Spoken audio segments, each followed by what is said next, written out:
So I'm a spider, so what? Volume 13. 1. Exterminating monsters for a living. Roar. An otherworldly roar echoes all around me. If I had to say, I guess the silhouette producing it looks sort of like a whale. But that's just a wild guess based on the general shape. From what I've seen, its actual appearance is a far cry from any whale. To be honest, all they really have in common is a short but wide body. We're on land right now anyway, so a sea creature like a whale wouldn't be here in the first place. In fact, do this world's oceans even have whales? While I'm distracted with these stupid thoughts, the whale monster gets engulfed in explosions. Roar. Roar. The great big thing thrashes around angrily. That alone is enough to crack open the earth around it and send shockwaves in every direction.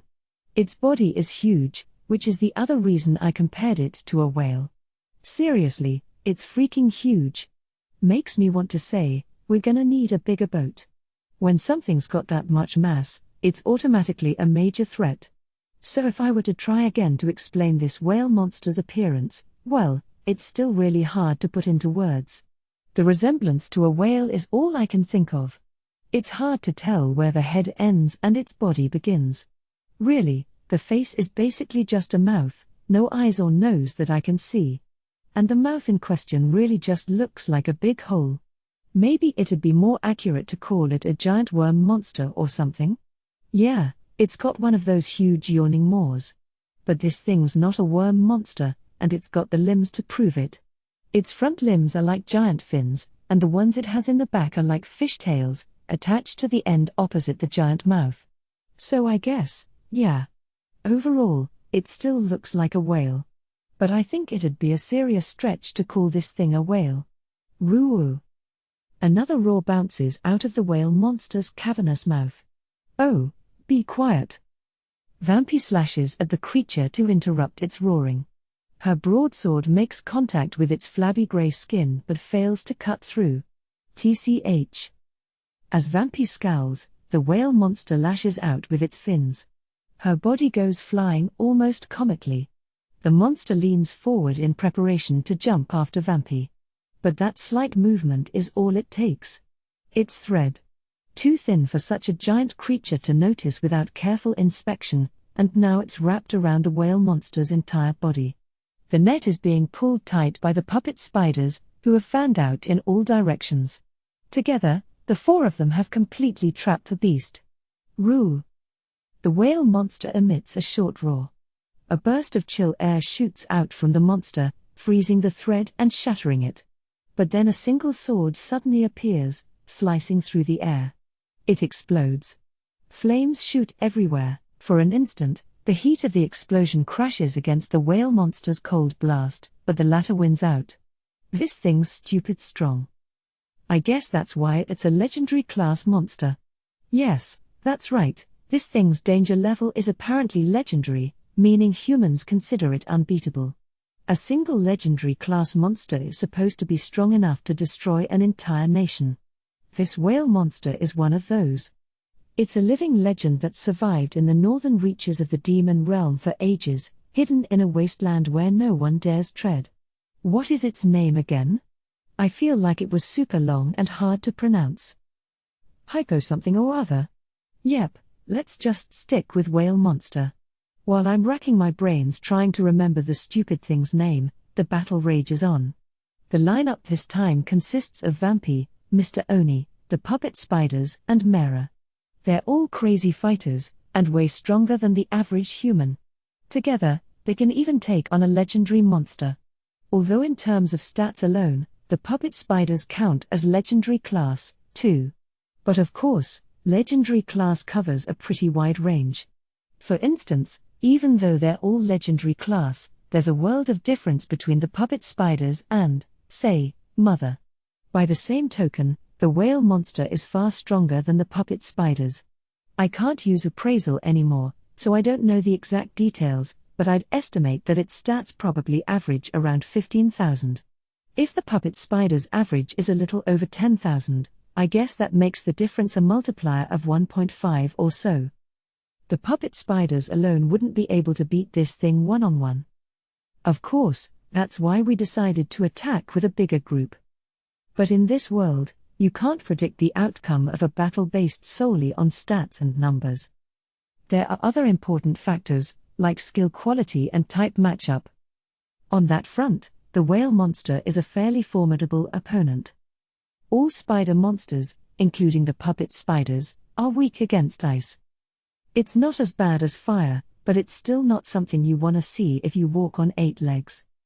Plus, Vampy specializes in ice magic. Using ice against ice isn't gonna do very much. In fact, I'd be willing to bet that the whale monster has a nullification skill for ice by now, meaning it wouldn't do squat. And judging by the way Vampy's sword bounced right off earlier, it must be pretty resistant to cutting attacks, too. In other words, this is a bad adversary for both the puppet spiders and Vampy. Which would theoretically mean it's Mera and Mr. Oni's time to shine, but they're both clearly not strong enough. Mera's always been the runt of the litter and all. I mean, he works hard, you know. Considering he used to be a plain old human, I'd say it's amazing that he can even hold his own in this earth-shaking battle. He's been working really, really hard. The sad news is that alone isn't enough to win in a situation like this. He doesn't have any way of doing real damage to the whale monster. Mera seems to be aware of that, too. He's just focusing on healing magic and giving support however he can. As for Mr. Oni, well, at least he has attacks that work. Like those exploding swords and stuff. But even then, the pure insanity of the whale monster's stats means he's not really getting anywhere. That cold air blast did totally cancel out the explosion after all. So basically, all 7 of them are just barely enough to be an even match. Damn, whale monster, you scary. I guess it was bound to be super strong, though. This monster is so ancient, we don't even know how long it's been here. According to demon legends, it's been holed up in the north since before people started counting time. Even the demon lord says she doesn't know how long it's been around, so it's gotta be pretty damn old. And time equals strength in this world. Just look at the demon lord if you need proof. Live long enough and you'll build up lots of experience points. And naturally, your skill levels will go up a whole bunch, too. Not to mention, this northern part of the demon realm is incredibly cold, although it's still not as bad as the Mystic Mountains. It's a tough place for anything to call home. So any creature that's survived here for ages and ages definitely isn't gonna be a pushover. I've heard demons actually have a saying that goes something like, "Don't wander up north," or "hypo whatever is gonna jetcha." All that means this thing's strong and ancient enough to be a bona fide legend. Oh! Vampy is attacking with her acid now. The blood-red spray flies toward the monster, melting through the tough hide that no one has managed to even scratch yet. Roo-oh-oh-oh. The whale gives its longest roar yet. I guess that must have worked. Of course, our Leviathan foe isn't just gonna take it lying down, and it lunges at Vampy mouth first. Vampy dodges it easily, and the whale monster ends up kissing the ground instead. But it doesn't just crash stupidly, it cuts through the ground as easily as butter, the earth disappearing into its mouth. Then the whale monster rears back its head, and the dirt rockets back out of its mouth in a muddy stream. Actually, is it a stream or a breath attack? Whatever it is, it's heading straight for Vampy. What? Young miss? Vampy gets swallowed up by the sand. She's not gonna die that easily. Plus, Mera's already heading over to help her. More importantly, I know I said that thing isn't a worm before, but maybe it is kinda related to a worm after all? What kind of evolutionary line would produce a freaky creature like this, exactly? It's a puzzle all right, but there's no point thinking too hard about the mysteries of life. The main problem at hand is whether we can beat the thing or not. If you're wondering why we're fighting this whale monster in the first place, it's so we can collect its energy. See, there are other legendary class monsters lurking in various uninhabited areas. They're all creatures just like the whale monster that have lived for so long, they've become too powerful for humans to take on. The monsters in this world are programmed to aggressively attack humans. That's so they can either get defeated by humans or defeat the humans, growing stronger and perpetuating a cycle of dying and killing, killing and dying, all to provide the system with a steady stream of energy. But once in a blue moon, there are monsters like this whale thing that keep surviving until humans can't kill them anymore. If these walking natural disasters aggressively attacked humans all the time, humanity would be done for in no time. That's why once a monster surpasses a certain level of strength, it's programmed to aggressively avoid humans instead. And that's basically how legendary class monsters work. Although of course, it's really just a strong mental suggestion to do that, so there are some exceptions that attack humans anyway. Historically, monsters that act out usually get defeated by heroes, demon lords, or other legendary figures after a life and death battle. If they were left alone, they would be a real threat to mankind's continued existence after all. Of course people are gonna put their lives on the line to get rid of them. Of course, the scariest monsters might get dealt with by Gully Gully, aka Black, or the current Demon Lord without anyone else knowing. Anyway, since these legendary class monsters have accumulated so many experience points, they create a huge amount of energy when you kill them. So before we ultimately destroy the system once and for all, we're trying to add on as much energy as possible by hunting down legendary class monsters. Plus, it helps level up Vampy and the others. There'd be less energy loss if I just mopped the floor with these guys myself, though, since some of the energy becomes experience for our crew to level up. But really, that's well within our margin of error. We decided it would be best right now to prepare for the final battle by improving our allies' strength, which is why this group is taking care of the legendary monster hunting. But if things start to get dicey, I'll step in and crush 'em, of course. Yep. Legendary class or not, I can win without a problem the way I am now. And since I'm watching over them, this is actually a pretty safe method of level grinding. Luckily, there hasn't been any need for me to step in yet. They've already defeated several legendary class monsters as strong as this whale monster, and some were stronger.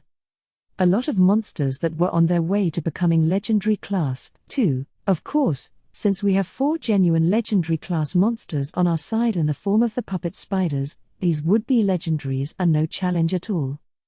In terms of strength, Vampy and Mr. Oni qualify as legendary class, too.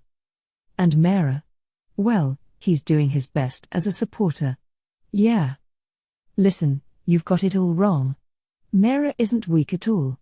These opponents are just too strong. I mean, his stats average around 5,000 now. That's higher than Araba, you know? And if he's stronger than Araba, he's definitely not weak. It's just that the opponents we're fighting are even stronger than that. As their title implies, legendary class monsters are the stuff of myths and, well, legends. They're not kidding when they say it's impossible for humans to beat them. Mera himself is insanely strong from the perspective of any human. But even if he's way out of their league, it's not impossible for them to deal with him. 'Cause in the big battle with the humans a while back, Mera was forced to retreat. Honestly, someone as strong as Mera getting driven away was a big surprise. Even with an overwhelming difference in stats, it's possible to make up for the gap with numbers and sheer determination. Just like how we're taking on this big guy right now. As Vampy's acid melts through the whale monster's hide, the puppet spiders mercilessly rain poison on the newly exposed flesh, and once that slows it down, Mr. Oni comes in with his exploding swords. Are you guys demons or what? Yeah, I guess that's exactly what the 3 of them are, more or less. And the other 4 are spiders, so yeah. Yep, they're still spiders all right. It's easy to forget since they look just like humans at this point, but the puppet spiders really are spiders. Which means of course they're gonna have poison. They haven't had much of a chance to show off the full range of their abilities, since their opponents just haven't been strong enough to merit it. But the truth is, in terms of the sheer number of different cards they can play, the puppet spiders are pretty damn dangerous even by legendary class standards. They've got threads and poison to boot, plus their humanoid puppet bodies can use weapons and martial arts. Their stats might be on the lower side for legendary class, but their combat strategies are varied enough to more than make up for it. although the fact that they're on the lower side really is terrifying in itself. But even these terrifying legendary class monsters are now nothing more than hunting fodder for us. The whale monster's giant body slowly tips to the side. Before long, it slams into the ground with a mighty crash, sending tremors through the earth. Ugh, I need a bath. Excellent work, young miss. Good job. Now thoroughly covered in dirt, Vampy seems more exhausted than satisfied. Mera comforts her by praising her efforts, while Mr. Oni quietly nods at both of them. The puppet spider sisters all high-five one another. That whale monster had fairly high stats and resistances, but once you deal with those, I guess it wasn't that big of a deal. Its main attack methods consisted of sucking things into its mouth and spitting them out at high speeds, like a certain pink puffball creature. Other than that, its only moves were producing freezing air and using its huge body to thrash around. Since its attacks were nothing special compared to its defense, we didn't have too much trouble. That's just compared to other legendary class monsters, though. Normally, one of these guys could easily take out an entire army, I'm sure. Still lost in thought over all this, I walk over to the fallen whale monster. I was watching from a slight distance, so I'm a little far away. Sure, I could teleport there in an instant, but it's good for my health to walk once in a while. Ah. Vampy notices me approaching. Then she looks back and forth between me and the whale monster, then at her own giant sword. Oh, I don't like where this is going. Say, I don't suppose. No. I shut Vampy down before she can finish her wheedling request. Come on, please. For me. She tilts her head and bats her eyes at me coquettishly. Ugh. Ever since she learned how to make boys wait on her hand and foot at the Demon Academy, she's picked up weird habits like this. You really think that cutesy crap is going to work on me? I told you, no. Boo. That adorable little pout isn't getting you anywhere, missy. Besides, I really can't do it anyway. In case you're wondering, Vampy is asking for permission to harvest materials from this whale monster to make her weapon stronger. Vampy's broadsword was made from the claw of a legendary class monster called Fenrir and enhanced with the scale of another legendary monster, the ice dragon Nier. Thanks to all that, it's basically a super weapon, with incredible sharpness, high durability, and even imbued with the ice element. The whale monster is ice-aligned, too, meaning it'd probably be pretty compatible with the broadsword. But I don't even have the ability to process stuff like that. In the first place, it was Black who modified the sword the first time, not me. Just because I'm a god, too, doesn't mean I can do everything he can do. Sophia, you sure you want to mix that thing with your sword? Noticing Sophia's sulking, Mr. Oni throws me a lifeline. He points at the whale monster. It was already hard enough to describe, but now its blubbery hide has been melted by acid, making it look even more alien. Honestly, it's super gross. Vampy looks at it and falls silent. Then she slides away from me, giving up. I guess she doesn't want to mix something that gross with her beloved broadsword after all. The fact that she didn't think of this in the first place is so typical. Vampy never thinks before she acts, which is also how she ended up causing so many problems at school.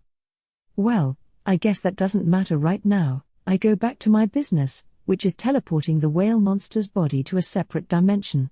When you're dealing with a legendary monster's corpse, it still has a fair amount of energy even after its soul has vacated.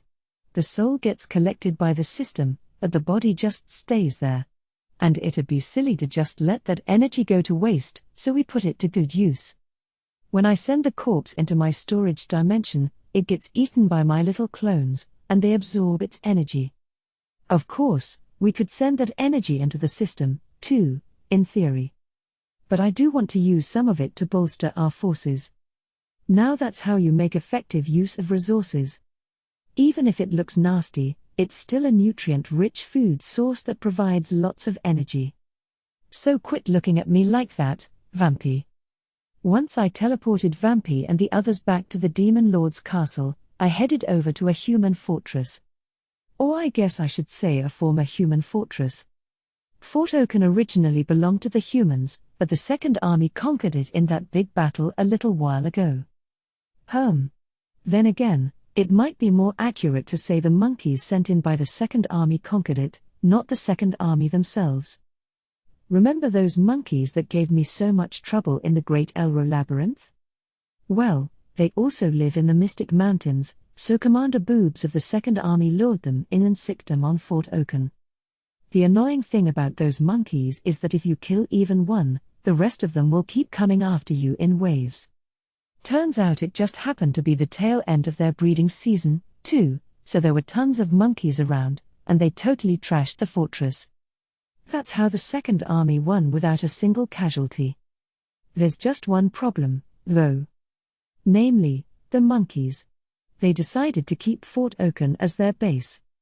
Chasing them out should really be the Second Army's job, but slippery old Boobs managed to sidestep that responsibility. Makes sense, I guess. She wouldn't want to bring down a fortress unscathed only to lose a bunch of people fighting those monkeys. That might even produce more casualties than fighting the humans would have. I mean, these monkeys are the ones who beat the humans. Luckily, they're just sitting around in the fortress and not trying to attack the demons. The Second Army has just been camping out nearby, ostensibly to keep an eye on them. Although it's pretty damn obvious that Boobs just wants to stay out of the Demon Lord's sight, you know. I mean, she's terrified of the big boss. She's probably hoping she can just hide out here on Monkey Watch indefinitely, I bet. Not on my watch. I have written orders from the Demon Lord. Pelmina calmly hands Boobs the letter, then explains its contents shortly. It says to return home right away. Boobs accepts the letter silently, her brow creasing as she opens it. Aside from a few formalities, it says just about exactly what Pelmina described: come back now, and that's about it. There aren't many extra embellishments, either, so it only takes a moment to read. But we have to monitor that fortress. We in the 10th Army will be taking over that role. Boobs tries to give an excuse, but Pelmina shuts her down. Boobs glowers at her. We'll need some time to prepare. Lady Sanatoria. Pelmina coolly interrupts with her name as Boobs keeps trying to give excuses. The Demon Lord has ordered you to return at once. If you disobey her, I'm sure you realize what will happen, yes? Boobs turns pale. Not long after, she starts moving real quickly. Her army gets it together in no time flat, and they're on their way home before the day is out. Talk about lightning speed. She's actually a fairly gifted leader when it comes down to it. She's good at giving orders, and she did take down a fortress without any casualties, even if it was by way of a crafty plan. But the thing is, she's just kind of a wimp. I mean, she's only moving this incredibly fast because she's terrified of the Demon Lord. Except the Demon Lord is gonna be waiting for her when she gets back anyway. You gotta love the way she sets herself up for a fall by being too crafty for her own good. But whatever does or doesn't happen to Boobs isn't my problem. Once the Second Army gets out of here and there's no one around to watch, that's where my job begins. Well then, 10th Army. We will now commence the operation to conquer Fort Oaken. Pelmina leads the 10th Army toward the fortress. She made it sound like we were going to take over monitoring the fortress, but we're not the kind of boys and girls to just sit around watching. No, our goal is to wipe out these monkeys. Following Pelmina's orders, the white-robed soldiers march closer to the fortress. The monkeys notice this and start throwing rocks, but my unit dodges them all easily. Not that they'd take any damage even if they did get hit. After all, those white clothes were specially made by yours truly, out of my own thread. Their high defense is guaranteed. I am technically the commander, after all. I figured if I'm gonna be in charge of a unit, I better give them the best armor I can muster, so I made some top-notch stuff. And yes, of course they're decked out with the finest equipment, too. Sure enough, once they reach the fortress, they start climbing the steep walls in no time flat. Ignoring the rocks being thrown at them, they quickly make their way inside and begin the assault. Although it's so one-sided, I'd really call it more of a slaughter. Those monkeys are definitely a pain, but that's only because of their overwhelming strength in numbers. The biggest challenge in fighting them is that they just keep swarming, no matter how many of them you take down. But no matter how big their numbers, there's still gotta be a limit. You just have to kill them until they run out, like I once did in the Great Elro Labyrinth. The monkeys in this fortress have already lost a bunch of their numbers in the fight against the humans. And each individual monkey isn't that strong on its own. With all these factors in play, the group I trained can definitely come out on top. The 10th Army is a part of the demon army that falls under my command. It's a job the Demon Lord dropped in my lap a few years ago while preparing for the big war against the humans. Yeah, she kind of forced me to do it. But really, it's because I didn't have a proper position in the demon army, and the 10th Army didn't actually exist as anything more than a name on paper at the time. She figured it was a perfect fit and appointed me commander. The demon army has always had 7 armies, but the 8th, 9th, and 10th armies weren't actually functional groups at all. There just weren't enough demons to fill the ranks, what with the population shortage. But between the Demon Lord's expansion policies, purging the rebels, structural reform, and all that jazz, she decided to form 10 proper armies. So she appointed Mr. Oni as the commander of the 8th Army and filled the ranks with the personal armies of some lords who'd committed fraud and stuff like that. Basically, it's a bunch of soldiers who've been reduced to slaves only fit for suicide missions. Since these guys are essentially disposable, Mr. Oni wound up using his exploding swords to blow up tons of people in the big battle, including his own troops. The 9th Army is a totally different situation. The soldiers are definitely outsiders, to say the least. After all, the 9th commander is black, aka Gully Gully. In order to keep an eye on me and the Demon Lord while aiding our efforts, he became the official 9th Army commander so he could hang out in the demon realm. As for his army, it's made up of his underlings, dragons and worms pretending to be demons. They're an unusual unit, although they're technically part of the same army, they don't actually serve under the Demon Lord. This is also why the 9th Army is the only formation that didn't participate in the big battle. Anyway, the 10th Army was still without a commander, and I was without an official job title, so here we are. But at this point, most of the available personnel had already been assigned elsewhere. So the 10th Army mostly wound up with little fledglings fresh out of the academy, people who couldn't stay in other armies for various reasons, and so on. Basically, nobody all that great. The 8th Army was already a collection of disposable pawns, but these people didn't even fit in there. But when you look at each of their histories, it's actually pretty entertaining. Especially my sub-commander, Helmina. Most of this girl's life is a serious sob story, the kind you can't even talk about without crying. And it's basically all Vampy's fault. Helmina is a young lady from an important noble family. She was even engaged to a similarly noble young man.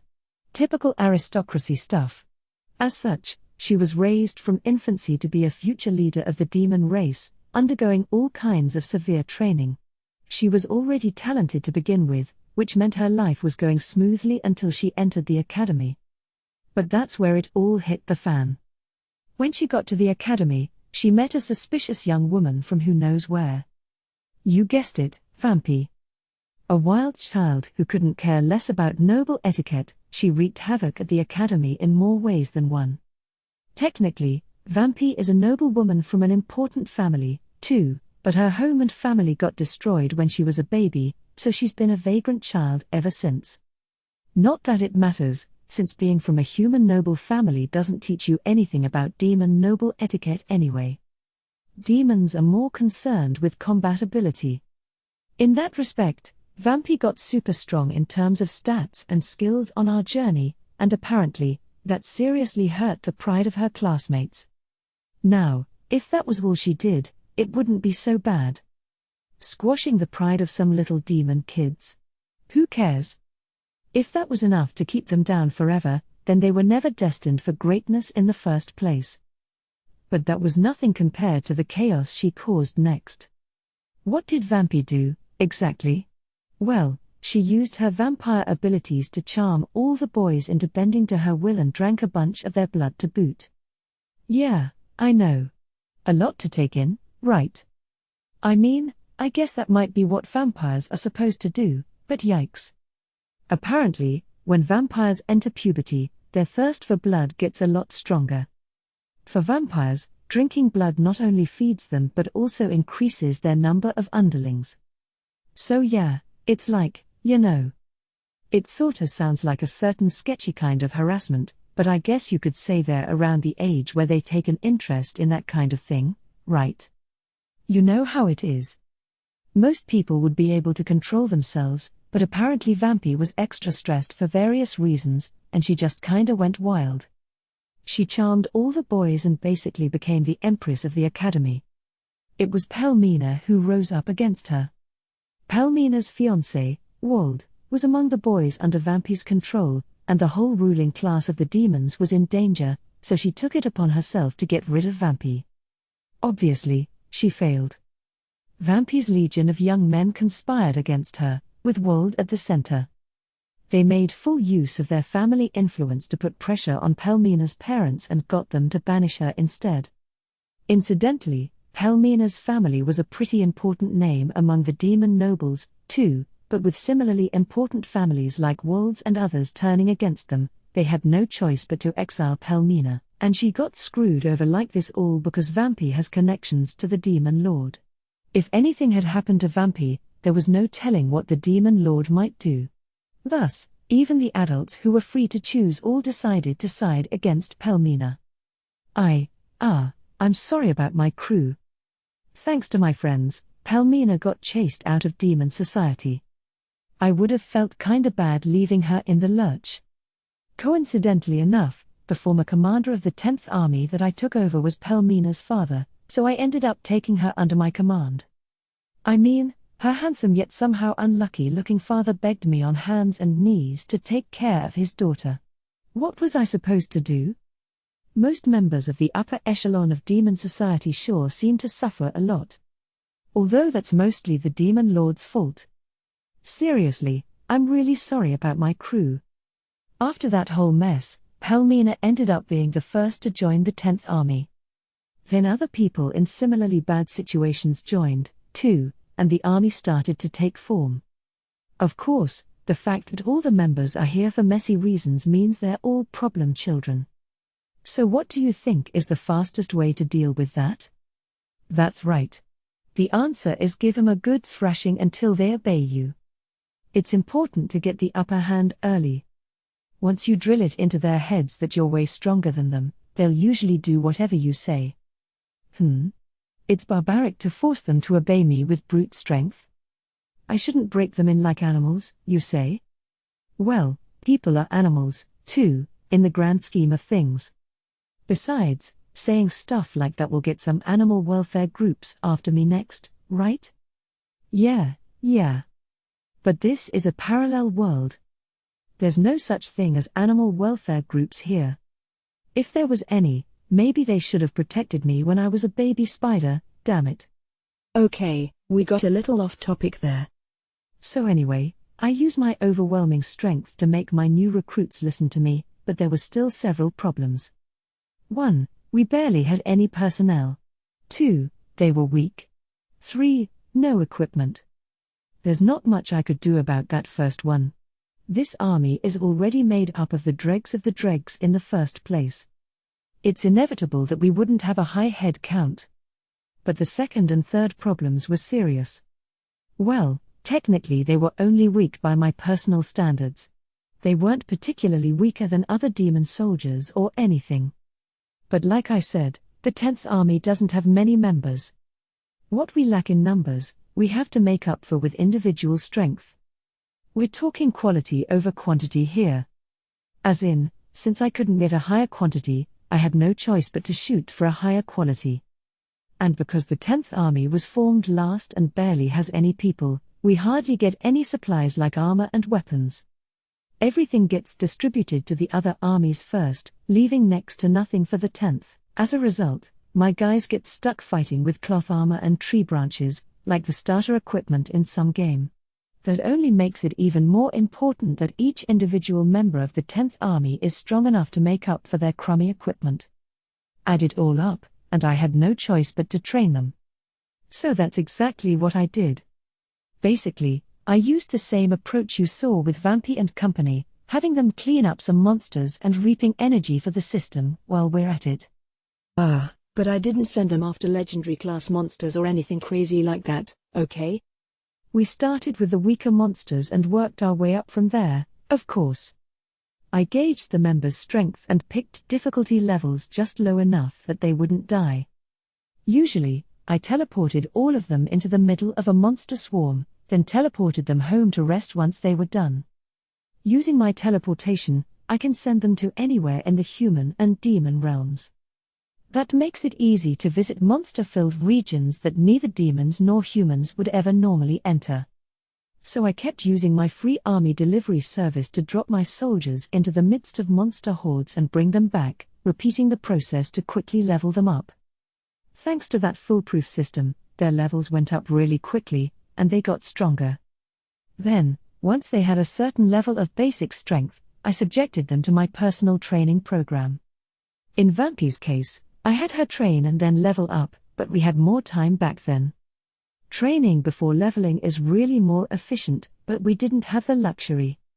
In order to make them as strong as possible in a limited time, the fastest method was to level them up quickly and get their stats to a point where they could keep up with the training. If their stats were too low, my training regimen would just kill them. You can't really call it training if it might kill you? Well, yeah. Why do you think I threw them into swarms of monsters first? What? Normally that would be considered a death sentence? Well, common sense is for losers.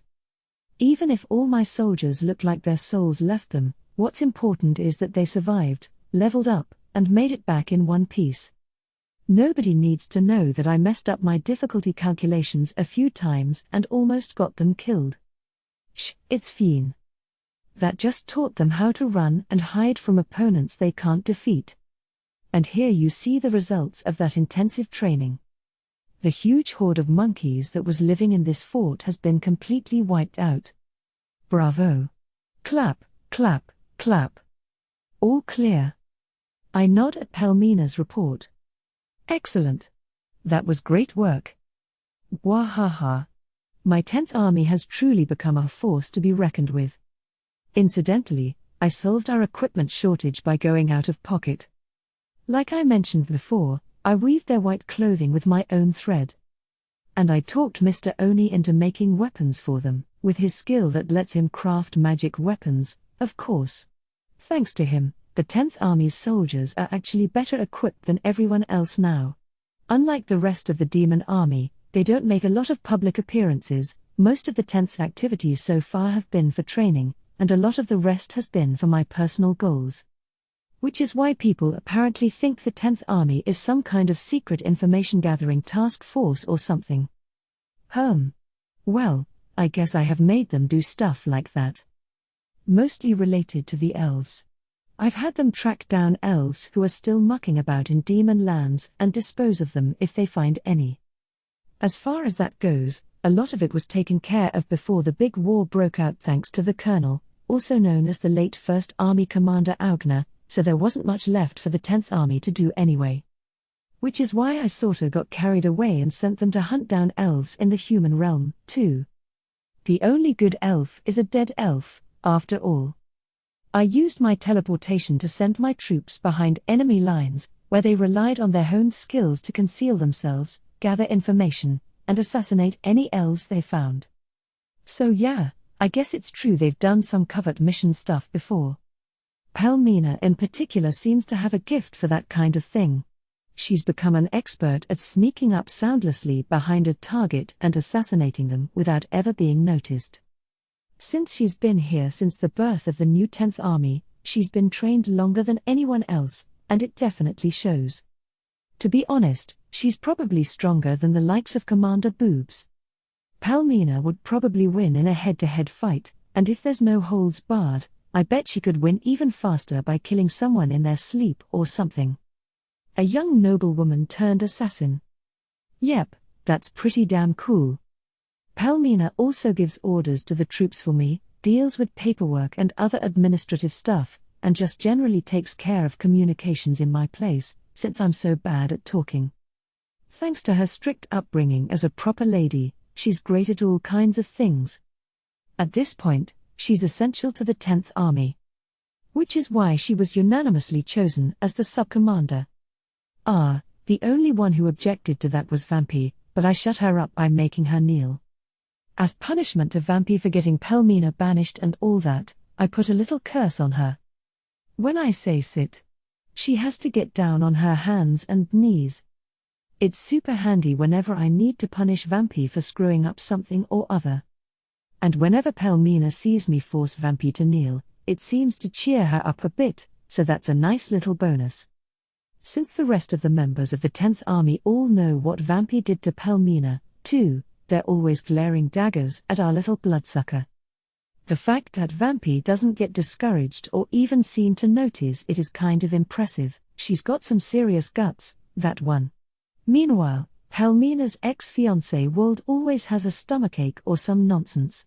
He's the one who got charmed by Vampy in the academy and chased out Pelmina. Now, that's not his fault, since he was charmed. He's just a victim there. But listen to this. Even though the charm effects wore off, he's still pining for Vampy. He joined the 10th Army just to chase after her, and he even talked her into making him a vampire. He's like an obsessive fan chasing Vampy around at this point. And of course, the other 10th Army members don't exactly look kindly on that. Not to mention that his ex-fiancée Pelmina, whose life he basically ruined, is now his superior. So it's not exactly a comfortable situation for Wald. I swear, he looks paler every day. Oh, but that might be because he's a vampire now, I guess. Anyway, as I reflect on all this, I go around collecting the dead monkeys scattered in the fortress. Demons aren't going to eat monkeys, so somebody's gotta do it. That means me, or more specifically, my little clones. I keep tossing the monkey corpses into the pocket dimension where I keep my minimes, cleaning up the fortress. Not that we're gonna use this fort anymore. Because the 10th Army is few in number, we can't really hold and maintain a fort like this as our base. We're just gonna leave it when our business is done here. It'd be a waste to leave valuable manpower here. We might as well just give up on it and let some other demons use it for something more productive. It's not like the humans are gonna come try to take it back anyway. How can I be so sure, you ask? Because I've set things up to make it happen that way. Heh. Do you really think I've been sitting around doing nothing for these past few years? Truth be told, the mastermind who's manipulated the movements of not just the demon army, but even the humans, is none other than me. Done. Man, it was a pain in the ass, I gotta say. I had to teleport like crazy all over the place. There were some serious machinations involved. That big war between the demons and humans was one of the results of my hard work, see. It took a ton of effort to get there, though. I'm a very hard worker, if I do say so myself. But the hard work is still just getting started, as much as I hate to say it. I'd better finish collecting these monkey corpses, reassemble the 10th Army, and return to the Demon Lord's castle, stat. I'll need my highly trained soldiers to help me out with the upcoming behind-the-scenes work. We can't be wasting time in some stupid monkey fortress. The war was definitely a huge event, but when you look at the end game the Demon Lord and I are aiming for, it was just one step of many along the way. There's definitely no time to waste. Not if we're going to save this world from certain destruction, so as part of the groundwork for that goal, I'm going to give the 10th Army a highly important, top-secret mission. Specifically, I'm sending them to the Interlude Kingdom, home of our buddy Yamada and his big brother Julius the Hero, to destroy the place from the inside. 2. Dealing with the hero for a living. The Interlude Kingdom. It's a human nation on the continent of Dastrudia, separate from the continent Kasanagara, which is where you can find the demon realm. But the royal authority in the Interlude Kingdom isn't particularly strong, It's more like the king leads together with the highest-ranking nobles. Okay, I guess the political structure doesn't really matter. There are two important points about this kingdom. The fact that they have an academy where kids from all over the world gather, and the fact that it's peaceful there. Well, I guess you could say the academy exists there because it's so peaceful. Dastrudia doesn't have a demon nation, so the human-demon war isn't a big deal there. Instead, they have the Holy Kingdom of Elias, which is the headquarters of the Word of God religion, and the other territories are all connected from there. There aren't any big battles between nations and not many territories where nasty monsters exist, either. Interlude Kingdom has a particularly stable climate and fertile land. Basically, they're super blessed. Honestly, it'd be harder to not be prosperous and peaceful in their shoes. No wonder it's an important kingdom. They're a bunch of cheaters. Anyway, I'm guessing that super stability is why they've started putting lots of effort into raising the next generation tender love and care, complete with a big academy. At first, it was only for the noble kids within the kingdom, but somewhere along the way, it started to enroll students from all over the world. I'm sure you can gather from that natural growth just how successful the kingdom is. Although the fact that students have come from the other continent might be an effort to evacuate them from the front lines of battle. After all, Kasanagara is the place where humans are super at war with demons right now. It makes sense that rich people would send their kids to the academy for safety. So, since they're taking care of kids for nobles and sometimes even royalty from other nations, the Interlude Kingdom gets a nice fat connection with all those places. That makes this academy the place to be. And if you don't send your kids there, you'll be left out. Sending your kids to the Interlude Kingdom Academy has become a big status symbol and eventually turned into the norm for the upper class of noble society. This has only made it even more important to stay connected. Basically, it's a big cycle in the Interlude Kingdom's favor. It's no exaggeration to say that they're second in influence only to the Word of God Church. They might even give the church a run for their money. Of course, it's typical of the Word of God that instead of trying to crush them, they started proactively trying to bring the Interlude Kingdom into their fold instead. The Word of God has an established presence in the Interlude Kingdom, which means it also naturally reaches the kids who are studying abroad at their academy. Man, that Pontiff hasn't been guiding the human race all this time for nothing. He's got a knack for naturally brainwashing people. Scary stuff. So yeah, technically, the Interlude Kingdom is being used a bit, but they're still impressive. They're even comparable to the Rongzant Empire, who are always battling it out with the demon realms on their border. If the Rongzant Empire is the bulwark that protects humanity from the threat of demons, Interlude Kingdom is the safe zone far removed from the front lines. As long as nothing totally insane happens, it's a place where humanity could take refuge. That also means that if anything went wrong there, it would seriously freak out everyone around them. Which is why we went to work in the Interlude Kingdom. At least, that's the official story. Honestly, the amount of influence the Interlude Kingdom has on humanity doesn't actually matter that much to me, you know? I only have one reason for messing with them. Because that's where Yamada is. It's just, like, arg. What the heck? Gah. Come on. Arg. Uck. Arg. Phew.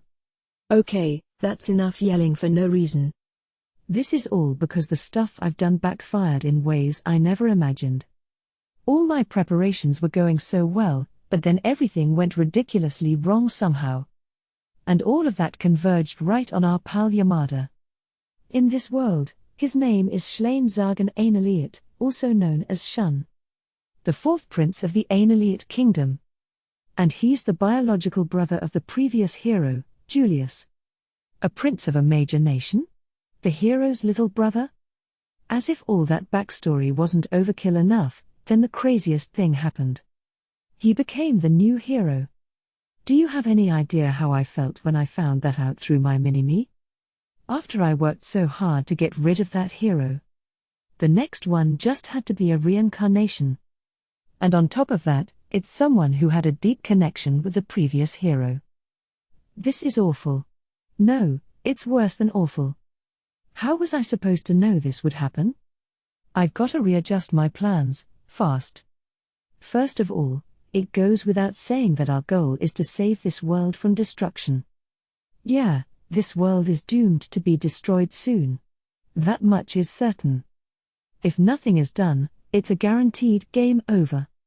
So in order to avoid that, we're gonna destroy the system, which is basically this world's life support. Bad idea? That'll just kill us off faster? Shh, don't think about that. The system does keep this world alive, but it also contains an insane amount of energy. And the whole reason this world is falling apart is that it doesn't have enough energy. So our plan is to plunder all the energy the world needs from the system. It's kinda like using the electricity that runs a life support system to deliver an electric shock directly to the patient and revive them. I know it sounds pretty risky, but it should work in theory, not to mention, it was that crafty administrator D who set up the system in the first place, so I had a feeling there would be a backdoor method to do something like that. I took a look, and sure enough, it really did exist. Anyway, we're carrying out our break the system plan, which means we have to make some arrangements first. Like I said before, this system breaking plan is a huge risk. If it fails, this world is gonna collapse on the spot without its life support system. Which is why we've got to take every possible precaution to make sure nothing goes wrong. You could even say that everything I've done these past few years has been for that purpose.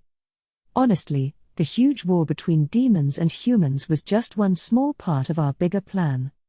There were two main goals. 1. To secure more energy. It requires energy to destroy the system, and we didn't have enough.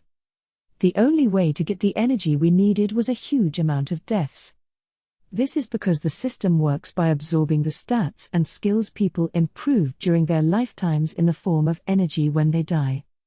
Just as we hoped, we were able to gain the bare minimum amount of energy we need from all the casualties after war broke out. But it's still just the bare minimum. Ideally, we'd like to have extra just in case something unexpected happens. It's only thanks to the noble sacrifices of many demons and humans that we succeeded in securing the necessary energy at all. Yeah, it's awful for the people who got turned into energy, but this is to save the world from destruction. The needs of the many outweigh the needs of the few and all that. Just ignore the fact that the few in this case is an insanely huge number. All that matters is that without that huge amount of sacrifices, this world would be screwed to the point of no return. So, anyway, the most important of those many valuable sacrifices was the hero. That was our second major goal, obliterating the hero. See, the hero is a huge cheater by nature. It's like an official cheat code that was built into the system. You get all kinds of benefits just for being the hero, but the scariest of those is the anti-demon lord effect.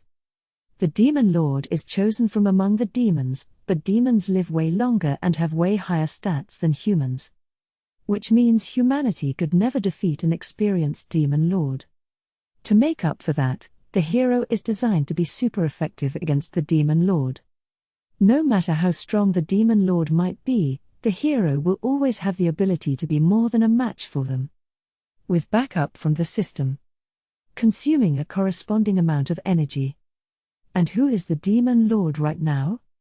Yes, it's the Origin Taratect you all know and love, Ms. Ariel herself. She's by far the strongest individual in the world. I mean, stats averaging around 90,000? Is that a bug or a typo or something? So what would happen if the demon lord clashed with the hero? If the system provided the hero with backup to beat her, you better believe it would waste a massive amount of energy. Obviously, we don't want our demon lord to get killed, of course, but either way, that means we can't allow the hero to fight the demon lord no matter what. To make matters worse, the hero even has a special weapon. It's called the Sword of the Hero. Hilariously cliché, I know, but its ability is no joke. It only works once, but it can kill anyone in a single blow, even a god. That means even I would die if it hit me, right? D is the one who made it, after all. So, I'm just thinking out loud here, but it's probably supposed to be another sneaky trick, like you can use this to kill Gully Gully and get tons of energy if you want. Just like breaking the system itself. Or maybe it's for if some random foreign god came wandering into this world or something? Either way, that Sword of the Hero spells doom for anyone, even me. Just letting that thing continue to exist is dangerous. So our other goal was to get rid of it, obviously. Ideally by making the hero die after wasting it on something. One problem, though. If we kill the hero, a new one's just gonna pop up anyway. So I tried to mess with the system itself and erase the very existence of heroes. By erasing the settings for heroes from the system, basically. So the plan was to kill Julius the hero, then hack the system before the title moved on to the next one. It was practically a frame-perfect trick, but I did plenty of preparation beforehand, so it was no problem. At least, it wasn't supposed to be. Well, to get right to the point, that obviously didn't work out. And after I worked so hard to set everything up, we made a Queen Taratect clone like Mother and sent it after him, thinking he'd have to use the Sword of the Hero to beat it, but he won without using it. I even had to show up personally. Considering that the hero's special cheat ability might have activated even against me, I was hoping he'd naturally get killed by someone else, you know. In retrospect, his cheat code might have helped him beat the Queen Taratect clone in the first place. The Colonel and Deadbeat both went down in the fight against the hero party, too. I was planning on bringing them back whenever I could find an opening, but they had to go and act all manly and cool. We did succeed in defeating the hero, but honestly, the overall plan was a failure. A major failure. A really, really unbelievably major failure. Sigh. Well, in a way, it stands to reason that my calculations went wrong. We were trying to get Julius the hero killed for our cause, and it's only natural that he fought back. Obviously, Julius didn't know the real story. All he did was fight like a hero should. He fought fair and square and totally shattered our expectations in the process. I was taking the hero way too lightly. I thought I was being careful. That's why I made all kinds of preparations and formed a whole plan just to kill him. But what I was really being wary of was the hero as a function of the system. Not Julius, the individual. That was my mistake. Now I know that what I really should have feared is the fact that he was chosen to be the hero. After all, the title is only given to the most fitting person for the job. A mere human who would be the best receptacle for the miraculous power of the hero. He's not strong because of his cheat code powers. He's strong because he was a worthy individual who could be entrusted with those powers. Faith, determination, pride. Those powers of the heart are what really make a hero formidable. So really, I was probably bound to fail from the moment I made that miscalculation. I accept that part as my mistake. But that being said, I have a few complaints about what happened next. Seriously? The next hero turned out to be Yamada?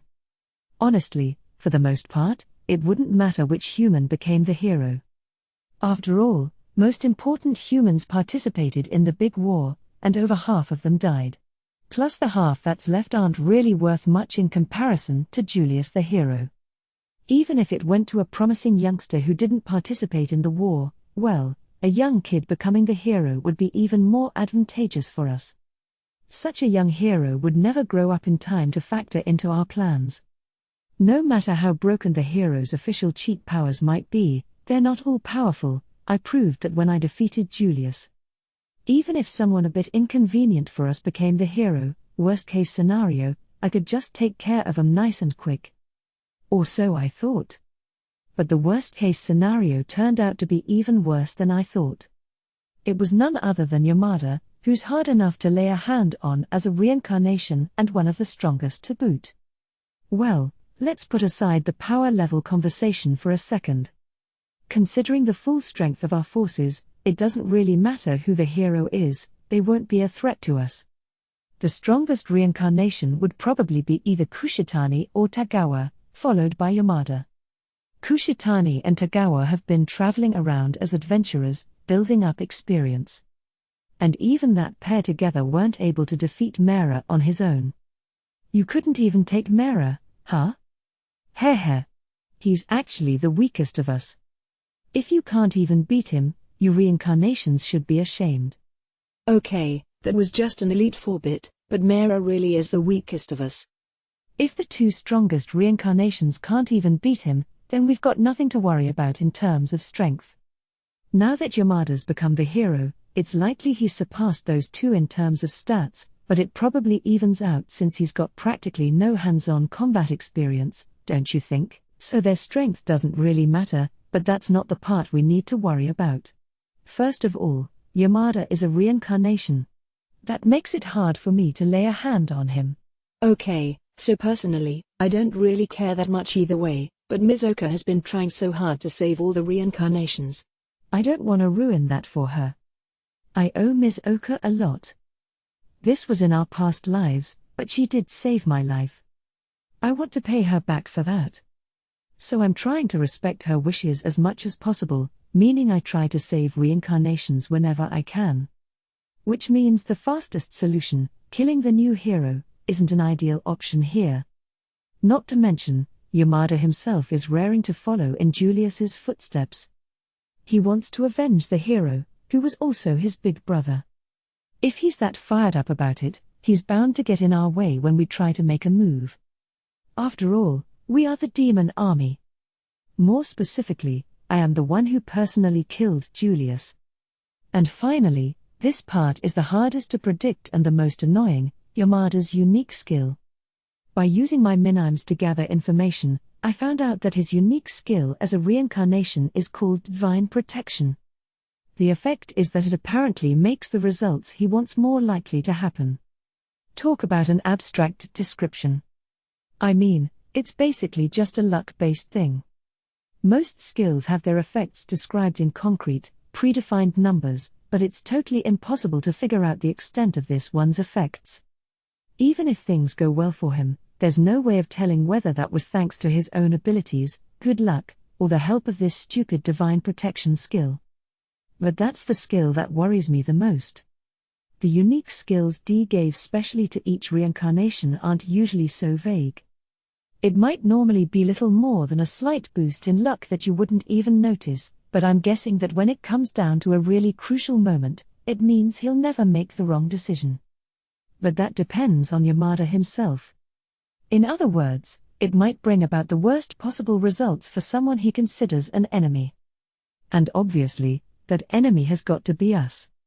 If worse comes to worst, a choice that Yamada thinks is right might even end up preventing our goal of saving the world from destruction. It's crazy, but it could happen. Since the effect is so hard to understand, there's no telling how much this divine protection skill could intervene with what you might call fate itself, and that's what's so scary about it. And so hard to plan for. So, with all that in mind, I'm planning to take Yamada out of the picture for a bit. Oh, I don't mean send him to the afterworld or anything terrible like that, of course. I'm just trying to physically distance him from the situation so he can't interfere. Since we were able to get rid of Julius the hero, clearly Yamada's divine protection isn't all powerful, otherwise, it wouldn't have let the person Yamada cared about so much die. So I'm guessing that divine protection can't prevent something that's happening outside of Yamada's awareness, probably. Hopefully. So we're just gonna destroy the Ainoliate Kingdom real quick. Huh? That still sounds pretty terrible. Shh. Don't even worry about it. Alright, let's go take down a monarchy, people. 2.5, V1, Working for the Mastermind. Heh. Finally. I can finally pay those bastards back for what they did to me. Oh, dear me. Someone thinks he's cool. Hey, Sophia. Don't just stand there. Let's go. Coming. A man decked out in full armor yells at me impatiently as I roll my eyes. Normally, I wouldn't stand for this kind of treatment for a second, but it's hard to get angry when I think about how pathetic this loser is. The man stomping around in front of me with his shoulders squared is Hugo Baint Rongzant. He's the prince of the Rongzant Empire and a student here at the Ainoliate Kingdom Academy. Not that he actually goes to school all that much. Apparently, he screwed the pooch about 5 years ago and got suspended. I don't know what he screwed up exactly, because I didn't care enough to ask. Judging by his ranting about those bastards, though, I'm guessing he messed with the wrong crowd and had the tables turned on him somehow. Then I suppose one of those bastards is probably Schlain, the prince of this kingdom, who's our current target. Oh brother. What in the world am I doing here anyway? This pulling the strings business? Is that what you'd call it? Either way, it really isn't my thing. I'd much prefer to just punch the problem square in the face and be done with it. But I just have to keep telling myself that all this is necessary. Supporting this idiot Hugo is the role I've been given. He's a reincarnation, too, but I'm really only helping him because Master decided his grudge would make him a convenient pawn for our purposes. When I think about it that way, it really is pitiful. And I can still remember the moment he was set up as a pawn with perfect clarity. Shit. I won't let it end like this. This is my world. It exists for me, only for me. Like I'd accept this ending. Not a chance in hell. It's not over until everything belongs to me. Damn that elf. I'll have my revenge. She's gonna rue the day she messed with me. I'll take away everything she has someday. Just like she did to me. Just you wait. I'll destroy everything she holds dear. Then I'll beat her to a pulp while she screams and cries over their remains. You watch. I'm gonna take this world back for myself. Hugo was screaming and throwing a fit. Shall I help you out with that? Since he completely failed to notice me, I got bored and addressed him myself. Who's there? Hugo whirled around. Master teleported me directly into Hugo's room, so from his point of view, it was like I suddenly appeared directly behind him. I couldn't blame him for being surprised. This was the perfect chance to teach the panicking little fool that I was above him. I'd be willing to lend you a hand, since we're fellow reincarnations and all, I put on a meaningful, unconcerned smile. Huh? Reincarnation? Hugo's brow furrowed. Well, I suppose he wasn't stupid enough to jump at the chance to work with some suspicious stranger who randomly appeared in his. Whatever. I don't care who the hell you are. If I can get revenge on those bastards, I'll even work with a demon or whatever else. Ah, he is stupid enough. Hell yeah. I'm in. There you have it. What do you think, Master? Hun? A white shadow flitted behind Hugo's back. The figure covered Hugo's mouth with one hand, preventing him from screaming. Then, once he could no longer move, the other hand lightly touched Hugo's forehead. And a tiny white spider small enough to fit on your fingertip crawled down the hand and into Hugo's ear. Seconds later, Hugo's body started convulsing. Just like that, his eyes rolled back and he passed out. Yes, it's quite a disgusting story all right. Even now, as he saunters along brimming with confidence, that little spider is in his head. Hugo doesn't seem to remember that incident, but ever since then, he's been strangely obedient whenever I tell him to do something. So that spider must be brainwashing him. Could there be one of those in my head, too?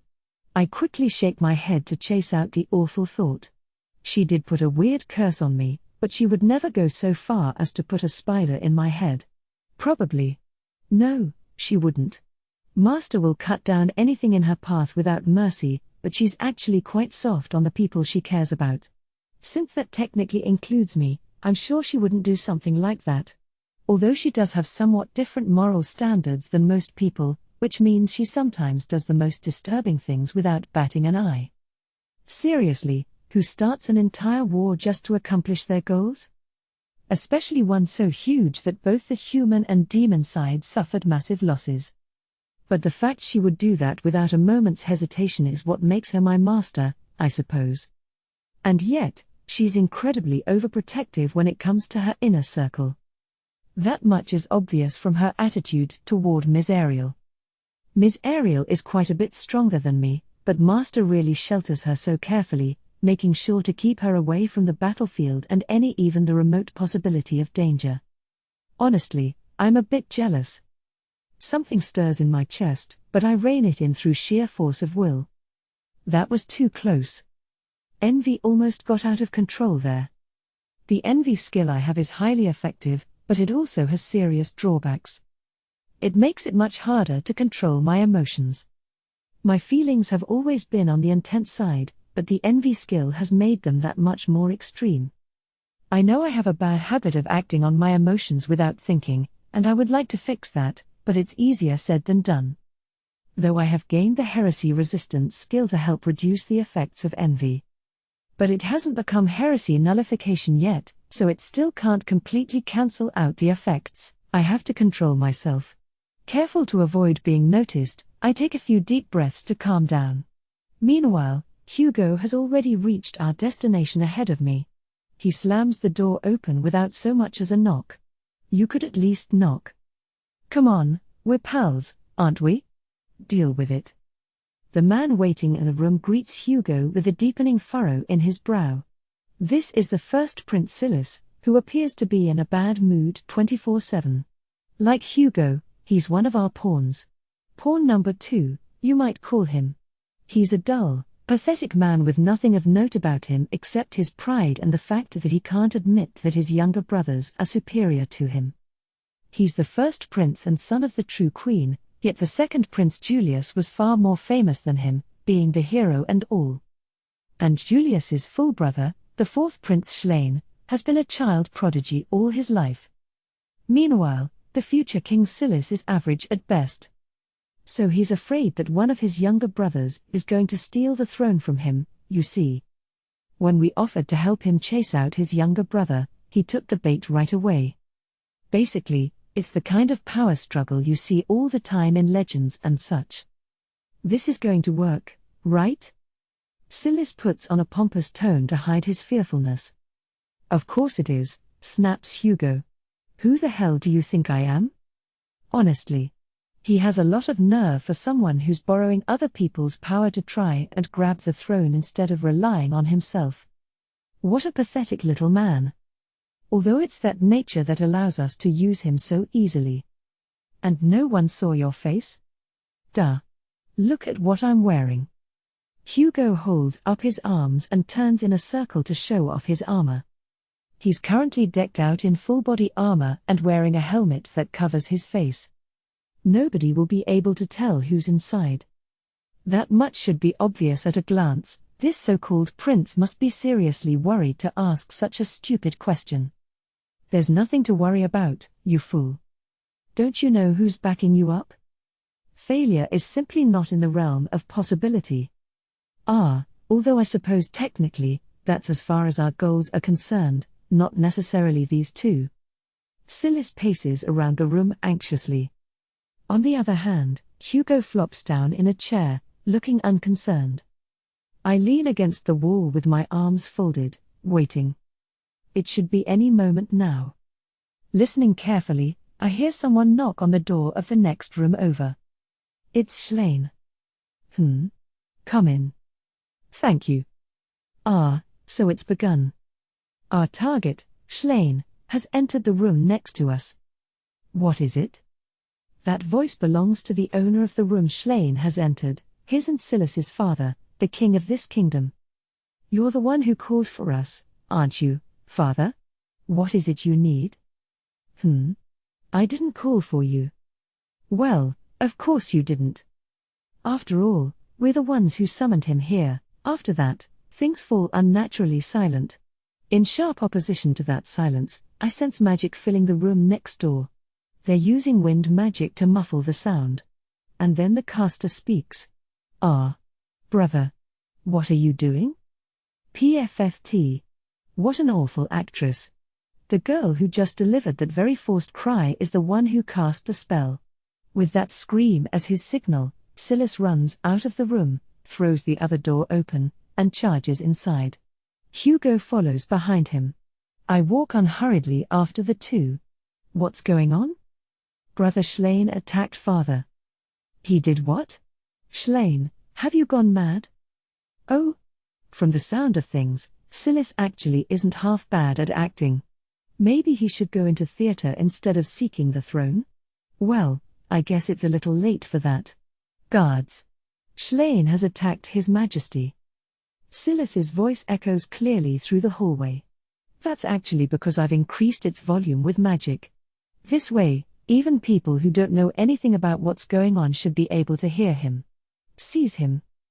As I casually peer into the room from the hallway, Hugo is just slashing at Schlein with his sword. The room is in quite a sorry state. The king has been shot through the forehead and killed, Schlein is clutching his just-opened wound, and a small young woman is standing there expressionless. Yo! You don't look so good, Mr. Hero. You, Hugo? That's right. Hugo takes off his helmet.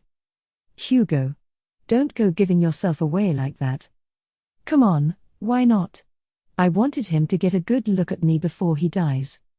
Schlein looks utterly confused by the exchange between Silas and Hugo.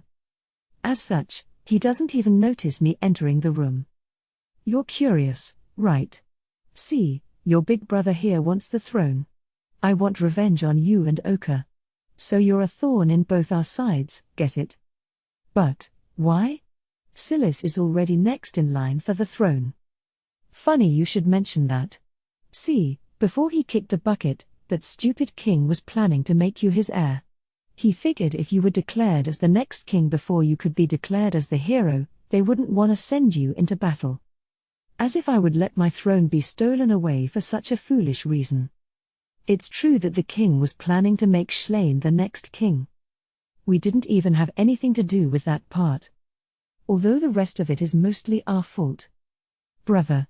Unfortunately, you must now die here. This line comes from Shazia, the princess of this kingdom, who's been silent all this time. Since she's a princess, that means she's Schlein and Silas's sister, of course. Sue, why? I have opened my eyes to true love, dear brother. I would do anything for the sake of that love, even if I must kill my own brother. This Shazia girl was apparently really attached to Schlein, so he must be extra surprised by this turn of events. Hugo. Is this your doing? I suppose it makes sense he would figure that much out, then. Oh dear. You noticed, huh? Took you long enough. Yeah, I did it. What do you think? How's it feel to have something stolen from you? Sucks, right? I should know, since the same thing happened to me. Gah ha ha ha. Hugo has a certain skill, lust. Like my envy, it's from an especially powerful line of skills called the 7 Deadly Sins skills. Its primary effect is brainwashing. That's how he's controlling Shazia. Change her back right now. You think I'm gonna do that just 'cause you asked nicely? What a moron. For all the scorn Hugo is throwing at Schlein, he has no idea that the brainwasher is also being brainwashed himself. How pathetic. He's caught up in a temporary sense of superiority. Although thanks to his arrogance, he's forgetting that a cornered rat bites back. Oof. How do you still have so much strength? Schlein is so furious that he's thrown a punch at Hugo. Looks like he's going to follow up with some attack magic, too. I suppose I'd better help that idiot out. Oh? He's got more fight in him than I expected. Question mark. I activate my divine scales and dragon barrier skills to prevent the casting of magic. At the same time, I stop hiding my presence and allow my aura to fully permeate the room. Immediately, Schlein rolls to the side to put distance between us. Well, that's a half-decent reaction. As I'm momentarily impressed, Schlein turns to look at me, and a strange sensation assails my body. This feeling, appraisal, I'm sure. Tough luck for him, though. As the holder of the envy skill, I'm also a ruler. I can use my ruler authority to block appraisal, you know. So he won't be able to read my stats. Sophia. This one's mine. Don't go sticking your nose where it don't belong. Oh really? Looked like he was beating you up to me. Idiot. He would have been in trouble if I hadn't helped out. Enough. Stop arguing and finish Schlein off quickly. Would you mind not ordering me around? Besides, I can't have anyone killing Schlein. So we'll need our next player to show up and help him escape. I won't let you. There, see? Help has arrived. A small framed figure jumps into the room. She unleashes some magic immediately, blowing Hugo away. Although my dragon barrier skill reduces its power, so it doesn't deal much damage. Ooka. See? Look, he's perfectly fine. But I should probably prevent her from attacking him any further. This tiny intruder is the elf who was our teacher Ms. Oka in our previous lives. I cancel out her next magic spell with my own. Why you? Her eyes widen. We did just run into each other recently, I suppose. And it was a rather shocking scene, too. No wonder she's surprised to see me here. Shun. Run for it. Ms. Oka uses magic to break the floor, scattering dust everywhere. But. No buts. We have to withdraw for now. Mr. Hirintz, Leston told me you were in danger, so I came running. I'm sure you're confused, but we just have to get you out of here for now. I hear this conversation amid the dust, followed by the sound of running footsteps. What are you doing?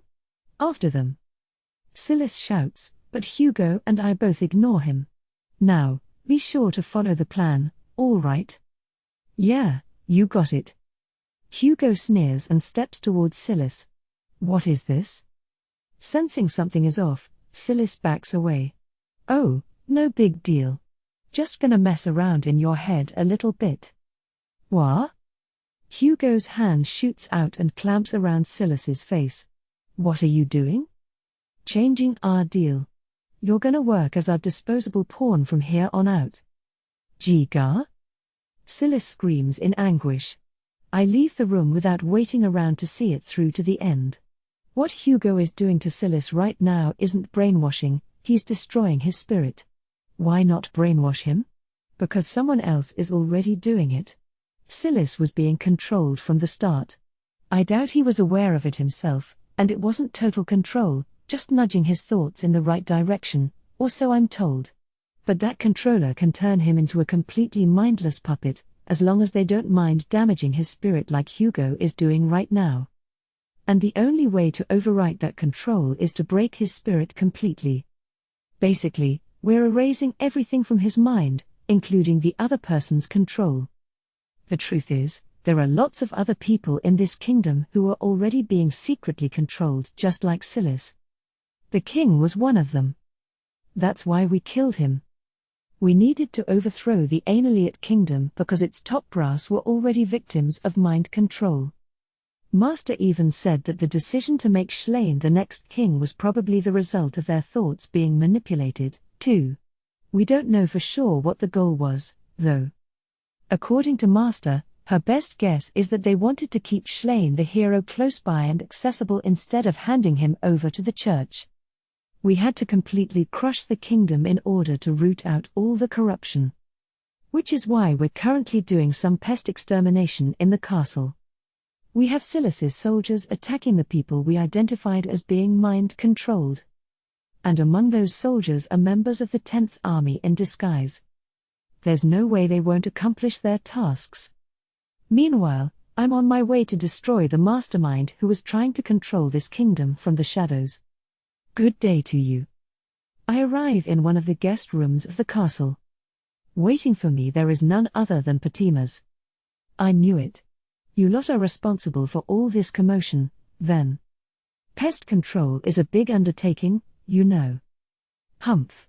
How irritating. Progenys stands and faces me unhurriedly. I cannot defeat you in this body. Oh? How very gracious of you. This man can possess replicas of his body and control them from a distance, while his real self is still in the elf village. So the real one won't die no matter how many bodies of his we kill. That's probably why he's so calm, but I didn't expect him to give up without a fight. I have a message for White and Ariel.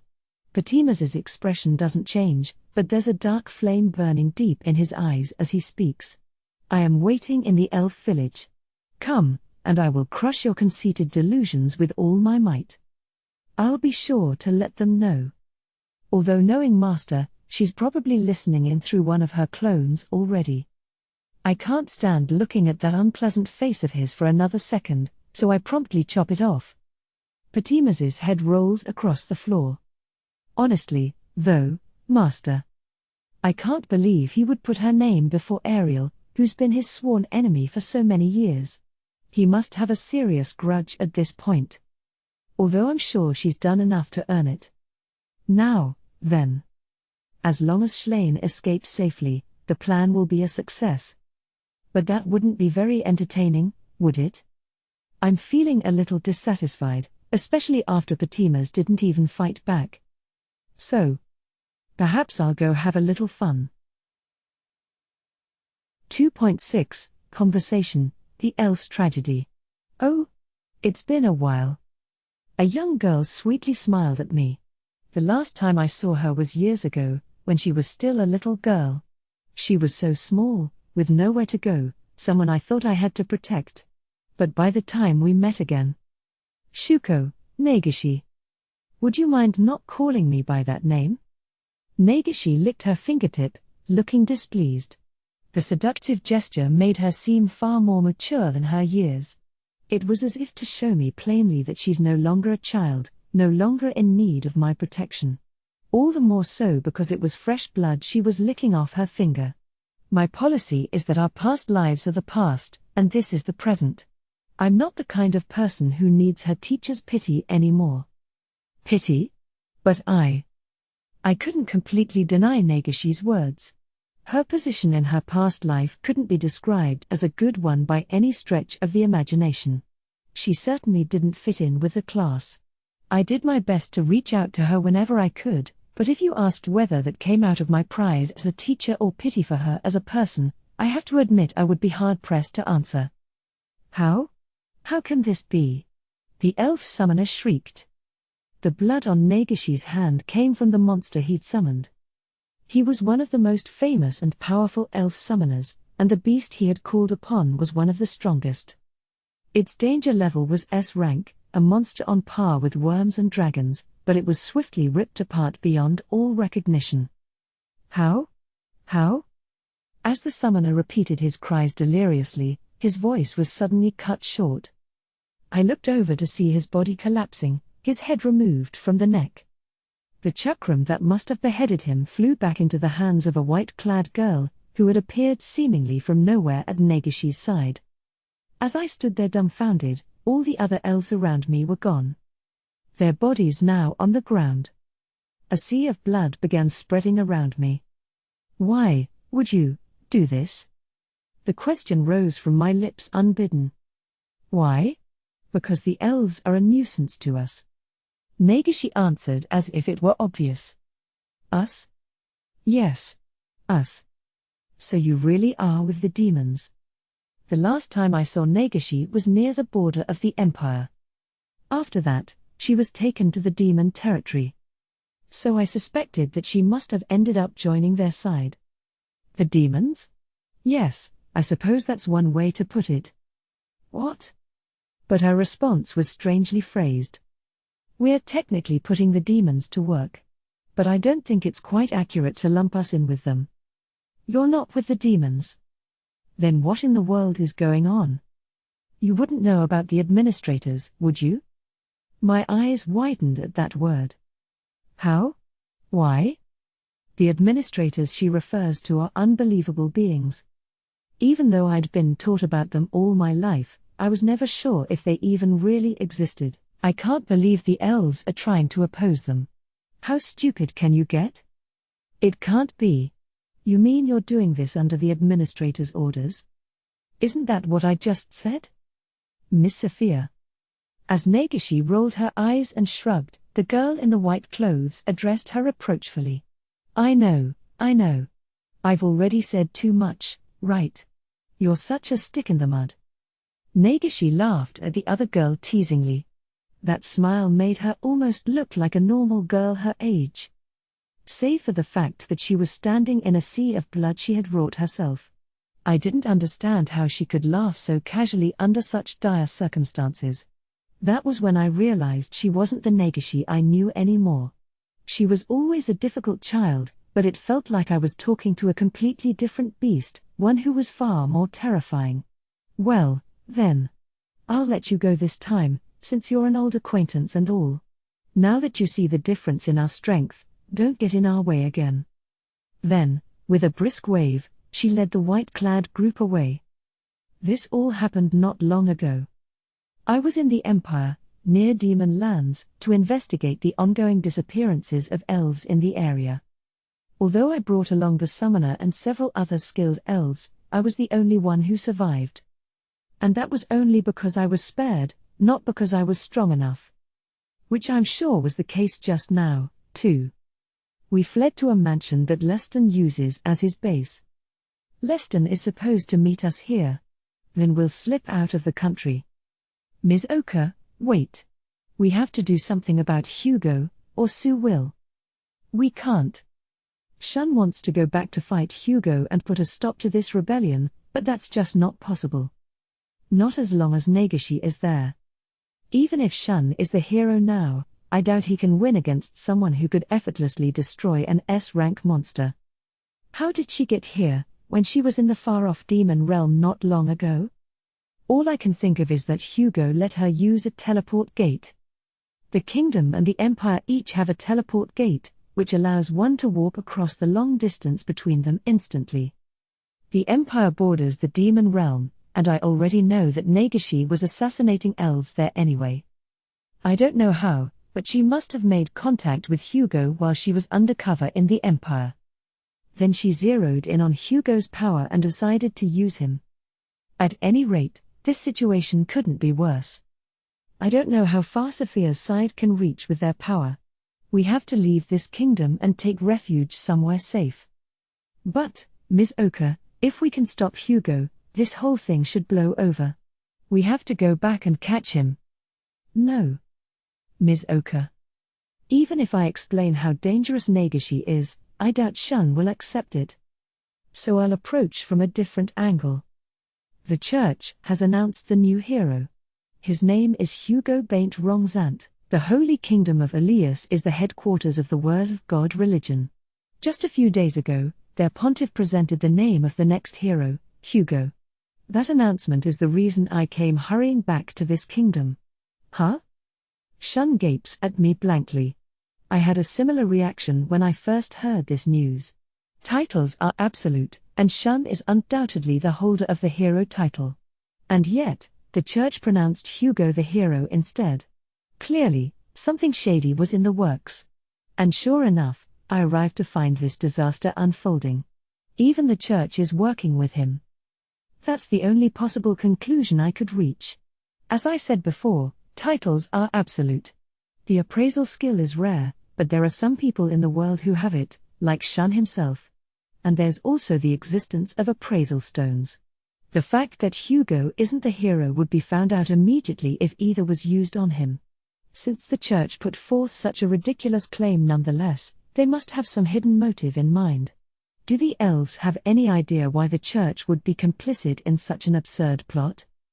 Mr. Herentz seems to have reached the same conclusion. I've already come up with the answer. Most likely, it's safe to assume that Hugo's brainwashing has allowed him to worm his way into the church. Shun told me on the way here that Sue was being controlled by Hugo.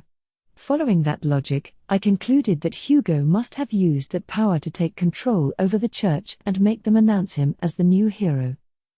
Impossible. The effects of brainwashing are limited. It's not powerful enough to incite a situation like this, is it? Herent seems doubtful, but considering what Sue did, it's easy to see that's not the case. It's incredibly difficult to brainwash someone enough to drive them to kill themselves or someone else. Even back on Earth, it was said that using suggestion and such to make someone do something they strongly objected to would be all but impossible. The same holds true in this world. Even if some skills can temporarily make someone obey the user, the brainwashing will quickly fail if the victim rejects it strongly enough. But there is just one skill that makes all those things possible. Usually, no. But there is one exception. An exception? One of the top-class 7 Deadly Sins series skills, Lust. Its brainwashing effect is far more powerful than any other skill can induce. I have no doubt that Hugo now holds this skill. There is a limited amount of special skills in this world. The 7 Deadly Sins series and the 7 Heavenly Virtues series. I learned the basic information about these skills from Progenys, after asking for certain reasons.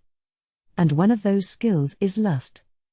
It uses potent brainwashing to force the afflicted to obey the user. All of the 7 Deadly Sins skills Progenys told me about had extraordinary effects, but Lust stuck out in my mind as especially horrid. Still, Progenys was only guessing at the skill's effects from a person who once had the Lust skill in the past, so he didn't know exactly how effective it might be. So I don't know exactly how many people Hugo can brainwash at once. At any rate, we have no way of knowing how far Hugo's influence has spread. It's best to assume this entire kingdom has been lost. That can't be. For now, our best option is to prioritize safety and regroup somewhere beyond the borders of the Interlude kingdom. I can't let that happen. That's all the more reason we can't just let Hugo go. If we do something about him now, we might still be able to stop this in time. No. Shun's logic is sound in theory, but there's a reason we can't do that. As long as Sophia is there, we have no chance of winning. Sophia, once known as Nagashi, is on another level of strength from us. I fought for the humans in the war. My goal was to make contact with Tagawa and Kushitani, who were fighting in the same battle, but all three of us found ourselves facing down a demon general called Mirazophis. Mirazophis's strength was so overwhelming that it was only when we fought together that we stood even the slightest chance of landing a hit on him. We didn't stand a chance of winning. A single hit was all our efforts won us. It turns out that Mirazophis is a former servant of Nagashi's family. According to Progenys' research, he was originally an ordinary human but gained his current strength after Nagashi's powers turned him into a vampire. In other words, Mirazophis's master Nagashi is even more powerful. I don't say this to brag, but my stats are fairly high. And yet, I had to team up with Tagawa and Kushitani, who were likely even stronger than me, to be anywhere near even footing with Mirazophis. In that intense battle, where I thought Tagawa might be cut down at any moment, I felt the fear of death intensely even though I was providing support from the rear. Worse yet, I feared that Tagawa and Kushitani might be killed before my very eyes, so much so that I could barely breathe. When Kushitani was gravely injured, the fear was so strong that my insides felt frozen. After all that, the most we could do was escape with our lives. And yet, Nagashi is even stronger than Mirazophis. We don't stand a chance of winning. Teacher, who in the world is she? Shun looks at me with alarm, perhaps finally realizing how serious I am. Sophia is. But just as I open my mouth to explain about Nagashi, Leston and the others arrive. The timing is unfortunate, but right now, escaping is more important than explaining. Once we made it to safety, I would tell him all about it. Or so I thought. Fancy meeting you here. Until Nagashi stood in our way yet again. 3. Overthrowing a kingdom for a living. I've been watching everything go down by way of my clones, and damn, this is crazy. Talk about a jam-packed event. From Yamada's perspective, his cute little sister suddenly killed the king, then Natsume suddenly reappeared despite supposedly being exiled. Plus, the first Prince Silis worked with Natsume to pull off a coup d'état and pinned the blame for the king's death on Yamada. Talk about a bolt from the blue, at least for poor Yamada, you know. Sadly, we had no choice but to frame Yamada and force him to flee from the capital. Poor guy. I can't say that when I'm the one who set him up? Yeah, I guess you're right. But still, if I hadn't made all this happen, things might have taken an even more tragic turn. Natsume would have tried to get revenge on Yamada and Ms. Oka one way or another, I'm sure. And the eldest prince, Silis, might have acted on his inferiority complex toward his younger brothers and obsession with the throne even without our intervention. Not to mention, Progenys was corrupting the highest echelons of the kingdom's ruling class, too. There were already bombs all over the place. So all we did was make those bombs go off in the most convenient directions and times for our purposes. I got rid of the bombs for you. You're welcome. See? I did nothing wrong. What do you think? Are you buying that? No? It's still on me. Oh, all right. I'll admit it. I did quite a few things wrong. Like, we totally killed the king. And even if he was being controlled, that poor girl who killed him might be seriously traumatized about that. Yes, I know I've done some nasty things. But I won't stop.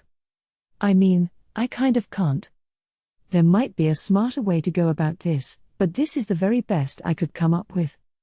At any rate, we used this chaos to get rid of all the kingdom officials who were under Progenys' control, and Vampy got rid of Progenys herself. As usual, it wasn't his real body, so he'll probably pop up in another body soon enough, but I think we at least managed to root him out of the kingdom. With that, our mission is more or less complete. Now all we need is for Yamada and friends to get away safely. Without an entire kingdom behind him, Yamada shouldn't be able to do anything too crazy anymore. We just need him to hide out someplace until everything's over. Or so I thought, but it seems like he's having a hard time with the people Natsume brainwashed.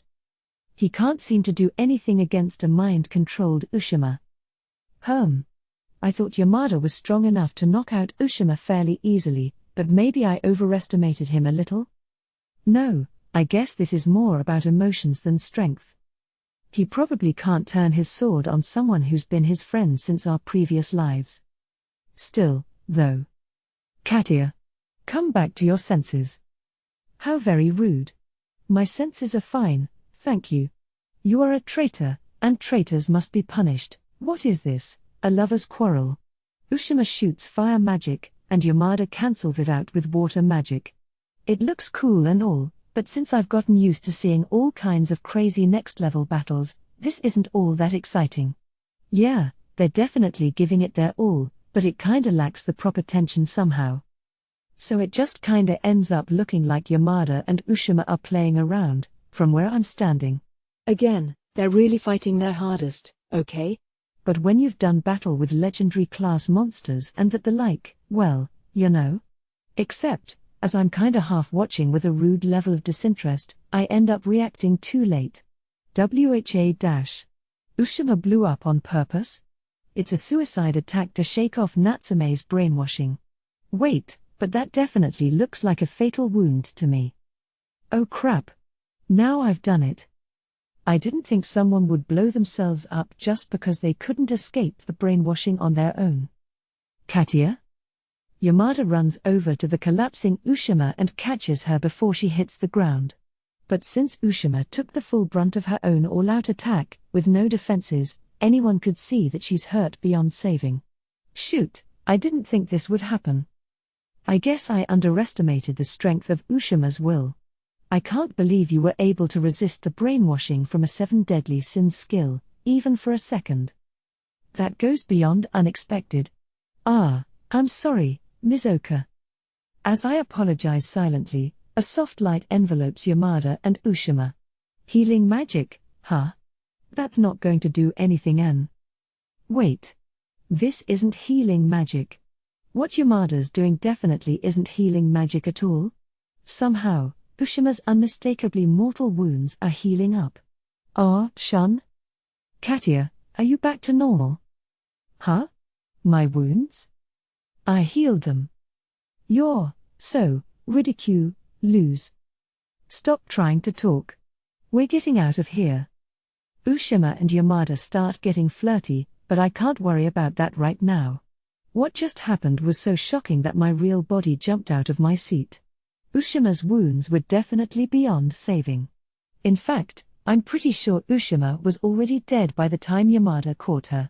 Normal healing magic can't fix fatal wounds right away, and even miracle magic, the advanced version of healing magic, can't bring people back from the dead. There's only one skill that might be able to do that. The 7 heavenly virtues skill mercy. That's the only skill in this world that can bring someone back from the dead. And to think that Yamada of all people would have it. Well, okay, I guess I had some idea that might be the case. I actually knew that there was a human with the mercy skill, although I didn't know who it was. But the 7 heavenly virtues skills, like the 7 deadly sins skills, are really hard to get. I don't think most human in this world could get it even if they deliberately tried, which means it's even less likely that someone would acquire it by chance. That's why I figured there was a good chance that the person who had mercy might be an outsider in this world, a reincarnation. And if anyone was going to get mercy, it probably would be Yamada. In fact, part of the reason I had Natsume brainwash reincarnations like Ushima and Hasebe was to figure out if any of them had 7 heavenly virtues skills. Ushima and Hasebe both turned out to be a bust, so by process of elimination, either Yamada, Mizoka, Tagawa, or Kushitani must be the holder of mercy. Personality-wise, it wouldn't be surprising if Mizoka had it, but since I'd never seen her use it to revive a murdered elf, that ruled her out. That also left Tagawa and Kushitani, but Yamada seemed like a more logical fit. But the only way to find out would be to use appraisal on Yamada or get him to actually use it, and I couldn't very well just drop a dead body in front of him for that. I guess this turned out to be a blessing in disguise, since I got to see him use it because of this unlucky break. Although I already had a hunch it was him, I hadn't figured it into my plans since I couldn't find out for sure. Now that I know, this might be a big opportunity. The cost of using mercy is that one's taboo skill levels up. Mercy makes bringing back the dead possible, which is difficult even in the system of this world. But once you've revived the dead, you're confronted with taboo, which reveals the true nature of the system. Once you find that out, you're bound to realize what it really means to bring back the dead. D is a sick bastard, as usual. Always out to break people's hearts. But maybe I can use that to my advantage. I'll lure Yamada in and have people die in front of his eyes. No doubt he'll bring them back from the dead. And then his taboo level will go up. Eventually, when it maxes out, Yamada will learn the truth of this world. And then he'll be faced with a choice. Will he stand against us? Or join hands with us? I suppose pretending he didn't see anything is an option, too. No ordinary human can carry the weight of the world on their shoulders. And if he chooses to oppose us, then I'll crush him, of course. But I don't think Yamada could do that. He's a lower middle-class kid, after all. Sure, he's a hero or whatever now, but originally, he was just a normal boy. So I'm sure he can't take on the fate of the world. I'll push him into finding out the truth and get him to give up. Yep. I was gonna have him escape and hide out somewhere, but now I'm changing the plan. We still need him to get away from the royal capital for now, but I think I'll have Yamada see a bit more action after all. My thoughts race as I form a new plan. Now that Ushima is down, the biggest obstacle to their escape is gone, so that part should be easy. Fancy meeting you here. Excuse me? Ah, Vampy? What do you think you're doing? Why exactly are you standing in their way like some kind of big final boss? Oh, here. Present for you, Ms. Oka. P. Patimas. It can't be. And now you're dramatically tossing her Patimas's head? Obviously, that's gonna freak everyone out. Vampy. Seriously, what are you thinking? She licks some of Patimas's blood off her hands. How disgusting. Perhaps his rotten personality made his blood taste bad? Ew, don't lick that blood. It's dirty. Go on, spit it out. You did this, to Patimas. What other explanation could there be? But you're not going to say I could never kill anyone, are you? You've done plenty of killing yourself, after all. This isn't Japan. The same rules don't apply here, and you know it. Debating with Ms. Oka is all well and good, but what are you planning to do next? What the heck? I did explain that we were going to let Yamada and friends escape from the capital, right? She didn't forget, did she? So why do Ms. Oka and the others look like they're about to fight Vampy? Ms. Oka, you want to fight me? Oh, stop. Master told me not to lay a hand on you. See? I knew it. I did say that, didn't I? Then why are you standing in their way now? Even those softies are gonna try to fight you if you do that. But I suppose you give me no choice. It's not my fault if it's just self-defense, right? It totally is, dumbass. No, it'll be fine. I'm sure even Vampy is still planning to let them go in the end. And if it comes down to it, Pelmina will step in and stop her on my behalf. I think. Just then, a chakram goes flying toward Yamada. Wait, what? Isn't that Pelmina's weapon? Vampy alone is too powerful for these guys to take. If you add in Pelmina, there's no way for Yamada and company to win at all, is there? Clad in black, Pelmina stops Yamada from trying to back up Mizoka. An identically black-clad Wold swoops down on Herince, who's holding Anna. They're not dressed in white like usual because that would stand out a bit too much for undercover work in the kingdom. People are starting to figure out that white clothes equals the 10th Army anyway. I don't know if anyone in this kingdom is aware of that, but just to help avoid being found out and to fit in with Silas's soldiers, I had them wear black. None of that matters right now, though. Vampy keeps cancelling out Ms. Oka's magic, slowly but surely closing the distance between them. When Vampy got the Envy skill, she also got a title that granted her the Divine Scales skill. It's an advanced version of the Dragon Scales skill that dragons and worms have. Its effects are twofold, adding scales to the user's body to increase their defense and interfering with the weaving of magic. So it raises physical defense while also dealing with magic attacks by hindering their casting. It's a powerful skill, one of the best defenses there is, and as far as magic goes, by combining it with the similar effects of the Dragon Barrier skill, it can all but cancel out most magic. Since Ms. Oka seems to have a magic-heavy build, she's a terrible match for Vampy. Throw in the huge difference between their stats, and she pretty much has no chance of winning. Vampy clearly realizes that and is slowly, lazily walking toward Ms. Oka. Ms. Oka tries to stop her with wind magic, but since magic doesn't work on Vampy, it's literally just dust in the wind. Finally, Vampy grabs Ms. Oka around her slim neck. Seriously, what the heel? What's wrong with you? At this rate, the adventures of Yamada and friends are gonna meet an untimely end right here. Arg. If it's come to this, I have no choice but to show up and save them as some mysterious stranger. But just as I'm starting to seriously consider this half-baked plan, a white worm comes flying in. Isn't that Faye? Yamada's words overlap my thoughts as he addresses the worm. Faye is Shinahara, right? She used to be an earth dragon, but since she made a summoning contract with Yamada the hero, she took a special route to evolve into a light worm. Since it's a special evolution, she entered some kinda cocoon thing for quite a while, but it looks like the evolution finished just in the nick of time. Seriously, talk about perfect timing. A little too perfect, don't you think? Maybe this is Yamada's divine protection skill at work again? Yeah, you're just in time. While I was thinking about all that, it looks like Yamada and Shinahara were communicating telepathically. Shun. Mount that worm and get out of here. As the third Prince Leston shouts, everyone jumps into action. Don't worry about us. Shun, and Herince, too. Take Miss Oka and run. Shun. Let's go.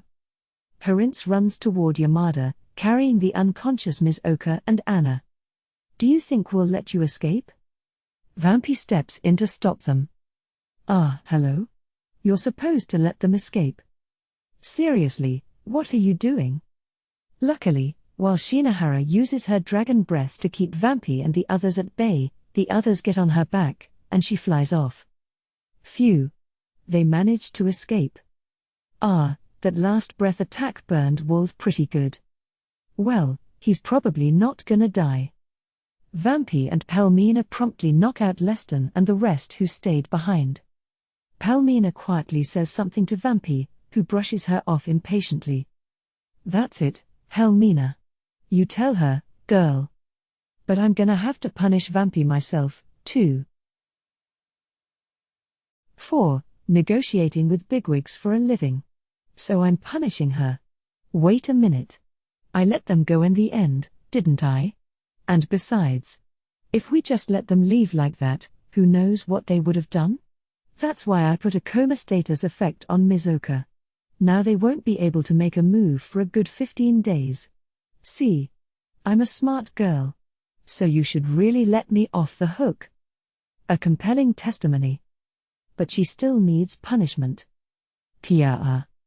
As Vampy shrieks like a bird being strangled, Pelmina looks on with a satisfied smirk. You realize you were complicit in this too, though, right? Eek.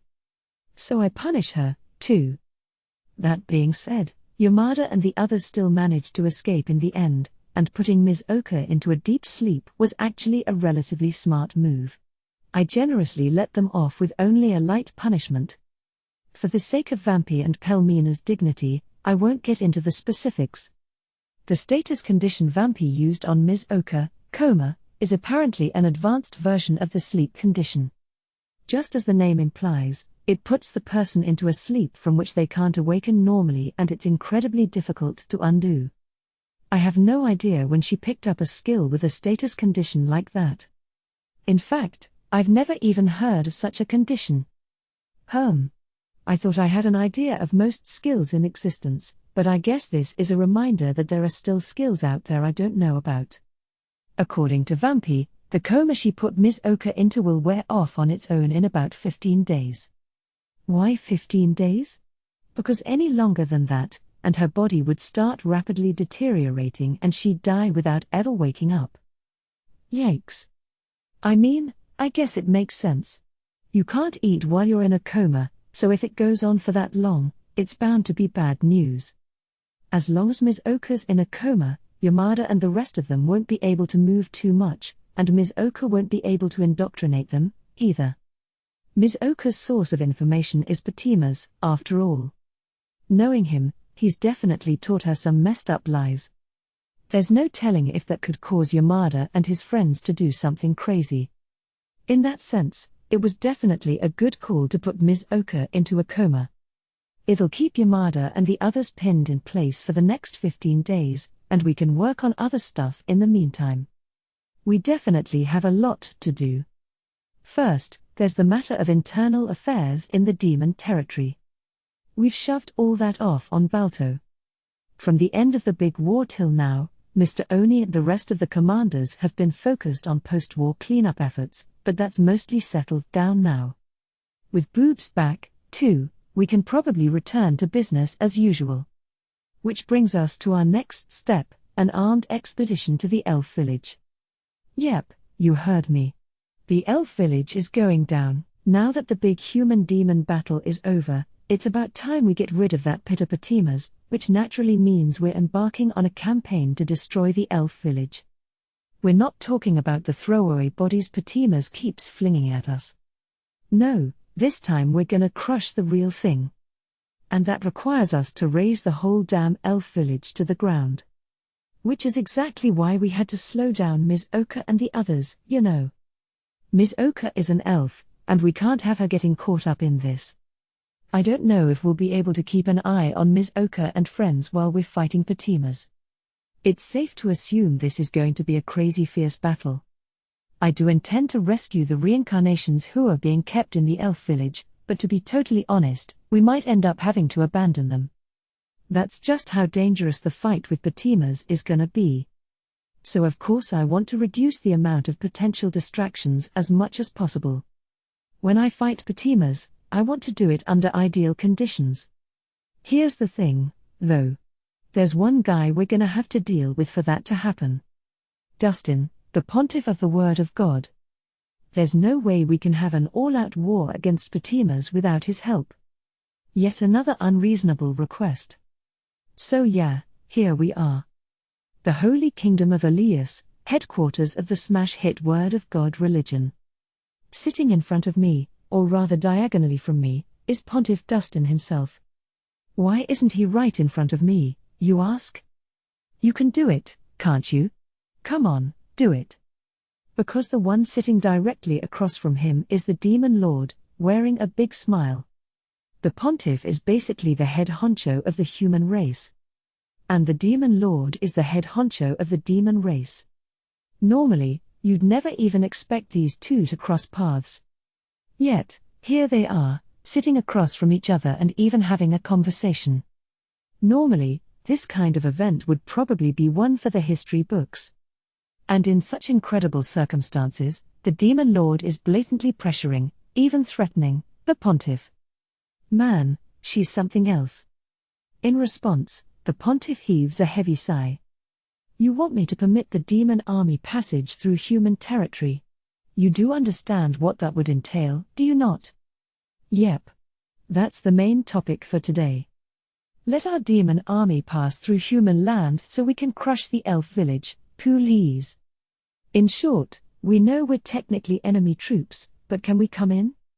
Doesn't take a lot of imagination to figure out why the Pontiff called it an unreasonable request. What nation in any world would give an enemy army permission to pass its borders? Not to mention, the demon lord and Pontiff are officially enemies. Since they're the representatives of the demon and human races respectively. They're just temporarily working together because they currently have a common enemy in the elves. The enemy of my enemy is my friend, sorta, although they're really all mutual enemies who aren't quite in a three-way deadlock. Getting rid of Patimas is more urgent, so they'll cooperate a little as far as that goes, but that doesn't change the fact that they're enemies, too. Not to mention, the demons and humans just had a big ol' war. Asking him to grant the demon army safe passage under those circumstances is really a rash, ridiculous, reckless request. And yet, I say, it's really just the demon lord and the Pontiff who are temporarily working together. Not the demons and the humans, just the demon lord and the Pontiff. That part's important. Both of them are technically at the tops of their respective races, but it's not like either of them has total control. The demon lord has a pretty firm grasp thanks to her reign of terror, but that doesn't exactly mean everyone is thrilled about it. And since the Pontiff is really just in charge of a popular religion, he can't exert complete control over humans, either. Religion is a convenient form of control for inciting people to action, but in the end, it only appeals to people's thoughts, which makes it difficult to force them to believe something they don't agree with. Like, for instance, let's reconcile with the demons. Especially when the Word of God religion has been hyping the demons up as the sworn enemy of the human race since forever ago. If either of them suddenly changes their official stance, they're gonna lose their ability to unify their respective bases real fast. And since the Word of God religion is more or less built on unity, that'd basically be the end for them. Although I'd be willing to bet some particularly faithful nobility and royals would be like, well, if that's what the Word of God says. So I don't think they'd fall apart that easily. Even though he has no lawful control over them, it's impressive that the Pontiff can manipulate people this much with ideas alone. No wonder even the demon lord recognizes him as a major power.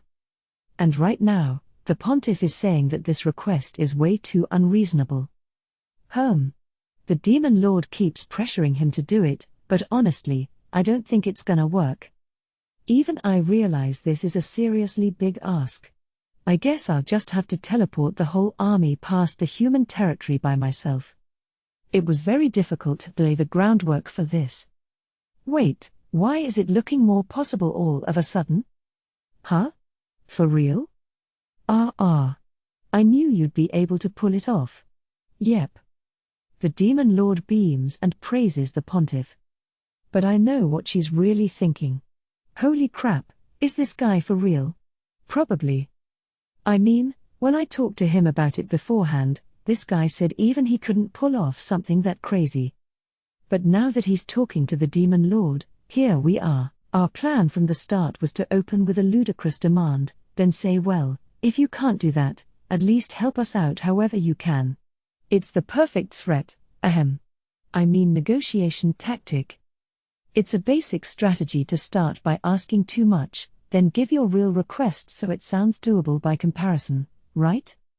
The Demon Lord and I were laughing it up together about how he'd never be able to let the demon army pass through human territory, so we'd use that to squeeze whatever we could out of him, or at least that was the idea. But what did this old dude just say? It was difficult to lay the groundwork? Doesn't that mean he's all ready to give us the go-ahead at any moment? What kind of cheater is this old man? Listen up, reincarnations. You're better off not trying to cheat your way through politics. You can't cheat a cheater with a half-baked plan, apparently. Are you sure about this, though? Wasn't this a bit of a stretch, even for the world's most popular religion? Demon Lord. Don't ask him that. The Pontiff's smile deepens, as if he's detected my inner panic. Yes, it certainly was. This favor came at a considerable expense, with no regard for the consequences. And so, the Pontiff pauses for a moment, his eyes crinkling shut with a smile. I won't accept failure as an outcome, understand? Eek. Scary. How is this old guy so scary when he's not even strong at all? We came here to threaten him, but we're getting threatened instead. We're not going to fail. You can count on that. While I'm totally intimidated by the old man, the Demon Lord remains perfectly calm. This is the moment we've been waiting for, she continues, for so long. Though her voice is quiet, the look in her eyes is anything but. Wild emotions churn behind her calm expression. Indeed. Truly, we have waited a very, very long time for this. The Pontiff's eyes look the same. These two have been fighting against Progenys for an incredibly long time now. I've heard the phrase ancient grudge before, but their hatred for Progenys has built up for even longer than any of those. I really hate Progenys, too, but I bet my feelings pale in comparison to theirs. They've just had way longer to hate him. It's even gotten to the point where they hate anything related to him. Both the Demon Lord and the Pontiff actually despise Progenys so much that they've basically committed genocide against anyone who appears to be an elf. Although since elves are basically Progenys' spawn, I guess that's kind of inevitable. Besides, lately, most of this elf genocide has been at the hands of the 10th Army, under my orders. I'm not exactly in any position to judge. But even as my mind goes off on this tangent, when I look at the Demon Lord and the Pontiff gazing silently into the distance with almost nostalgic expressions, I can practically feel a cold sweat on my back. Yeesh. We really can't afford to screw this up. Not that I was planning on failing, of course, but you know. This is Progenys we're up against, remember. There's no way that bastard doesn't have a trick or two up his sleeve. And depending on the nature of those tricks, we might end up having to temporarily withdraw or something. But I can't imagine saying that when I see the way the Demon Lord and the Pontiff look right now. They're giving off this after 100 years, we meet at last. Let's settle this once and for all. Kind of atmosphere. In fact, it's probably been way more than 100 years. I can't blame them for having some serious feelings about it. And the success or failure of this plot to destroy Progenys rests in my hands. Oh hey, did my stomach just start hurting all of a sudden? 'Cause that is some major pressure. It's fine, though. It's gonna be fine. This is what I've been preparing for all this time. I can do this. I just gotta believe. At least, I'm gonna keep telling myself that. But hey, I do want to wipe Progenys out in one go if possible, just like they do. Especially when I think about what he's put both of them through. Progenys has caused plenty of trouble for me personally, too, so I'd like to put that to rest and leave the Demon Lord and Pontiff feeling satisfied. And since the Pontiff managed to lay the groundwork for us, that should make things easier. Our original plan assumed that even he wouldn't be able to get permission for the demon army to march through human territory. So even though it would have been crazy tough, I was planning on teleporting the entire army directly to the elf village myself. It would have cost tons of energy, mind you. We just figured it was a necessary sacrifice.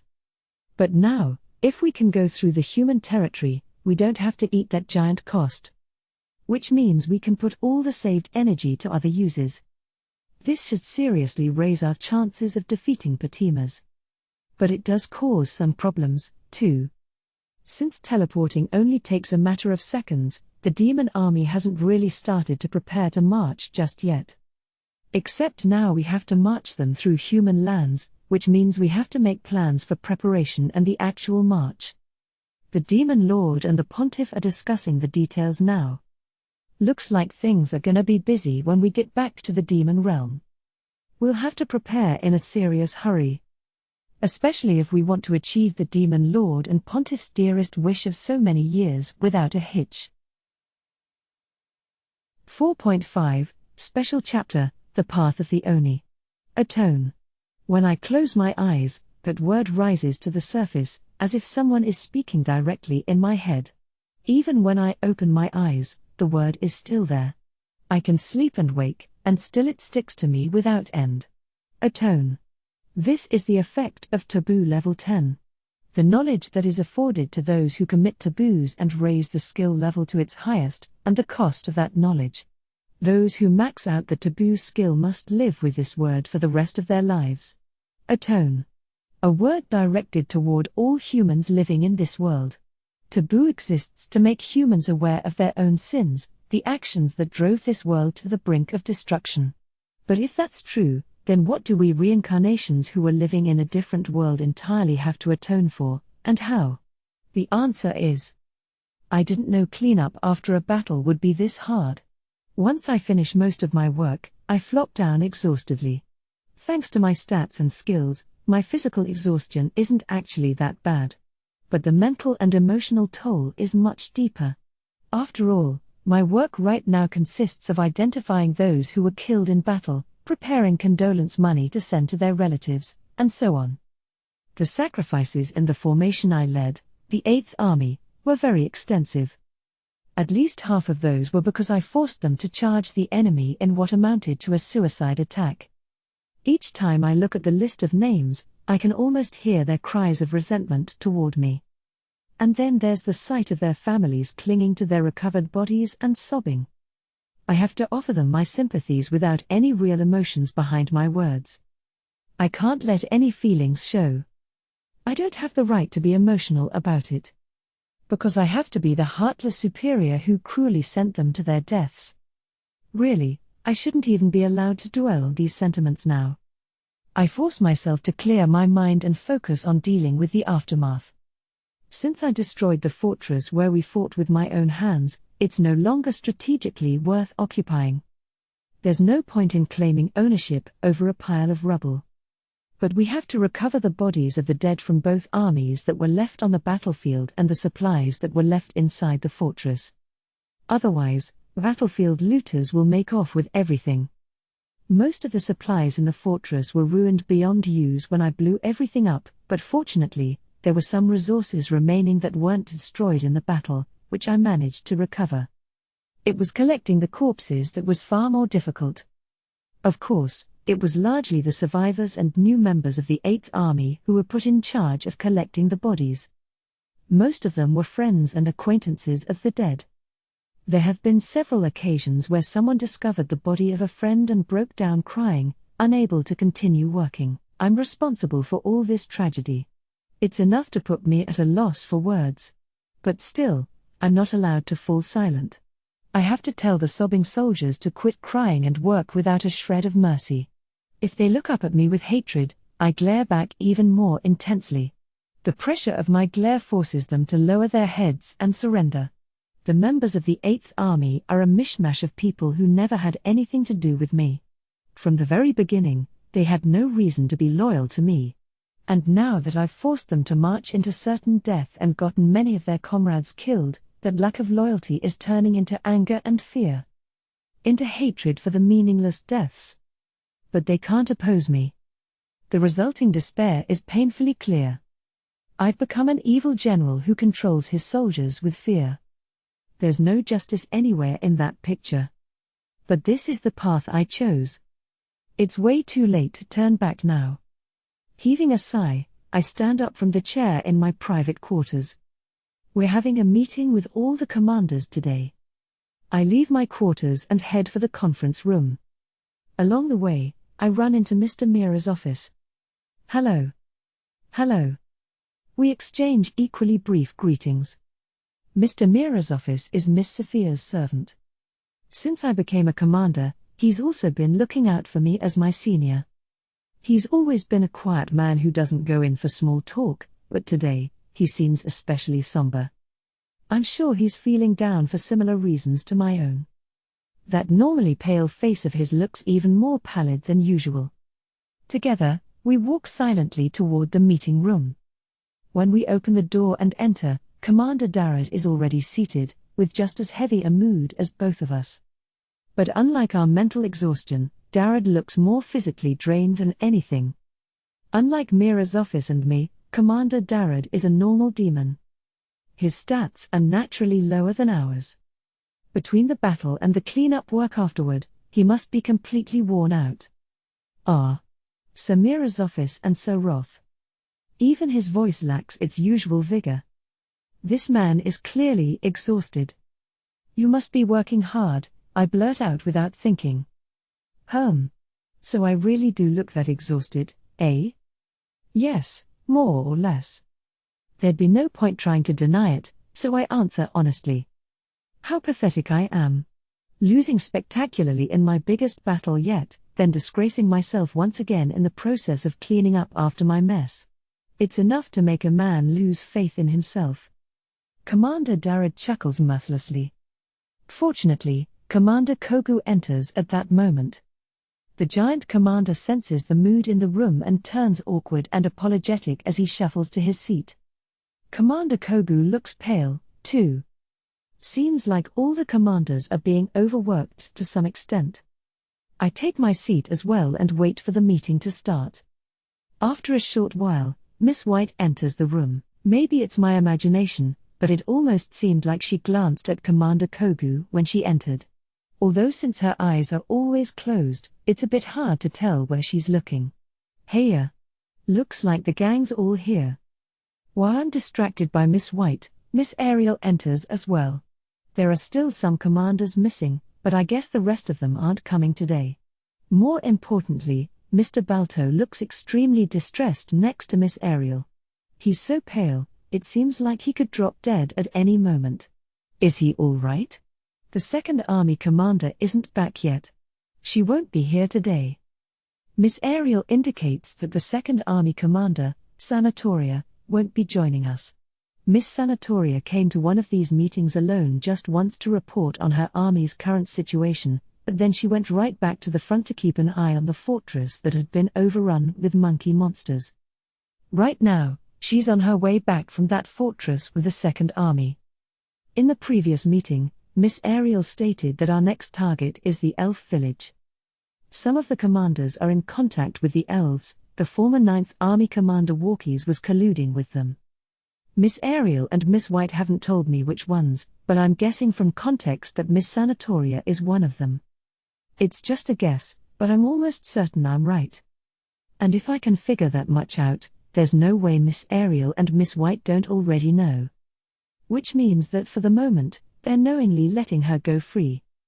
I can't understand why they would do that if we're on the brink of marching on the Elf Village to wipe out their entire race. But knowing Miss Ariel and Miss White, I'm sure there's a very good reason that isn't immediately apparent. Now then, I've gathered you all here for a very important reason. We're going to discuss our plan of attack on the Elf Village. I keep my surprise to myself. Usually, Miss Ariel leaves Mr. Balto in charge of running these meetings. But this time, Miss Ariel herself is handling it herself. Something strange is going on. I can't help but get a bad feeling about it. And more often than not, my bad feelings are right. There's actually been a slight change of plans. We're gonna have to move the schedule forward way sooner. The commanders all go deathly silent, as if they've forgotten to breathe. I can't blame them for that reaction. We've only just gotten close to being done with the post-war cleanup, and now we're going to have to march again right away. The original plan was already pretty busy and short on time. If we're moving it up even more, then this could turn into a literal death march. Yeah, sorry about that. Miss Ariel scratches her head and apologizes in a light tone. This is no comfort at all, but she probably does genuinely feel bad on the inside. When it comes down to it, Miss Ariel is actually a very good person, but her apology won't make the mountain of work ahead of us any smaller. The term worker exploitation flashes across my mind. People can do amazing things if they push themselves. We managed to finish reorganizing the troops and get ready to march just in time. It's probably because all the commanders worked together and ran around like crazy to make preparations happen. Mr. Balto and Commander Darrad were particularly cooperative. It seems to me like they became a lot more open during this period of preparation. Even more surprisingly, Miss Sanatoria was fairly helpful, too, in spite of the fact that she's most likely working with the elves in secret. When she got back to the Demon Lord's castle, she actually coordinated with the likes of Mr. Balto, who stayed behind to keep things running in the demon territory during the battle, and Commander Darrad. She proactively participated in restoration efforts, upgrading the defenses of the troops who were getting ready to head to the elf village and so on. Although unlike Mr. Balto and Commander Darrad, she didn't offer to lend her forces to the expedition to the elf village. Even so, she was a big help. I guess Miss Sanatoria must have decided to cut off contact with the elves and stick with Miss Ariel. That seems like a bit of an opportunistic move to me, but it's not really any of my business. On the other hand, the Third Army Commander Kogu was decidedly uncooperative. He's always been on the rebel side, and he's against this next attack, too. That being said, although he's not actively helping, he isn't trying to stop us, either. If someone like Mr. Balto gives him an order, he'll still do it, albeit half-heartedly. Weak-willed. Indecisive. That's my impression of Commander Kogu. I know it sounds a bit harsh, but I can't help it. While the rest of us are burning the candle at both ends, he's the only commander who consistently refuses to help out. Technically, I suppose the 9th Army Commander Black hasn't helped, either, but he has a special position apart from the rest of us commanders. As for the other commander with a special position, Miss White, she seems quite busy herself. Although I've never actually seen her looking busy. Officially, it's a mystery what kind of work Miss White's 10th Army actually does, but I happen to know that Miss White teleports them all over the place to do various odd jobs. The fact that I haven't seen any of the 10th Army members during the staging period is proof in itself they've been busy. They're here for the departure today, though. Although I don't see a few members, like Miss Sophia. I'm guessing the ones who aren't here are traveling with the Imperial Army instead. Before we left, Natsume, or rather Hugo, led the Imperial Army toward the elf village. We'll be marching shortly after them, as the second formation in the order of battle. I glance around the demon army as we prepare to head out. The first thing that jumps out at me is the Empire's war flags. There are so many of them that even a cursory look leaves a strong impression. I'd be willing to bet it was Miss White who prepared these. We're going to pretend to be part of the Imperial Army while we march. On the surface, demons and humans look exactly the same. So as long as we display our affiliation this brazenly and spread the word in advance that the Imperial Army is coming, no one will be the wiser. There are a few exceptions who visually stand out, like me, but all we have to do is cover up with full-body armor and such. Right now, in human lands, they're probably all ready for the Imperial Army to come marching through. With no idea that we're really the demon army.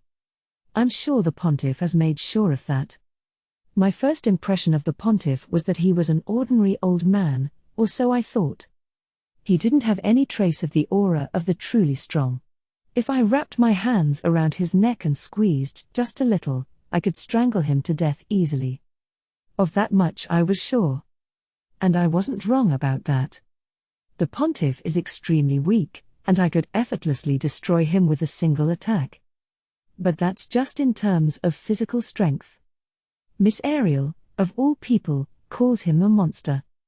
I got a brief but vivid glimpse of that side of him. That is precisely why I will not allow the mountains of sacrifices to have died in vain. I'm sure the Pontiff had no idea how much those words shook me to my core. I first met the Pontiff when Miss White and Miss Ariel took me along to visit the Holy Kingdom of Elias.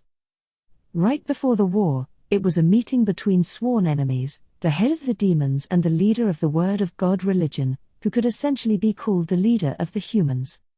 For some reason, I was also allowed to sit in on this fateful meeting. Miss Ariel and the Pontiff previously came to the consensus that they would work together after the war to take down the elves as a united front, and they evidently forged a secret pact. So the goal of this meeting was to pool their ideas and frankly discuss a plan of action for after the war and after defeating the elves. Miss Ariel is a true living witness, a being who's been around since before the system was created. And from what she's told me, the Pontiff has a highly unusual skill that allows him to be reborn over and over with memories of all his previous lives intact. That means he's a living witness to history like Ariel, even if he's been reborn many times instead of surviving all the while. And if he knows the real history of this world, that means he knows all about the system, too. Taboo taught me the truth of the system. Namely, that the foolish actions of humans brought this world to the brink of destruction, and a lone goddess sacrificed herself in order to keep the destruction at bay, but that's only a temporary solution, and this world is still in danger of falling apart. The system is essentially an enormous spell that takes the experience points that every living being builds up throughout their life, the power reflected in their stats and skills, and recovers it after that being's death, using it to restore the world and keep it from falling into ruin. Miss Ariel and the Pontiff know the truth about this system. That's why Miss Ariel is pitting demons against humans as the demon lord and providing the system with more energy by causing mass deaths. And the reason the Word of God religion teaches followers to train their skills and hear God's voice more often is to increase the amount of energy they provide the system over the course of their lives. As the residents of this world grow up, they hear announcements each time they gain new skills, level up, and so on within the system. Very few people find it strange to consider that the voice of God.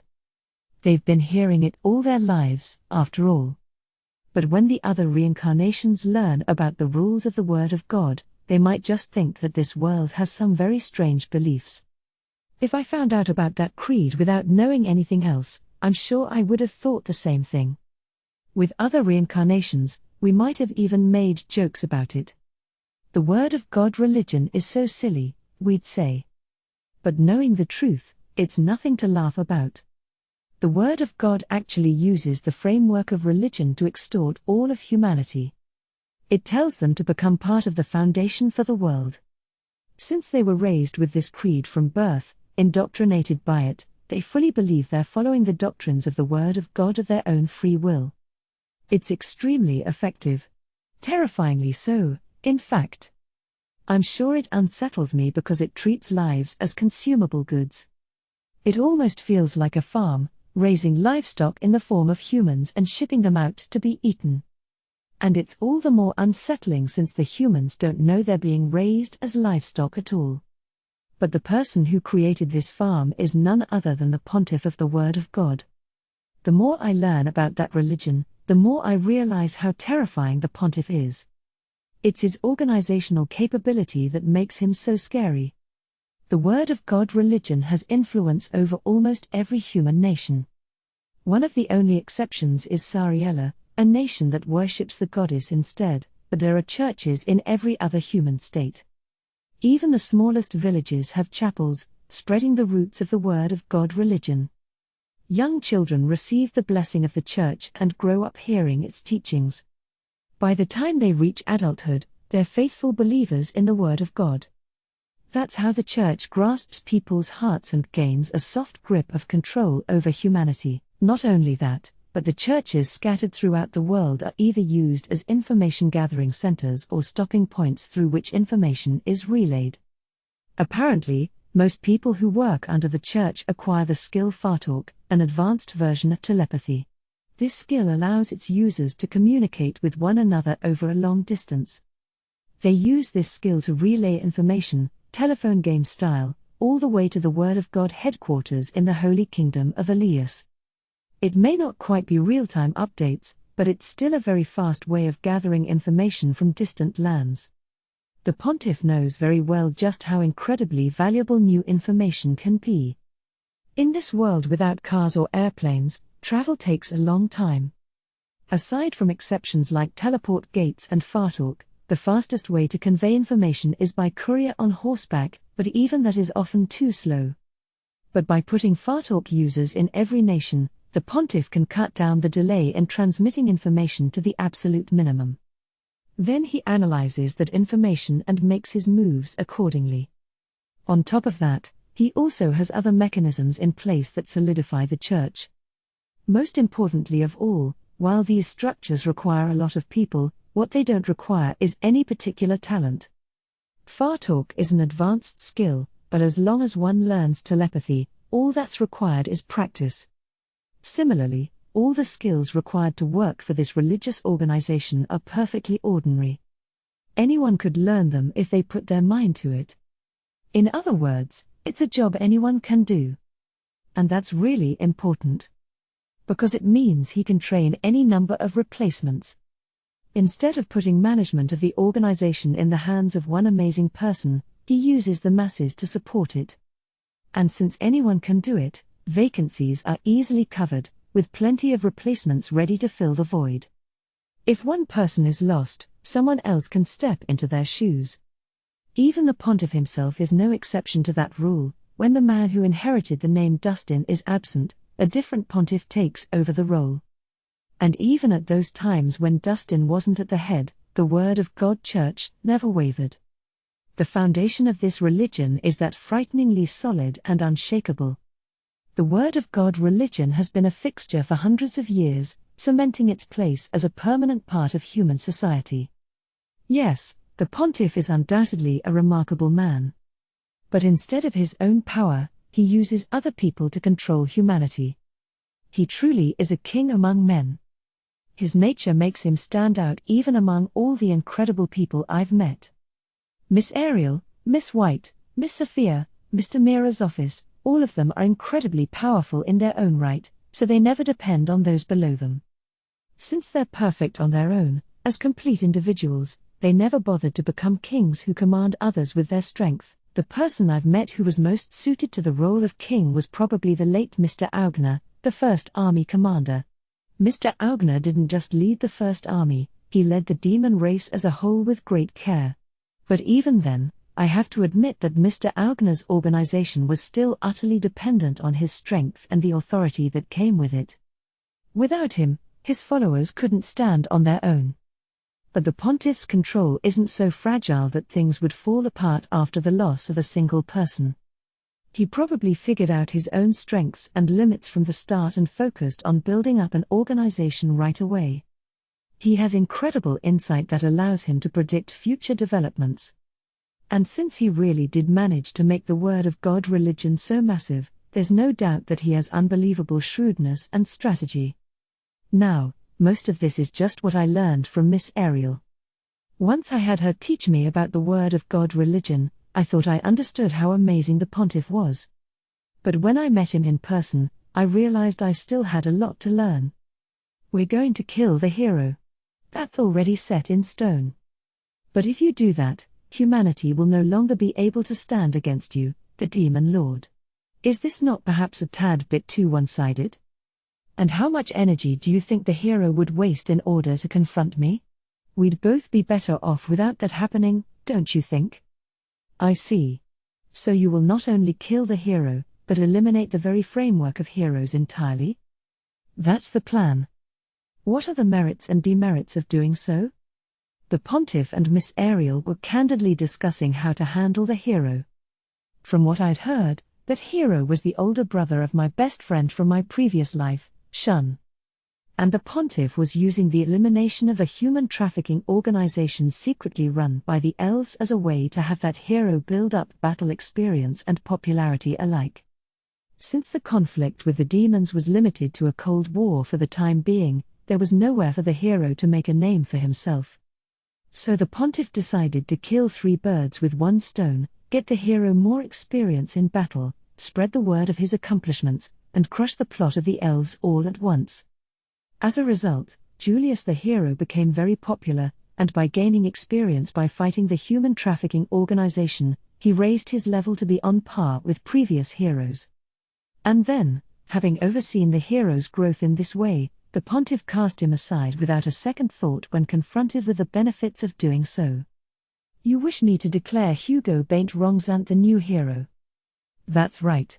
The real one is Schlein Zagen Eineliet. And why would we hide that? Because Hugo is a pawn to our dear White. Although I don't think he knows it. Calling a human we can completely control the official hero will make things much easier for us. I see. Does this have anything to do with the suspicious activity Progenys has been getting up to in the Eineliet kingdom? It sure does. If we want to kick Progenys out of the Eineliet kingdom, we're gonna have to cause some serious trouble there first.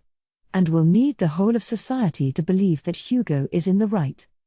So you've concluded that the fastest and most effective way to build that trust is by declaring Prince Hugo the hero.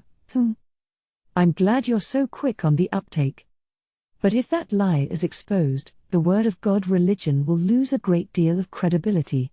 How do you intend to compensate for that? Stamping out the elves is a pretty good payoff, don't you think? We're planning on using Hugo for that, too, so your church can take half the credit since you helped out. If anything goes wrong, just claim that Hugo brainwashed you. He wouldn't hesitate to falsify the real hero if it benefited his purposes. Or plunge an entire kingdom into chaos if it meant defeating Progenys. On the one hand, you could say he has a good grasp of the big picture. On the other hand, it's horribly machine-like, viewing people's lives as nothing more than numbers. If discarding one person would save 2 or more people, then he'd discard that person without hesitation, even if it's the hero. Of course, if the hero's usefulness outweighed the people who would be saved, I imagine he would just as soon not cast him aside. But that wouldn't be because he's considering the individual. No, all that matters would be the abilities of the chess piece called the hero. A political monster, putting aside any personal feelings or human kindness. To the human race, he is a king, an absolute guardian, an ally. And yet, he himself lacks humanity in his principles. What kind of sick joke is it that the man who leads the human race has no humanity himself? I couldn't wrap my head around it. So I ended up blurting out a comment. You say you want to protect humanity, but you're willing to offer them up so easily. He responded. If the only way to save the many is to kill the few, then I will kill the few without hesitation. Then Miss Sophia snorted. What a piece of work, slaughtering the people he's supposed to save. From what I've been told, Miss Sophia's hometown was destroyed by a sect of the Word of God religion, and Progenys took advantage of the confusion to murder her parents. It's understandable that she'd hold resentment against the church. But the Pontiff responded calmly to Sophia's accusation, too. That is precisely why I will not allow the mountains of sacrifices to have died in vain. That idea stunned me into silence. Not only was he not proud of what he'd done, but it seemed almost as if he was apologizing to the mountains of dead he'd created. But he still refused to stop. If he did, he would be letting all those deaths, those sacrifices, go to waste.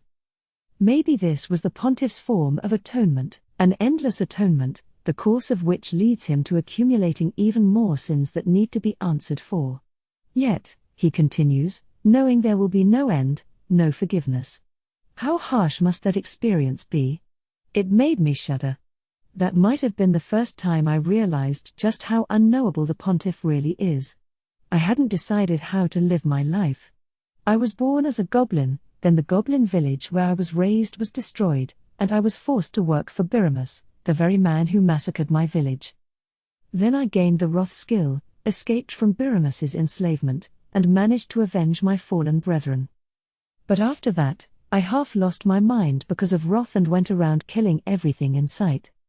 The fact that I met Miss White and the others and had wrath sealed away to regain my senses was nothing short of a miracle. If I had continued wandering around half-mad, I probably would have soon run out of strength and died in a ditch. I am lucky to be alive.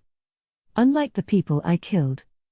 Since I had the good fortune to be saved, I thought it was my duty to keep on living. And if I was going to keep living, I wanted to accomplish something. But I hadn't figured out what exactly I should do. I just followed Miss Ariel, Miss White, and the others.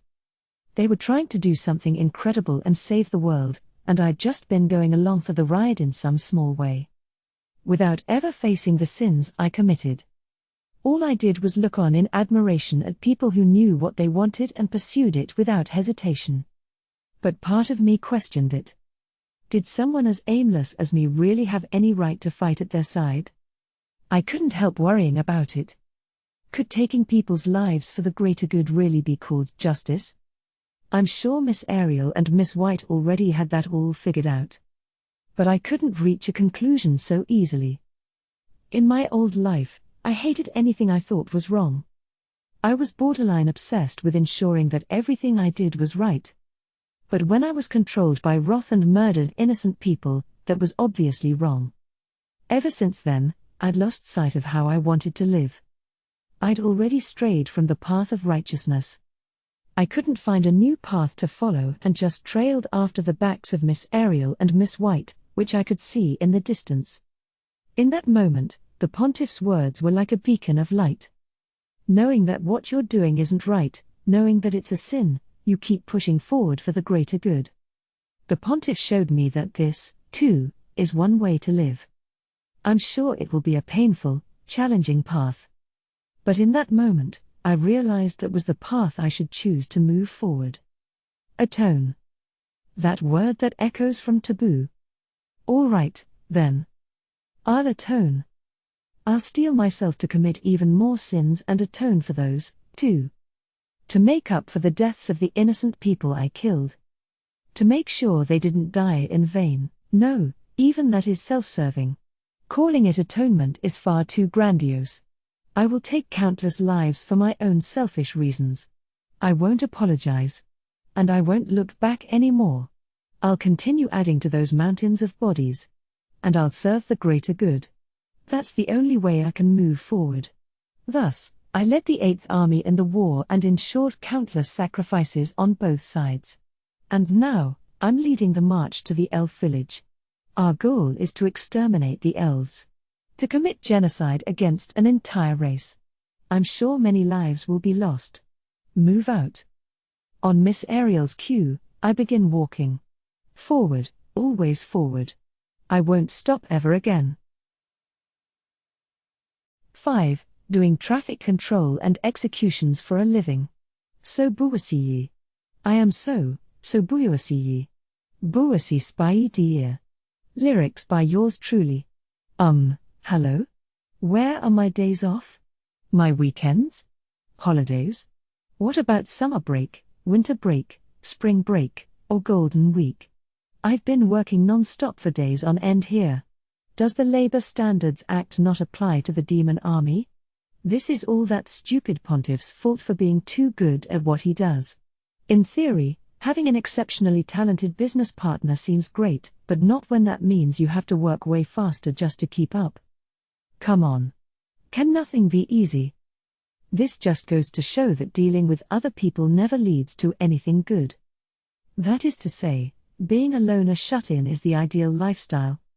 When you get involved with other people's business, they'll stick you with a bunch of work, and then you end up busy like me. So obviously, it's better to do whatever you want, on your own, at your own pace.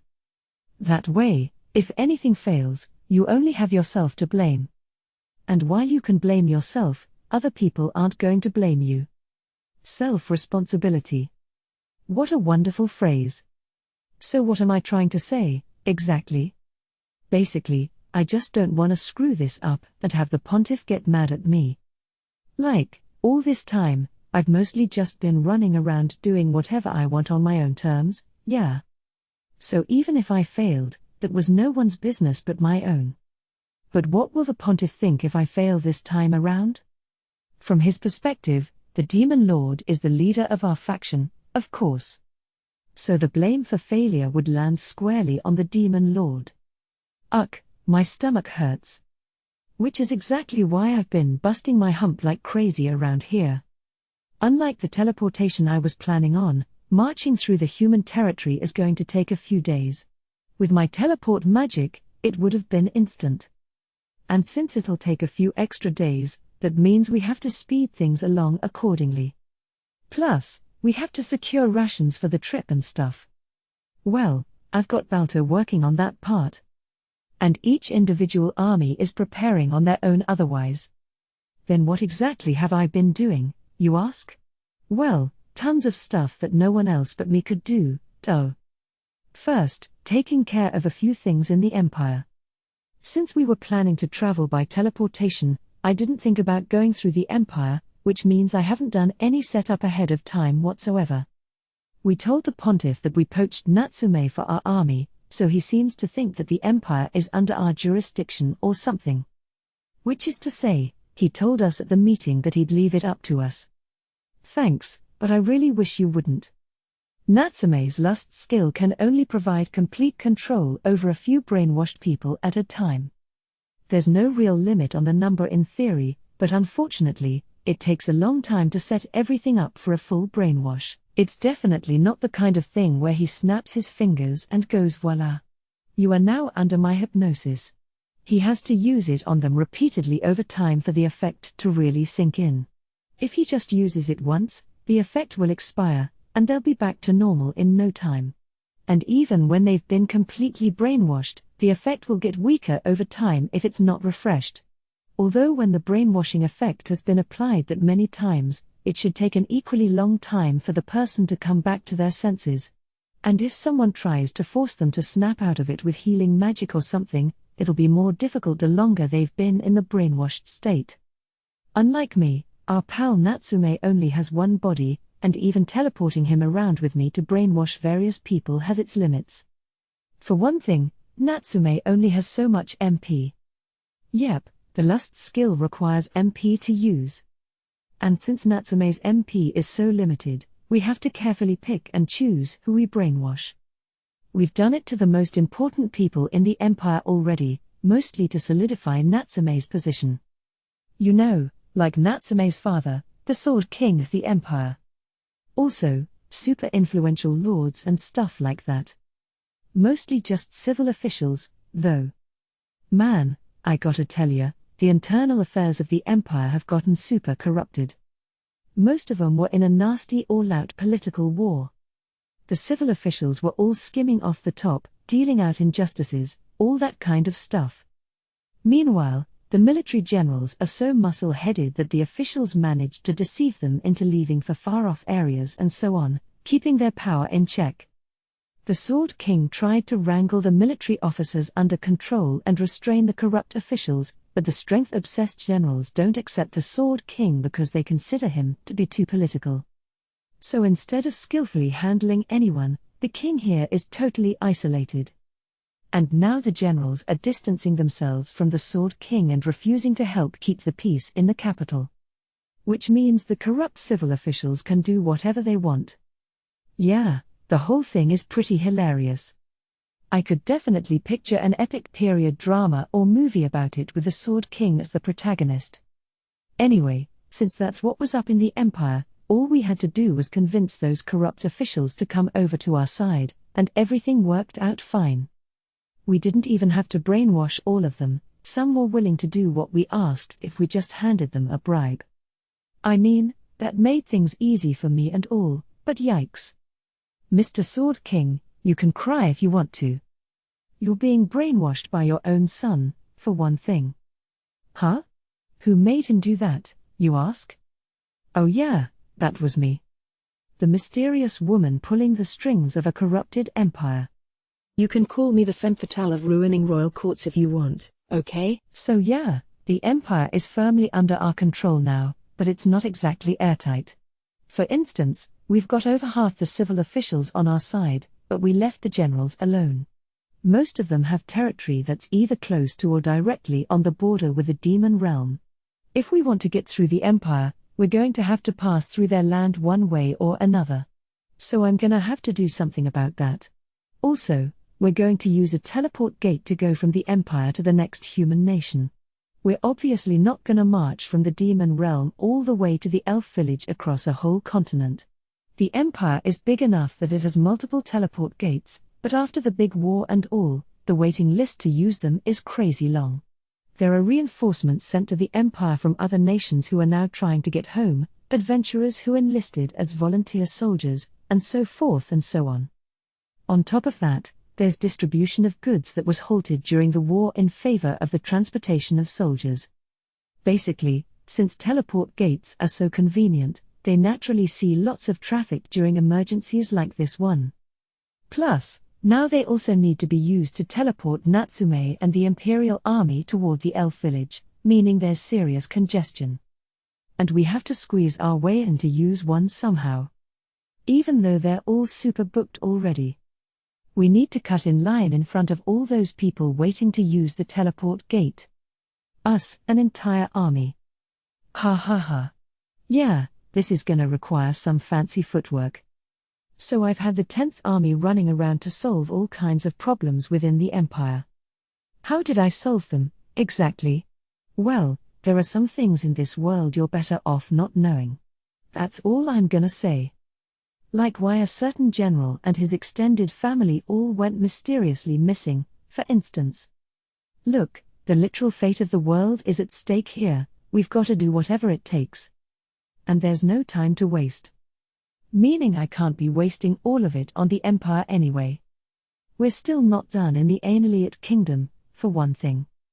Based on my original plans, I should be focusing on there by now. But because of a sudden change in plans that came up with that part, I've had to divert some resources over there, too. Basically, I'm now stuck fighting a war on 2 fronts over here. No wonder I'm so freaking busy. Anyway, here we are in the Interlude Kingdom. Specifically, the royal castle where an uprising took place the other day. It's late at night, and everyone is sound asleep. Although that being said, this place is a little too quiet.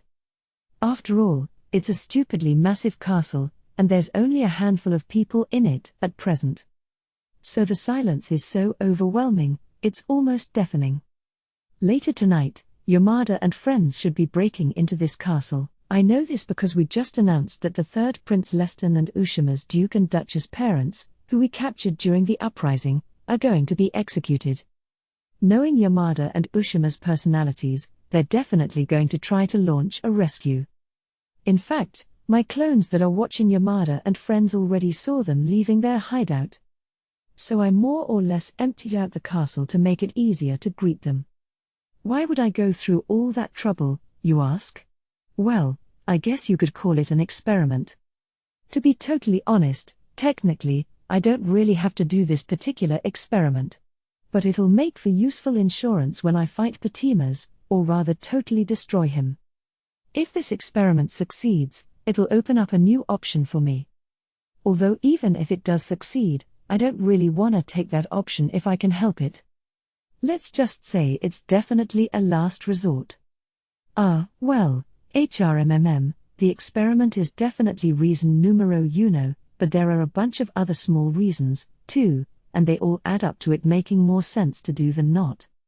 Like, it'll keep Yamada and friends even more occupied, for instance. But did I really have to force it into my schedule during this ridiculously busy period? I almost kinda feel like I didn't. Honestly, I was kinda obsessed with carrying out every single project I had planned, but I probably could have put off or postponed a few of the less important ones, huh? Okay, maybe. But still. It was already planned, so I figured I should still do it. If I put it off or postponed it, my plans would get more messed up down the line. So in other words, what I'm saying here is that it's really better if I do it. Yeah. No doubt about it. As I nod silently to myself in affirmation, I sense a disturbance in the in space. Someone's trying to teleport in here? If anyone's gonna show up via teleportation right now, I'd guess it would be Gully Gully. No, wait, I take it back. The construction of this teleportation portal is on a lesser skill level from Gully Gully's. Frankly, it's kinda messy. Besides, if it was Gully Gully, he'd already be here moments after I sensed him coming. If it's taking this long for them to show up, it can't be him. I guess the construction is half decent, objectively speaking, but considering that Gully Gully is a literal god, obviously, it's gonna pale in comparison. Actually, Just the fact that they can use spatial magic at all means they're pretty damn skilled. Me and Gully Gully are exceptions, but usually, spatial magic isn't the kind of thing you can just use willy-nilly. Only a few people in this world can use it at all. Even the Demon Lord can only just barely use basic spatial magic, you know. Anyway, enough defending this unknown user for whatever reason. Who the heck is gonna show up? I brace myself. And soon, an old man appears. Ah, I knew it. This guy. I've seen this old geezer before. Quite a few times, in fact. Apparently, he's called Ronant or something. Well, his name doesn't really matter, but he is the leading Imperial Court mage and definitely the strongest guy in the Empire.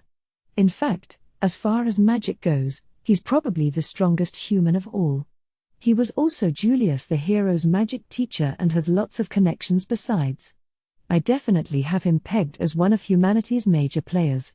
After all, he's also basically the authority on spatial magic, with the highest skill level of any human I've ever seen.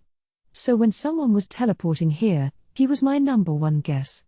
The question is, why would this geezer show up here at this particular moment? I thought he was traveling with Natsume and the Imperial Army. Since he's way stronger than Natsume, we couldn't brainwash him or anything, but it'd be a shame to let his power go to waste, so we just ordered him to join the expedition. Easy enough to do, since we've got the Sword King of the Empire in our hands. And at the moment, the Imperial Army is supposed to be marching toward the elf village. Then what exactly is this old man doing here and not with them? Well, I guess the obvious assumption is that he's here to help Yamada and company, right? I don't think he's actually met Yamada before, but he did teach his older brother.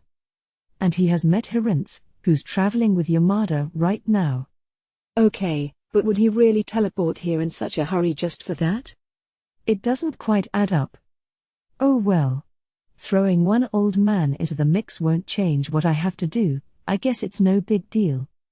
The only person I really need for this experiment is Yamada anyway. Frankly, it doesn't really matter how much power he has on his side. 'Cause this castle is practically empty, remember? There's not gonna be a big battle. So it doesn't make a difference if the old man joins them. Sorry you went to all the trouble, Gramps, but there's nothing for you to do here, okay? The old man is standing on top of the royal castle. Taking the utmost care not to be noticed, I hide my presence and watch him. He doesn't move, either, probably sensing what's inside the castle. Before long, his brow furrows suspiciously. Well, yeah. The castle is basically empty right now. If he showed up to save the day only to find the place devoid of enemies, it's no wonder he'd react to that. It's fine. Is it, though? I silently scream at the old man's careless mumbling. Come on, use your head a little more. There's obviously something wrong with the castle being abandoned, right? Should you really just leave it at that? Come on, let's see you act like the big shot Imperial mage or whatever. Do something. But instead, the old man loses interest in the inside of the castle and starts gazing up at the sky instead. Boof, this guy is an oddball, all right. You know the type. People who march to the beat of their own drum and no one else's. Usually, people like that are incapable of working in groups and cooperating with others. Ugh. Really now, you should try to make peace with others a little more, like me. So? Is this guy waiting for Yamada and the others to show up? Maybe he's planning to meet up with them and break into the castle together. Although I doubt whether this guy will actually be able to work together with Yamada and his crew. They're definitely gonna have a falling out, if you ask me. See? Look, Yamada showed up and the old guy's firing magic at. I'm sorry, what? What the hell is this geezer doing? He's shooting magic at Yamada and his friends? What? Unreal. Why would you even do that? Like, the old man is flying through the air and just firing off a barrage of magic at them. Yamada and his group are riding on Shinahara in dragon form, high in the sky. And now they're getting laser beams shot at them. Shinohara is pretty high up there, but the laser's aim is really accurate. She's dodging around like crazy. Well, I guess that's some impressive marksmanship, fitting for a big shot Imperial mage. But I probably shouldn't be admiring that right now, huh? I don't know why the old man's attacking Team Yamada, but at this rate, they might just straight up run away. He's definitely keeping them at bay right now. Shinoda's trying to close the distance, but getting closer means pushing deeper into the old man's magic range, making them a target for bigger and stronger spells. Plus, the time from casting to impact is only going to get shorter. In other words, it'll make it harder to dodge, and deal more damage if it hits. Some manga protagonist once said that a knife is faster than a gun in close combat, or something, but that definitely doesn't equate to guns being totally useless in close quarters. The phrase point-blank shot exists for a reason. When you're fighting a really skilled mage, you've got to get close to them to have a chance at winning, but just getting close isn't some automatic guarantee of victory. Will Yamada be able to get close to the old man? Actually, I kinda need him to get close and win, or it'll screw up my plans. Beams of light shoot out of the old man's cane, and Shinohara dodges them as she presses closer. But just like I feared, her ability to avoid them reaches a limit as she gets closer, and one of the lasers grazes Yamada's cheek. He put up a barrier to protect himself, but it looks like it didn't fully prevent him from getting hit. Blood starts to trickle down his cheek. Somehow, that actually seems to boost Shinohara's determination, and she starts charging ahead. She gives up on dodging completely and zooms straight toward the old man. But that'll just make her the perfect target. Sure enough, he shoots a laser beam toward Shinohara. Yamada produces a shield of light to block the laser. So they're planning on blocking like this to close the distance. A few more laser beams shoot out, and Yamada blocks each of them. Then, once they've gotten close enough, Yamada jumps off Shinohara's back and swings his sword down at the old man. Wow! That's some action movie level stuff. But unfortunately, the old man still outclasses him. Yamada's sword only cuts through air. From his point of view, Yamada probably has no clue what happened, but I had a perfectly clear shot of the moment. It was short-range teleport. The old man used teleportation to get behind Yamada. Well, I suppose that earns passing marks. Now he's saying something obnoxious to Yamada. In the next moment, he fires another barrage of magic at our young hero. Looks like he's using low-level magic at rapid-fire speed. The spells you learn as your magic skills level up are generally more powerful, but they also take more time to invoke. So instead, the old man is using weaker low-level spells in large quantities and at high speed to turn this into a bullet hell game for Yamada. For a human, this old guy is pretty damn good. Yamada uses his sword and those magic light shields from before to block them. But he can just barely keep up with the defense. I don't see him being able to counterattack, and in fact, even his defenses won't last much longer. Yeah. The situation changes in the form of Hirintz jumping down from Shinohara's back. He brings down his blade toward the old man's head as he descends. Just like he did with Yamada moments ago, the old man escapes using short-range teleport. The geezer teleports behind Yamada. Hirintz lands, and he and Yamada shift their stances. They're trying to reset, I guess. But now, Shinohara is in the sky above the old man, and Ushima is on her back, both ready to attack. 1 against 4. Even this guy will have trouble dealing with those odds. And it looks like he realizes it, too. Oh dear. This is too much. You got me, you got me.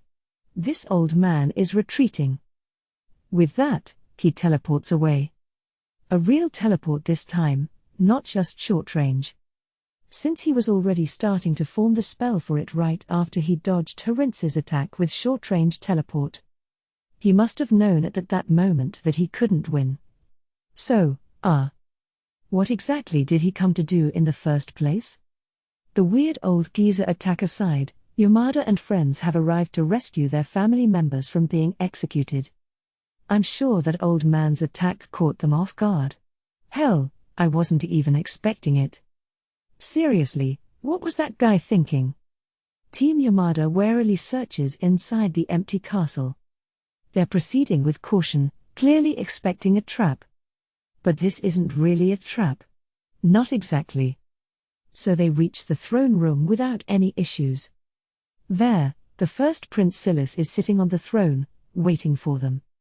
Lined up in front of him are the people who were announced to be executed, the third Prince Leston, the Duke and his wife, and some older lady named Clever. This clever person was originally Yamada's maid. She's a bit too well built to be a maid, if you ask me, but apparently, she used to be a soldier. She was captured along with Leston during the uprising, so I threw her in with the rest of the bunch. The executioners stand behind the 4 captives. And as soon as Yamada's crew enters the room, they swing their swords before anyone can stop them and behead the 4 victims right before their eyes. Then Yamada goes running up in a hurry and uses a certain skill. The resurrection skill, Mercy. As I watch in secret, the third prince and the other captives are all brought back to life. Man, that's way too easy. We're talking about people's lives here. But divine power can manipulate even life and death. It's kind of unsettling, seeing Dee's ridiculous power on display like this. I mean, it's not like I couldn't bring back the dead. But that's only in this world, where the system exists. My power is limited, and it only works because the concepts of life and death are different in this world than others. There's no way I'd be able to bring back the dead in a world without this system, no matter how hard I tried. And Dee built that whole system from scratch. Even before I became a god, I could never figure out just how strong Dee was, but even as a god myself, I have yet to find any limits to Dee's power. It's seriously terrifying. Bringing back the dead is literally the work of miracles, but Yamada can do it for only a small cost. He has no idea just how messed up that is. A feat like that should cost way more than just raising Taboo's level a bunch. Besides, I wouldn't be so obsessed with staying alive in the first place if it was that easy to bring people back. I kept it to 4 people just in case Yamada ran out of MP, but maybe I should have thrown in a few more? From what I can tell, it doesn't look like his Taboo skill maxed out. It probably still went up 4 levels, though, so this whole exercise wasn't a waste. Besides, leveling Yamada's Taboo skill is just a bonus. This whole thing is just a sideshow, really. If it failed, it wouldn't have been that big of a deal. My experiment is complete anyway. I take a peek at the revived third prince's soul. Yep. Patimas's soul has been ripped out of him. All I really needed to know was if you could get rid of Patimas's influence by dying once. That was the main goal of this experiment. What happens if you kill someone who's got a Patimas parasite, then bring them back to life? And now we know. Based on how the system works, I had a hunch that skills wouldn't continue to affect the soul of someone who's died, but now I know for sure. So what does this mean, exactly? If you kill someone and bring them back to life, they can be freed from Patimas's control. It's a pretty violent method, but now I know that if it comes down to it, there's at least one way to free Ms. Oka from Patimas's clutches, although since that method would mean killing Ms. Oka, albeit temporarily, I would prefer not to do it, if possible. Plus, it was humans we used in this experiment, not elves. Since humans are outside the scope of Patimas's kin control, I imagine it might be harder for him to parasitically control them. Which means that even if killing them once works for humans, it might not be the same for elves. So I should probably keep this as an absolute last resort after all. Well, I'm all good here. Now I just need to make sure Yamada and friends escape safely. Shun, go check on the teleport gate, please. I assume it's broken and won't work, but just to be sure. I'll stay here and keep an eye on Leston and the others. All right. Sounds like Yamada and his little friends are gonna go check on the teleport gate. It's one of the major forms of transportation in this world. Since you can cross from one continent to another in an instant, it's definitely very convenient. If you want to get to the other continent without a teleport gate, You have to either cross an ocean teeming with water dragons or make your way through the Great Elro Labyrinth. And the ocean's basically impossible, leaving the labyrinth as the only real option. So Yamada goes to check on the teleport gate. Of course, I already had Natsume destroy it. I'm not gonna let them cross continents that easily.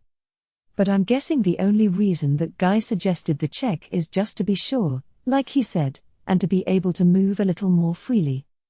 The door to the room I am in opens. Without even a knock. Talk about rude.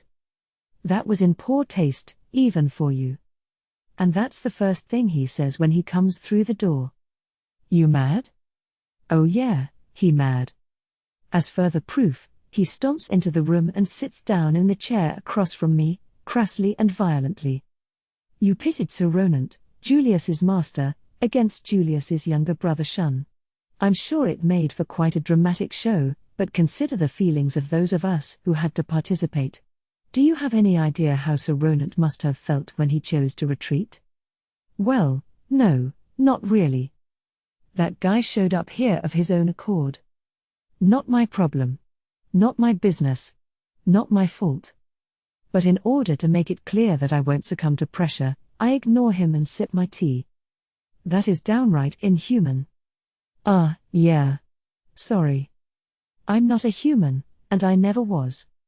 But it still doesn't feel great to be insulted like that. Even I'm bound to get annoyed with all these false accusations flying. And you're not very godly, Black. So I give him a piece of my mind, too. Because the man called Harince who's sitting in front of me is really a clone of Black, also known as Gully Gully. That's true. I have had the same thought. You are but newly made, yet you are far more godlike than I. Gully Gully heaves a deep sigh. And I do know that no matter what I say now, I am just taking it out on you. I understand that the path you have chosen is the best way forward.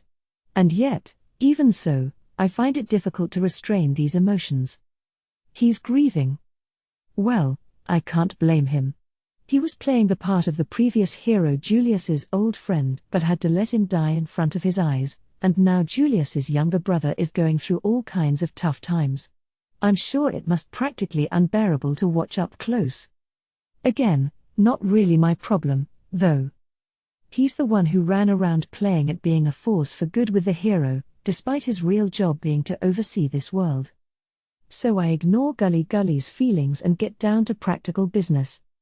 Detachment by way of revival has been confirmed. I see. How fortuitous. If the detachment had failed, we would have had to kill them again. He looks truly relieved from the bottom of his heart. As Harince, he's had a fair amount of interaction with the third prince. I'm sure he was hoping to be able to let him live. I'm glad about it, too. It's not like I wanna go around killing people for no reason, either. I can't say I agree with his next statement, though. If that's the case, perhaps we should have let him revive the king, too. He's basically saying that he wishes we could have saved everyone. Even though he knows that's not part of the plan. I know. You think I am siding with them too much, yes? I have entrusted this matter to you and your side. So I have no intention of questioning your methods. Good. Although you already chewed my ear off about it just a minute ago. But fine, I'll forget about that. Be grateful that I'm too nice for my own good. The elf village is next, then? Yep. We're on our way there now. Since I know you and Ariel well, I am certainly not concerned. But he has learned many tricks in his long life, too. Be ready for anything. A word to the wise, eh? I'm already well aware of that, don't worry. We're gonna be fully prepared before we challenge him. There isn't chance in hell we're gonna lose.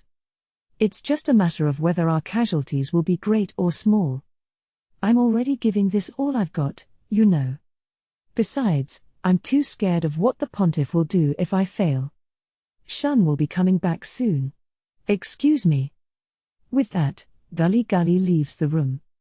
As long as he's protecting Yamada and friends, nothing crazy will happen to them. So I've got nothing to worry about. I know he'd never let Yamada and the others die. Even if they did, that man could bring them back to life if he really tried, just like I could. The man called Herince is really Gully Gully's clone. More accurately, Gully Gully transferred a portion of his soul into the stillborn son of a noble in the kingdom. The soul belongs to a god, but since the body is an ordinary human, it grew up normally and has viewable stats. Although he can technically use some of Gully Gully's full power through that connection between souls, so if he really wanted to, he'd have the power of a god. Since the body originally belonged to a human who had nothing to do with Gully Gully, they don't resemble each other in the slightest. Apparently, Gully Gully has created duplicates of himself like this to act within human society from time to time. No idea why, though. I'm guessing he was just bored, or wanted to be all sentimental by blending in with humans, or some other irrational reason. I mean, it's definitely not necessary for managing the world. So it's nothing more than a game. Of course, you can still get emotionally invested in a game. He was best friends with Julius the hero, and they went through thick and thin together. And then I killed Julius. I'm sure Gully Gully must have some complicated feelings about it. Even if he understands in theory that it was absolutely necessary. So maybe that's why he's so hung up on Yamada. A sort of atonement or something. For letting his older brother die. That's probably why he's been so overprotective that he comes and complains to me whenever I let even the tiniest thing happen to Yamada, like just now. Speaking of human emotions, though. Did that old man announce that he couldn't win and flee because it was his pupil's younger brother? So even that dinosaur has those kinds of emotions, too, huh? I see. No, but it still doesn't really make sense, does it? Why did he randomly show up, randomly start a fight with Yamada, and then randomly get in his feelings about it and run away? I just don't get it. Seriously, what was that old man doing here? I guess people's emotions are still just way over my head. 5.5 Interlude. The Pontiff and the Administrator share a drink. As the evening wears late, I finish my duties and go to my room. Since I was seated at my desk working all day, much of my body has grown stiff. My shoulders and back ache, and while I can temporarily ease the pain with healing magic, there is little hope of healing it completely. I am getting on in years. This pain will probably accompany me for the rest of my life. Suddenly, I find myself thinking back on all the lives I have repeated. As I think of them, all manner of memories rise up as if they happened just yesterday. Times that things went well.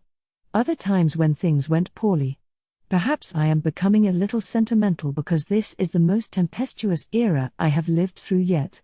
The end is drawing near, I feel. Though I do not yet know if it will be the ending I hope for or not. I enter my room and pick up the bottle of liquor I have been saving. It has been a long time since I drank such things, but today, I find myself in the mood. Could you pour a glass for me as well? A voice speaks suddenly from the shadows. Startled, I turn around to find Lord Black Dragon seated calmly on the sofa. I do wish you would at least knock to alert me of your presence. Please, such surprises are not good for an old man's heart. That steel heart of yours wouldn't stop over something so trivial. Lord Black Dragon smiles, unbothered by my complaints. For someone who usually has his brow deeply furrowed in a grim expression, it is a rare sight indeed. I oblige him by producing a second glass and sit down across from him. Then I pour liquor into both glasses. Silently, we raise our glasses and bring them together, touching off a clear chime that resonates in the room. I take a small sip of liquor, and the mellow scent permeates my nose. This is good stuff. A favorite from my private stash. I have been saving this bottle for several generations now, intending to drink it when something good happened. Though it would be hard to claim that anything good has happened quite yet, I suppose there was no harm in opening it now. I had a feeling that if I missed this opportunity, I would most likely be too busy to open it later. For a while, we sit and savor the taste. Lord Black Dragon and I are both silent, drinking only little by little. Once we both finish our first glasses, I stand up to bring some light snacks, taking care to choose something mild enough in flavor that it will not detract from the taste of the drink. Most people seem to prefer more flavorful snacks with their drinks, but I am sure it will not be a problem. For a god like Lord Black Dragon, eating is a somewhat meaningless act. In fact, though he maintains a human form, I cannot say for sure if his sense of taste is the same. In which case, it should make no difference to him even if I simply choose whatever foods I prefer, especially considering that I did not even invite him here tonight. Making such excuses to myself, I put a plate of my favorite cheeses on the table. Looking unbothered, Lord Black Dragon reaches for the plate and helps himself. Oh ho! It seems my choice suits his tastes just fine. As soon as he's finished with his first piece, he immediately takes another. You definitely have the food to match your station, Pontiff. Evidently, Lord Black Dragon grasps the taste of human food after all. We have known each other for many long years, and yet I only now realize that I was unaware of even this basic fact about him. It occurs to me that we have only ever spoken of business and never once discussed our personal lives. There was never any need. Though I would not call him my enemy, he is certainly not my ally, either. I am sure Lord Black Dragon feels the same way. Though we are both working toward the common goal of saving this world, what we ultimately want to protect is different. I wish to save humanity. He wishes to save the goddess. Each of us only seeks to save the world because it is a necessary condition for saving that which we truly care about. Saving the world is only one step in that process. So once we accomplish that step, Lord Black Dragon and I may very well start considering very different paths. It is that difference that prevents us from becoming allies in the truest sense of the word. Besides, Lord Black Dragon has every right to despise me in the first place. Because I chose to abandon the goddess in favor of humanity. Out of respect for that circumstance, I have never asked Lord Black Dragon for help, and I doubt he has ever entertained the idea of joining forces with me, either. Truly, the fact that we know so little of each other's personal preferences is a perfect reflection of the surface-level relationship we have always maintained. I am quite fond of cheese, you see. Oh, this may very well be my last chance to have a peaceful conversation with him. Perhaps that is why I naturally begin to speak of myself. It took no small amount of effort to reach this point in the cheese-making process. After the system was set up, even bacteria seemed to be affected, and all of my old methods no longer worked correctly. Really? Lord Black Dragon looked surprised. He must not have been aware of such trivial information. Yes, and so I could not eat cheese for several generations. What a terrible time. Now that you mention it, several kinds of liquor were lost, too. Indeed. Those that were already made remained intact, but it became impossible to make any more. Right, and so people stole it from one another for a while. How nostalgic. It certainly is nostalgic indeed. I imagine I would not be able to remember stories from so long ago without my record skill. In those days, the entire world was dramatically changed by the introduction of the system. Even I struggled not to drown in the whirlpool caused by such chaos. Now that it is so long past, of course I look back and think I could have done better, but at the time, it was all I could do to deal with what was directly before me. Naturally, I could not stop and look at the bigger picture. Because of that, I left my guard down and allowed the rise of the elves to occur, a terrible legacy which is now one of my greatest regrets. Though I am loath to admit it, Progenys is a genius. In the chaotic period after the system first began, he saw ahead farther than anyone else and dispatched his elf pawns to mingle among the humans, corrupting their minds. This was mainly achieved by making them think the elves are their allies. At the time, even I thought this mysterious race that had appeared out of nowhere was on our side. They defeated monsters, quelled riots, and in time grew close to humans, often offering them help.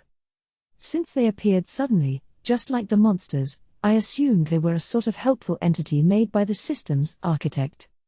I recall a game-loving secretary who referred to them as support characters. We did such horrible things to the gods, and yet they will not forsake us, the secretary sobbed. He believed the elves were messengers of the gods and revered them.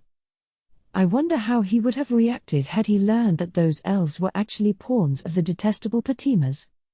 That man is truly the definition of wicked and cunning. He commits acts of cruelty without hesitation. As that thought crosses my mind, I shake my head in self-derision.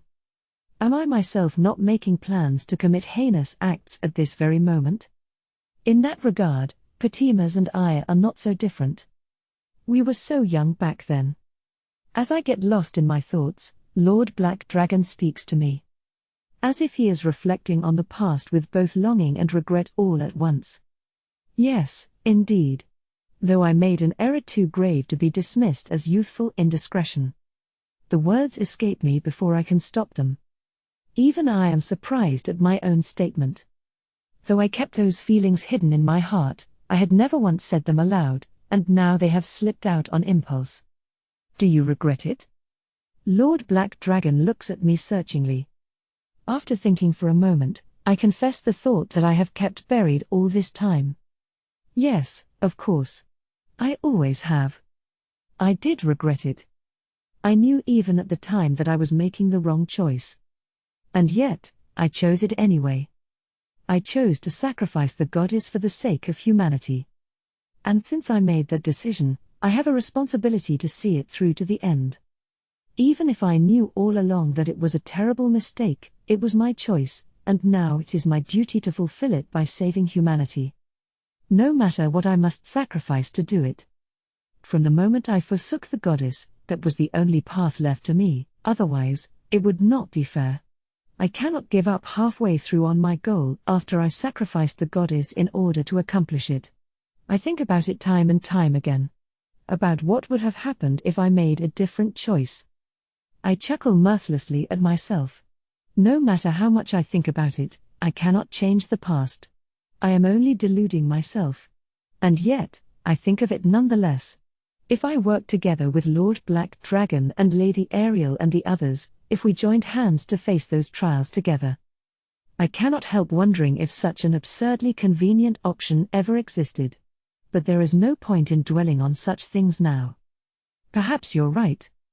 I try to cut off my wretched delusions, but to my surprise, Lord Black Dragon responds. I'm the same way. With that, he smiles wanly and tips his glass. I think of it all the time. Could I have done more at the time? Wasn't there any other way? A better way? Ah, I see. So he has regretted it all along, too. But no matter how much we think about it, we'll never find an answer. That's how it is for you, too, right? In lieu of a response, I simply smile back in grim silence. He's right, of course. No matter how much I think about it, I never come up with an answer. But at the same time, when I think it through, is it possible that this present situation is for the best? Sometimes that idea occurs to me, too. Though I could never say such a thing to Lord Black Dragon. How can I even think that? Because if everything went well, then I doubt I could have ever gone this far. It is because of that all too strong regret that I have succeeded in controlling myself and doing whatever it takes all this time. Without it, I might very well have broken down by now. In which case, Pontiff would have only risen to even greater heights. Despite all my faults, I do believe that I have been a successful breakwater against Pontiff all this time. If I crumbled and became useless, then Pontiff would have been able to do as he pleased all the more. That man is cautious and cowardly. Even if I were not here, I imagine he would not have done anything truly reckless out of fear of Lord Black Dragon, but I wager things would still be vastly different without my presence. No doubt he would have spread his influence like a slow poison, sneakily and out of Lord Black Dragon's sight. He has always excelled at such sly, covert movements. I know this all too well because I am the one who has contested him in the shadows all this time. In that sense, Pontiff's recent actions have been uncharacteristic. His moves have been too big, too dramatic. For better or for worse, there is no doubt that the foreign substance known as reincarnations has caused a great deal of movement in this world. But even so, I feel as if Pontiff's movements are rather too large. I assumed it was all sparked by the reincarnations, but would that alone be enough to cause such a pathologically paranoid man to act so outrageously? And all these movements of his have been hindered by Lady Ariel and her people, leading to several overt failures. It is incredibly unusual for him. That man certainly does have the rather childish habit of craving petty revenge whenever he is wronged, but even that does not explain his artless actions of late. One might suspect that this is all part of some master plan, but his losses have been far too great. It almost seems as if something has caused him to panic. I do not know what the cause might be, but now the tide is shifting in our favor. I should be happy. When I think we might finally put that man in checkmate, I am filled with joy, a small hint of sadness, and most of all, a despondent numbness that it will all soon be over.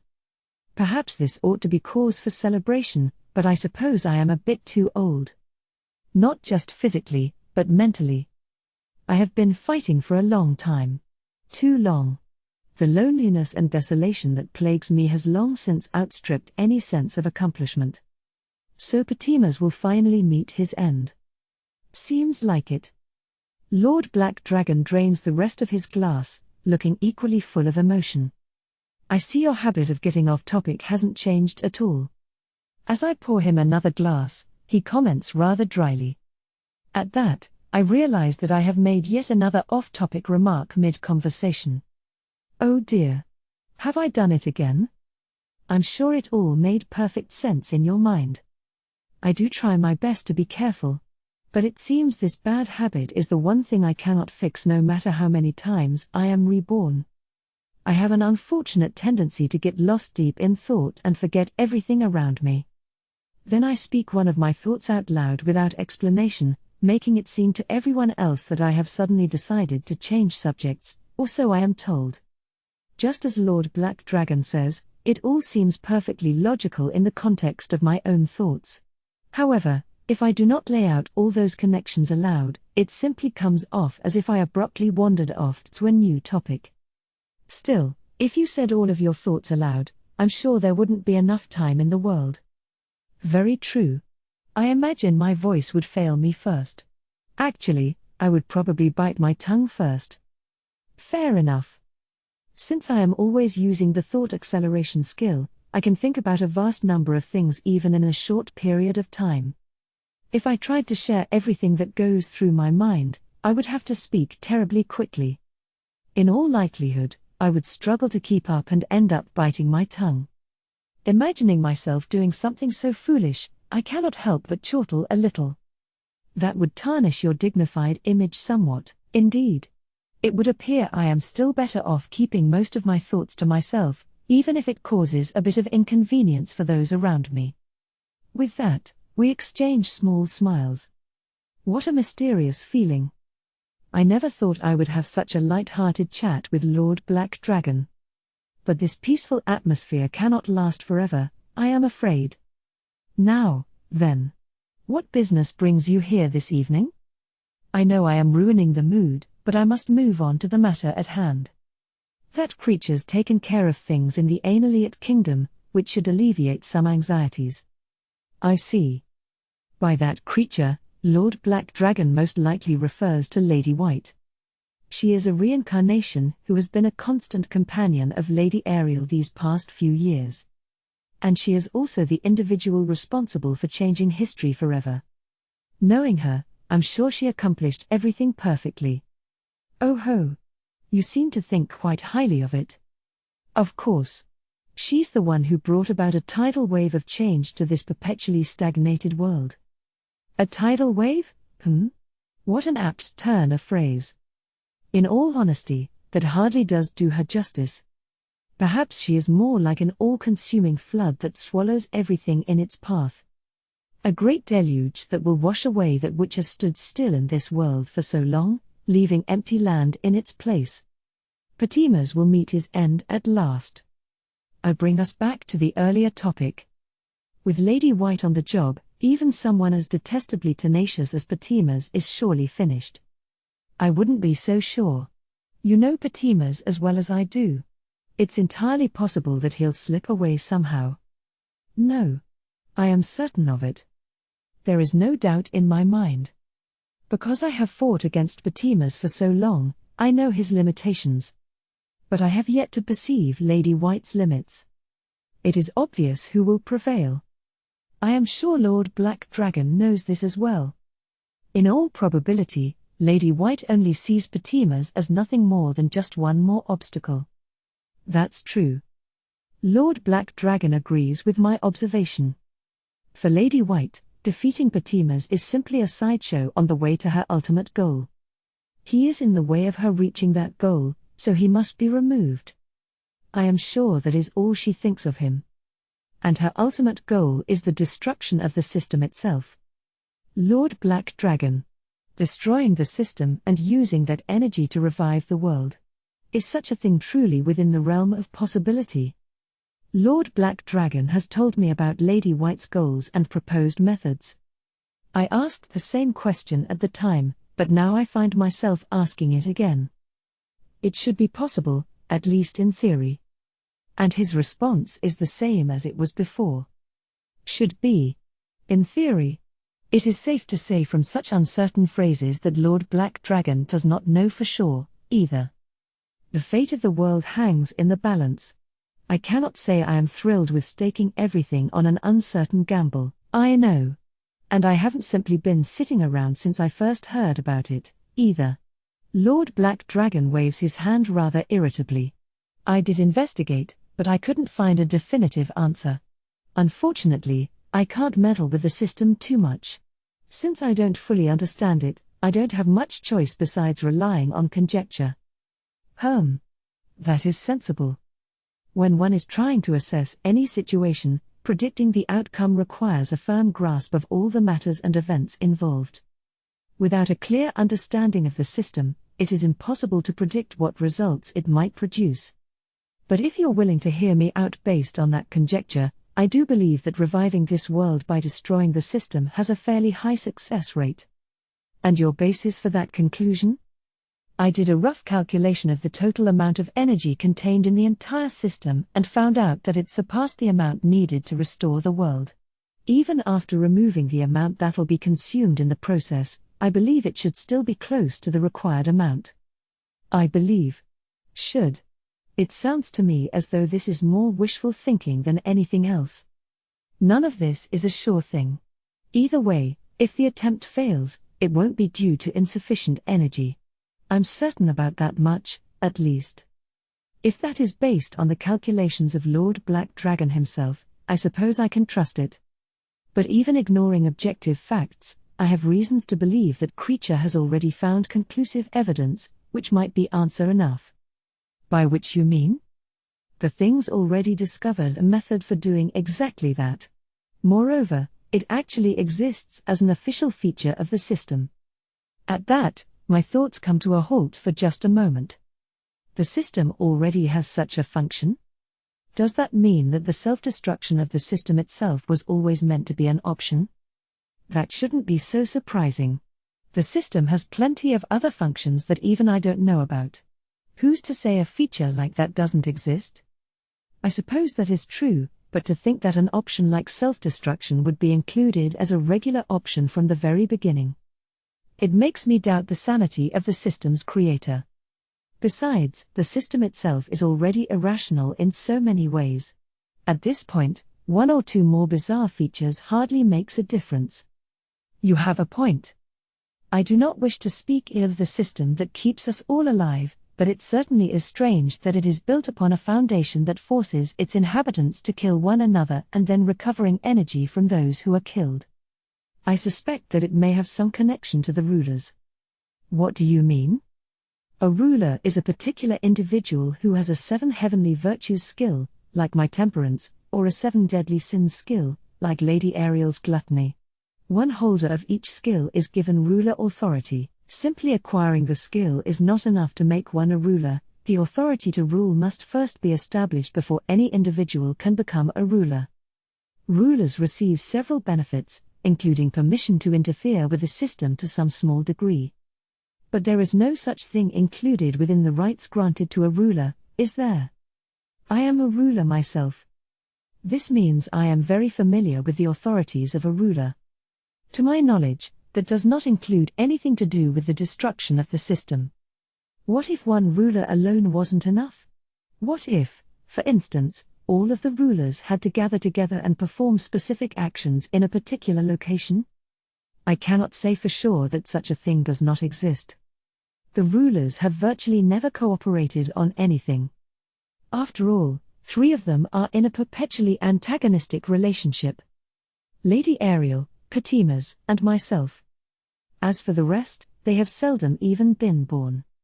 The only time the rulers of all 14 heavenly virtues and deadly sins have ever existed all at once must have been at the very beginning, when the system was first put into place. Even then, they existed in different factions, not as one united front. In other words, the rulers have never once assembled in pursuit of a common goal. If there was some special condition related to such an unknown scenario, we would have no way of knowing. As far as the particular location, I do have one inkling. The innermost part of the Great Elro Labyrinth. The center of the labyrinth that the very first ruler of Sloth spent an entire lifetime creating. If there was such a place, it would have to be there. These past few years, that creature has been frantically trying to make people pick up ruler skills. How curious. I had no idea. If that is the case, then perhaps there is something to Lord Black Dragon's prediction after all. But if so, then would defeating Progenys not be counterproductive? Progenys is a ruler, too. If all the rulers are required, that would unfortunately include his participation. I'm sure it has taken that into account and most likely formulated a strategy accordingly. Though I do not know what that strategy might be. Either way, even if we let Progenys live, there's no way he would cooperate with our plans. I see. If he is only going to hinder her goals, then I suppose she wants to be rid of him as soon as possible. Progenys would never cooperate on something like this. That being the case, then it would indeed be more effective to simply remove him and seek another approach than waste time attempting to convince him. But if that is truly the case, then the next target for elimination must be yours truly, correct? I say it in a joking manner, but I suspect it is not entirely inaccurate. That is one scenario which I have been contemplating since before speaking with Lord Black Dragon today. After Progenys, who is the next person Lady Ariel would find most loathsome? That would be me. Of that I have little doubt. What's more, the Word of God religion is weaker than it has ever been. We lost many soldiers in the battle against the ancient mechanical weapons that were resurrected about a decade ago. During that incident, when I temporarily joined forces with Lady Ariel and even Progenys, the Church's army was left in shambles. I have managed to restore its strength a fair bit in the years since, but the hole has not been entirely filled. We lost many promising young soldiers who should have built up experience and become seasoned veterans by now. Now, since we have so few soldiers left from that era, I have been depending on old soldiers who should have long since retired and young ones too inexperienced for their posts. But that, too, fell apart in this most recent war. I knew from the beginning that we would not prevail, but it would have been strange if the Word of God religion did not provide any reinforcements. I had to send a considerable number of soldiers to aid the Empire, none of whom returned. Events have conspired to greatly weaken the military strength of the Word of God Church, although I do think there is little point in attempting to compete with Lady Ariel on that front. And between the announcement of a false hero and the Imperial Army's call for a new expedition, I am already at the end of my rope. None of the other nations know about the false hero just yet, but if and when it is discovered, the Church will lose a great deal of influence. That is how important the existence of the hero is to humanity. And if anyone found out that the Imperial Army we allowed to pass through human lands was actually composed of demons, this religion would be finished. It was all necessary for the sake of defeating Progenys, but if Lady Ariel also made this proposition in order to lessen the power of the Word of God religion at the same time, then her ultimate goal is likely to take my head. That said, I agreed to all of Lady Ariel's demands, despite knowing exactly where it might lead. And you're all right with that? Quite. This is the perfect use of the Word of God religion at this moment. I cannot afford to miss the opportunity to ride the tides of change in this world simply because I balked at the price.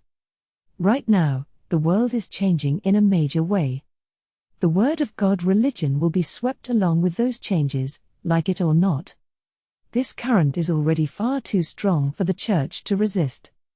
So there is nothing left but to hasten it on its way. Even if that means the Church will be dragged down by the current and crushed. The Word of God religion exists solely to protect humanity. If it can accomplish that goal by perishing for the greater good, that, too, is perfectly acceptable, for the sake of humanity. For the era of upheaval that no doubt awaits after Progenys meets his doom. The Church will become the villain against which humanity unites. I have already made the preparations. What is required for people to band together? An easily identifiable villain. Anger, grief, feelings of helplessness. And a target they can aim those feelings at. For the masses, the belief that they are in the right is the swiftest path toward unification. And so I will turn the Word of God religion into a villain to unite humanity. You certainly are thorough. I have no other choice. I am not even permitted to properly atone, you see. Atonement? That would be far too presumptuous for one such as myself. No, I can never atone. Which is why I must see this through to the very end. For humanity. That is all I can strive for. It is for that cause that I forsook the goddess. So I must now offer up everything to that cause, even if it means making an enemy of the gods. I must admit, I envy that decisiveness of yours. Just a little. From my perspective, it is you whom I find myself envying. You who can draw closer to the goddess's side. But while this thought crosses my mind, I do not speak it aloud. Lord Black Dragon has his own circumstances, his own burdens to bear. Neither of us can quite have our way, can we? You're not wrong. After that, we stayed up all through the night, talking of only consequential matters. I believe we both knew that this would likely be our last chance to spend a quiet evening drinking together. Whether what Lady Ariel is attempting to do fails or succeeds, the times are about to become very turbulent indeed. That is not a premonition, but a fact. When the pivotal moment comes, I must do everything I can to ensure that humanity survives. Because that is the only duty I have been permitted to uphold. 6. Watching over the hero's party for a living. Once I finished my revival experiments with the third prince and pals, there was nothing left for me to do in the Interlude kingdom. Sure, things are still total chaos over there, but that's not really my problem. The king is dead, the first prince is useless, the third prince is suspected of being involved in the rebellion, etc. Man, talk about some messy court drama. A no-holds-barred battle for the throne has begun. Although I'm the one who engineered the entire thing. Now I just need Yamada to get caught up in this whole business. At least, that was the plan, but there's a new problem. Mizoka woke up and told him that the Imperial Army, led by Natsume, is marching on the elf village. Apparently, elves have some kind of far-talk system for conveying information, like the Word of God religion. Our worldwide purge of the elves has been going well enough, but it looks like there are still plenty we've missed. Better make sure we wipe out every last one before we attack and destroy the elf village. Since the 10th Army has completed all missions within the Empire and the Kingdom, that'll be their next job. I feel bad giving them more work to do right after such a busy period, but this is super important, so they'll have to deal with it. Employee exploitation?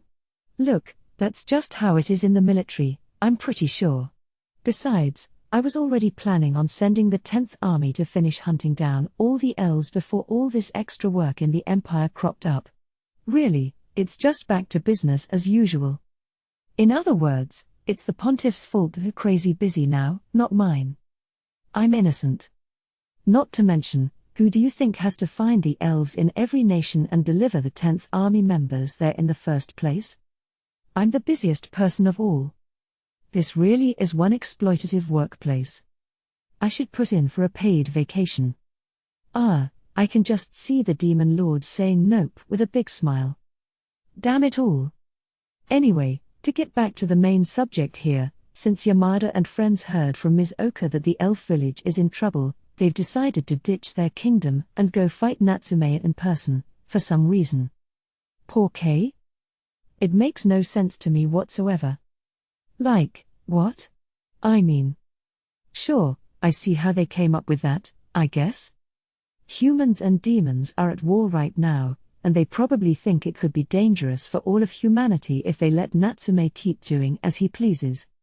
But does that really mean you should just abandon the kingdom that's falling apart in front of you to go take down Natsume? I would think that the third prince, who's staying in the kingdom, would want to have the real hero Yamada fighting on his side.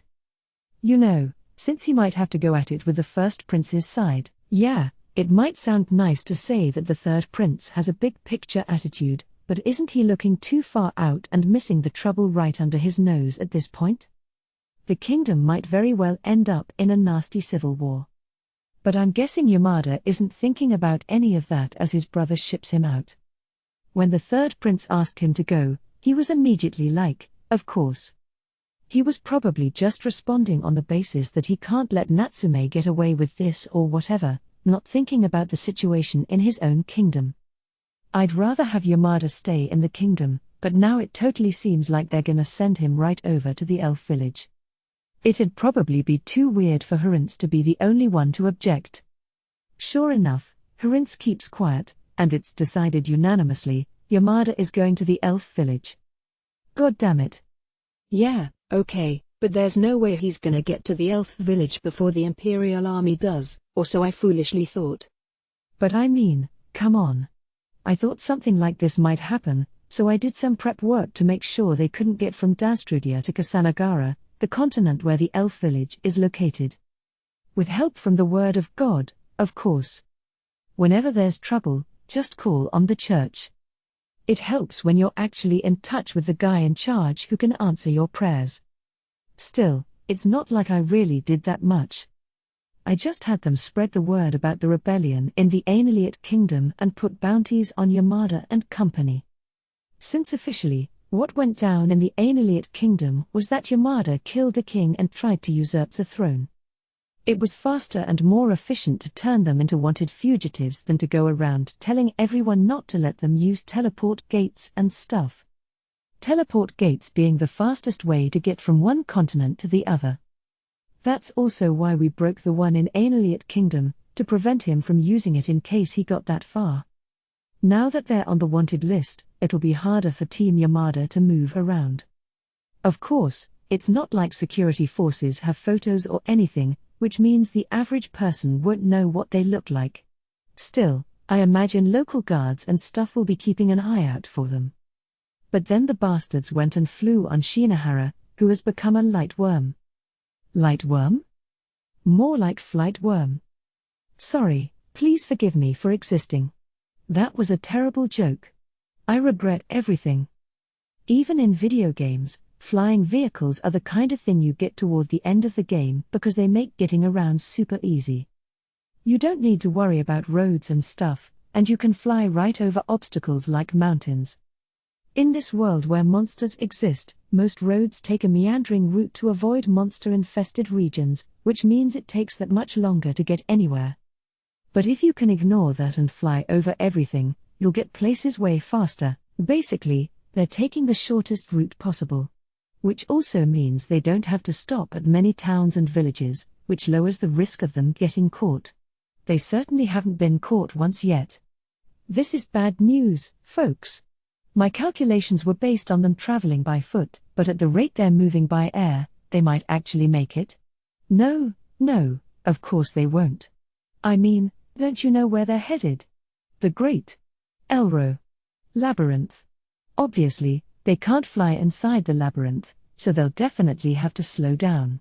Plus, the Great Elro Labyrinth is insanely massive and complicated to boot. If you get lost, it's practically impossible to find your way out. There's even a labyrinth guide profession.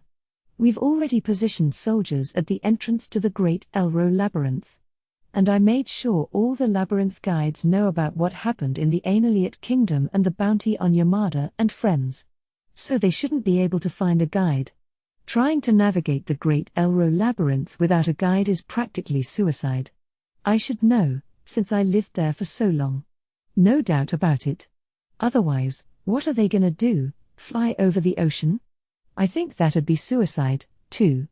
The ocean is teeming with water dragons. Now that Shinohara's evolved into a light worm, I'm sure she could take a water dragon or two, but I doubt she'd be able to fend them off non-stop while also carrying everyone on a long-distance flight. You'd have to fly all day and night with no idea when a dragon might shoot at you from the ocean, you know? She doesn't have the physical nor the mental stamina for that. Which means the adventures of Team Yamada end here. You know, since either path would be suicide and all. I'm sure Harintz will stop them if they try to do anything like that. Hopefully, they'll just kill time on Dastrudia from here on out. Or so I thought, like an idiot. One of my clones is currently following Yamada's party in secret. Guess where they are? In the Great Elro Labyrinth. Come on, why? They managed to get a labyrinth guide with shocking ease, totally ignored the main exit that's being closely guarded by the Empire, and waltzed right on in through a secret entrance at the bottom of the ocean. Gimme a break here. The guide Yamada and friends found is this silver fox named Barzgath. He looks kinda familiar? Yeah, turns out he's the very first human who found me when I was a little spider. For some reason, he was essentially bragging to them about how he ran away from me back in the day. And this old labyrinth guide with the explosive-sounding name is apparently the father of someone who guided Harintz a long time ago, which is how he ended up agreeing to guide Yamada's group this time. Hello? Harintz? Now they've got a super skilled guide thanks to you. What are you gonna do about it? Man, this guy is really good, too. I pop into the Great Elro Labyrinth every once in a while to check in on my spider babies, and I'll admit I end up spying on the humans in there and stuff while I'm at it. If there's one thing I've learned in the process, it's that there are good guides and bad guides. Even experienced guides get their paths mixed up sometimes, you know? And yet, this old guy is expertly leading them through the labyrinth without even glancing at a map. Only the most exceptional guides can manage stuff like that. This guy really is a veteran, just like he appears to be. So now Team Yamada's journey is going way too smoothly. They've all got relatively high stats, too, which makes their pace even faster. This is really, really bad. At this rate, they'll make it through the Great Elro Labyrinth with time to spare. The only way into the elf village is by using one of the elves' hidden teleport gates, but if they use the closest one to the Great Elro Labyrinth exit that I know of, they'll get there before the Imperial Army is scheduled to arrive. Oh, by the way, I'm pretty sure I know about all of the elves' teleport gates. My minimes are the best at gathering information. I mean, they're palm-sized spiders that aren't easily detected. Unless you're specifically keeping a close eye out for them, they're incredibly hard to spot. And I've got them scattered across the world by the thousands, making my own super powerful information network. Anyway, I always keep an extra close eye on elves, so it was easy to locate their teleport gates just by tailing the sneaky ones with my spy clones. They have to go in and out once in a while, after all. So I think I know about all the teleport gates that have been used since I sent out my clones, at the very least. Although if there are any that haven't been used in a long time, I wouldn't have any way of finding those. Heh. The elves probably think we don't know where their teleport gates are. Heh. Idiots. They probably mock us, thinking we're the stupid ones who don't know anything, but now they're about to get a taste of their own medicine. PFFT. Wahaha. Okay, this is no time to be making fun of the elves. What am I gonna do about Yamada and friends? At this rate, if things keep going smoothly, they're gonna make it to the elf village on time. Should I sick the baby army on them? I'm mostly talking about a bunch of white spiders that my old parallel minds produced. Basically, they used the egg-laying skill to mass-produce a bunch of spider spawn. Except they somehow wound up attacking some human town with the parallel mines, and I ended up teleporting the survivors back into the Great Elro labyrinth here. Ever since then, they've apparently been doing their own thing in the labyrinth. I popped in to say hi after I turned into a god, and they got super clingy. I guess they still recognize me as their parent even after my deification, although technically, it was my parallel minds who made them, not me. Anyway, from what I hear, folks call the baby army nightmares vestiges. Oh, and I'm called the Nightmare of the Labyrinth. Since they're spider monsters that appeared after the nightmare vanished, people must have just assumed there was some connection there. Which is fair, since there totally is. Maybe I could send the spider babies after Team Yamada to buy some time. No, wait, maybe not. Yamada and friends would totally get killed. Even just one of those babies nearly took down the previous hero, Julius. It's not like Yamada is significantly stronger than Julius was, so if he had to fight a whole swarm of those things, his party would get wiped out for sure. I do think that Yamada's stats are probably higher than Julius's were, but he's got way less actual experience in battle. Not as solid in the spirit and determination department, either. So in practice, he's about as strong as Julius the hero at best, or possibly even weaker. Julius did manage to defeat the Queen Taratect clone, after all. Although, that being said, with his level of strength, he really shouldn't have been able to beat that thing in theory, but he totally did. That hidden hero power is scary. And since Yamada has that crazy divine protection skill on top of being the hero, I've gotta be extra careful. Seriously, what should I do, though? It'd be kinda difficult to hinder Yamada and company without actually killing them. We'd have to slow them down somehow while keeping everyone alive, you know. Killing them would be so much simpler. But I won't do that, because Ms. Oka is with them, of course. Still, even if we managed to just injure them a bit, a little healing magic would fix it up right away, and that would be that. It wouldn't even slow them down. Should I just straight up teleport them back to the kingdom? Nope, that's no good. I don't have enough hands to spare. Honestly, I'm so damn busy right now that I don't really have time to go personally mess around with Yamada and friends. The best I can do is send someone else to try something, but my only option in the Great Elro Labyrinth is the Spider Baby Army. And if I give those kiddos an order, I can easily see them getting too excited and going overboard. Even when one of them attacked Julius the hero, it was because they somehow learned that I was planning to take him down in the war, and they wanted to take care of it for me ahead of schedule. If I asked them to slow down Yamada and company, I could totally see them doing something totally horrifying like cutting off their legs. Or worse, just getting carried away and killing them outright. If they killed anyone besides Yamada, he could bring them back to life, but it's 100% still too dangerous. Better not risk it. Honestly, I'm way too busy to deal with this right now. Since I can't do much to them anyway, it's probably for the best if I just don't bother trying to interfere. I don't have time to waste on them, quite frankly. Even just keeping an eye on them like this is about the most I can do. Still, I gotta admit, it's actually pretty fun to watch them. What's fun about it, you ask? Oh, you know. All sorts of things. I never get bored, that's for sure. They always run into one crazy situation after another when I'm watching them. Like Shinohara turning into a human. Or the time it turned out that she totally couldn't swim. Man, that humanification thing was a shocker. I went through so much trouble to become an Arachne, and here she is, turning into a human just like that. Even after evolving into an Arachne, I had to turn into a damn god to get a fully human form, you know. And there was no humanification skill on my list of options, either.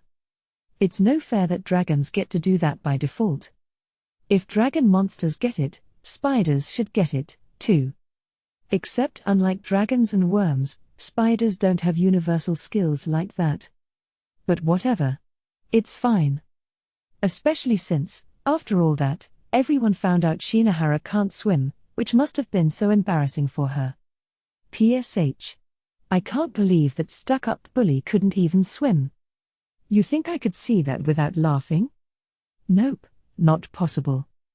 Ah ha ha ha ha. I can't help taking a bit of pleasure in her suffering, probably because I have memories of being bullied by her. Although the person who was actually bullied is the real hero Wakaba, also known as D. And I'd imagine it was probably more like being barked at by a harmless little puppy from D's point of view. But since the memories feel unpleasant to me, I guess D didn't exactly enjoy it, either. I assume. Anyway, then the helpless non-swimmer Shinahara got chased in the water by a water dragon, just flailing around like an idiot. Ah, that was fun all right. And then the dragon's breath attack sent her flying, messed up her swimsuit, and got Yamada a nice little fanservice event, too, which was all hilarious to boot. Shinahara doesn't really seem to be aware of Yamada as a guy, but since she got squished up against him in such an unladylike state, of course he ended up staring at her a little. What is this, a rom-com? Obviously, there's gonna be a bunch more accidental romantic moments after this, and she's totally gonna end up falling for Yamada. Then it'll develop into a love triangle, and bam, we've got a juicy soap opera on our hands. Oh man. Is Yamada gonna get stabbed to death, or will it be one of the girls? I'm on the edge of my seat here. No, wait a second. Considering the effects of Yamada's divine protection skill, isn't it more likely that things will stay on the rom-com route and somehow build up to a harem ending? What a scandalous skill. I'm definitely not jealous. If every girl who joins Yamada's side ends up falling in love with him, that skill is even scarier than I thought. And it really does seem like a high percentage of them have already fallen head over heels. Like his little sister, right? And Hasebe? And Ushima? Shinahara's not there yet, and I don't think Ms. Oka feels that way. I don't really think that half-elf erstwhile maid of his, Anna, is in love with him, either. It's kinda more like loyalty than love, if I had to describe it. Although I guess you could argue an oath of loyalty is pretty closely related to a declaration of love. The nuance is just a little different. Huh? I was only joking, but is it just me, or does Yamada actually have a harem forming around him? Although that's on hold right now thanks to Natsume. How much of this is the effect of the divine protection skill, I wonder? If they fell for Yamada because of his personal virtues, that's all well and good, but it'd be kinda messed up if it was because of a skill. See, this is why it's so hard to plan around a skill when you don't know its exact effects.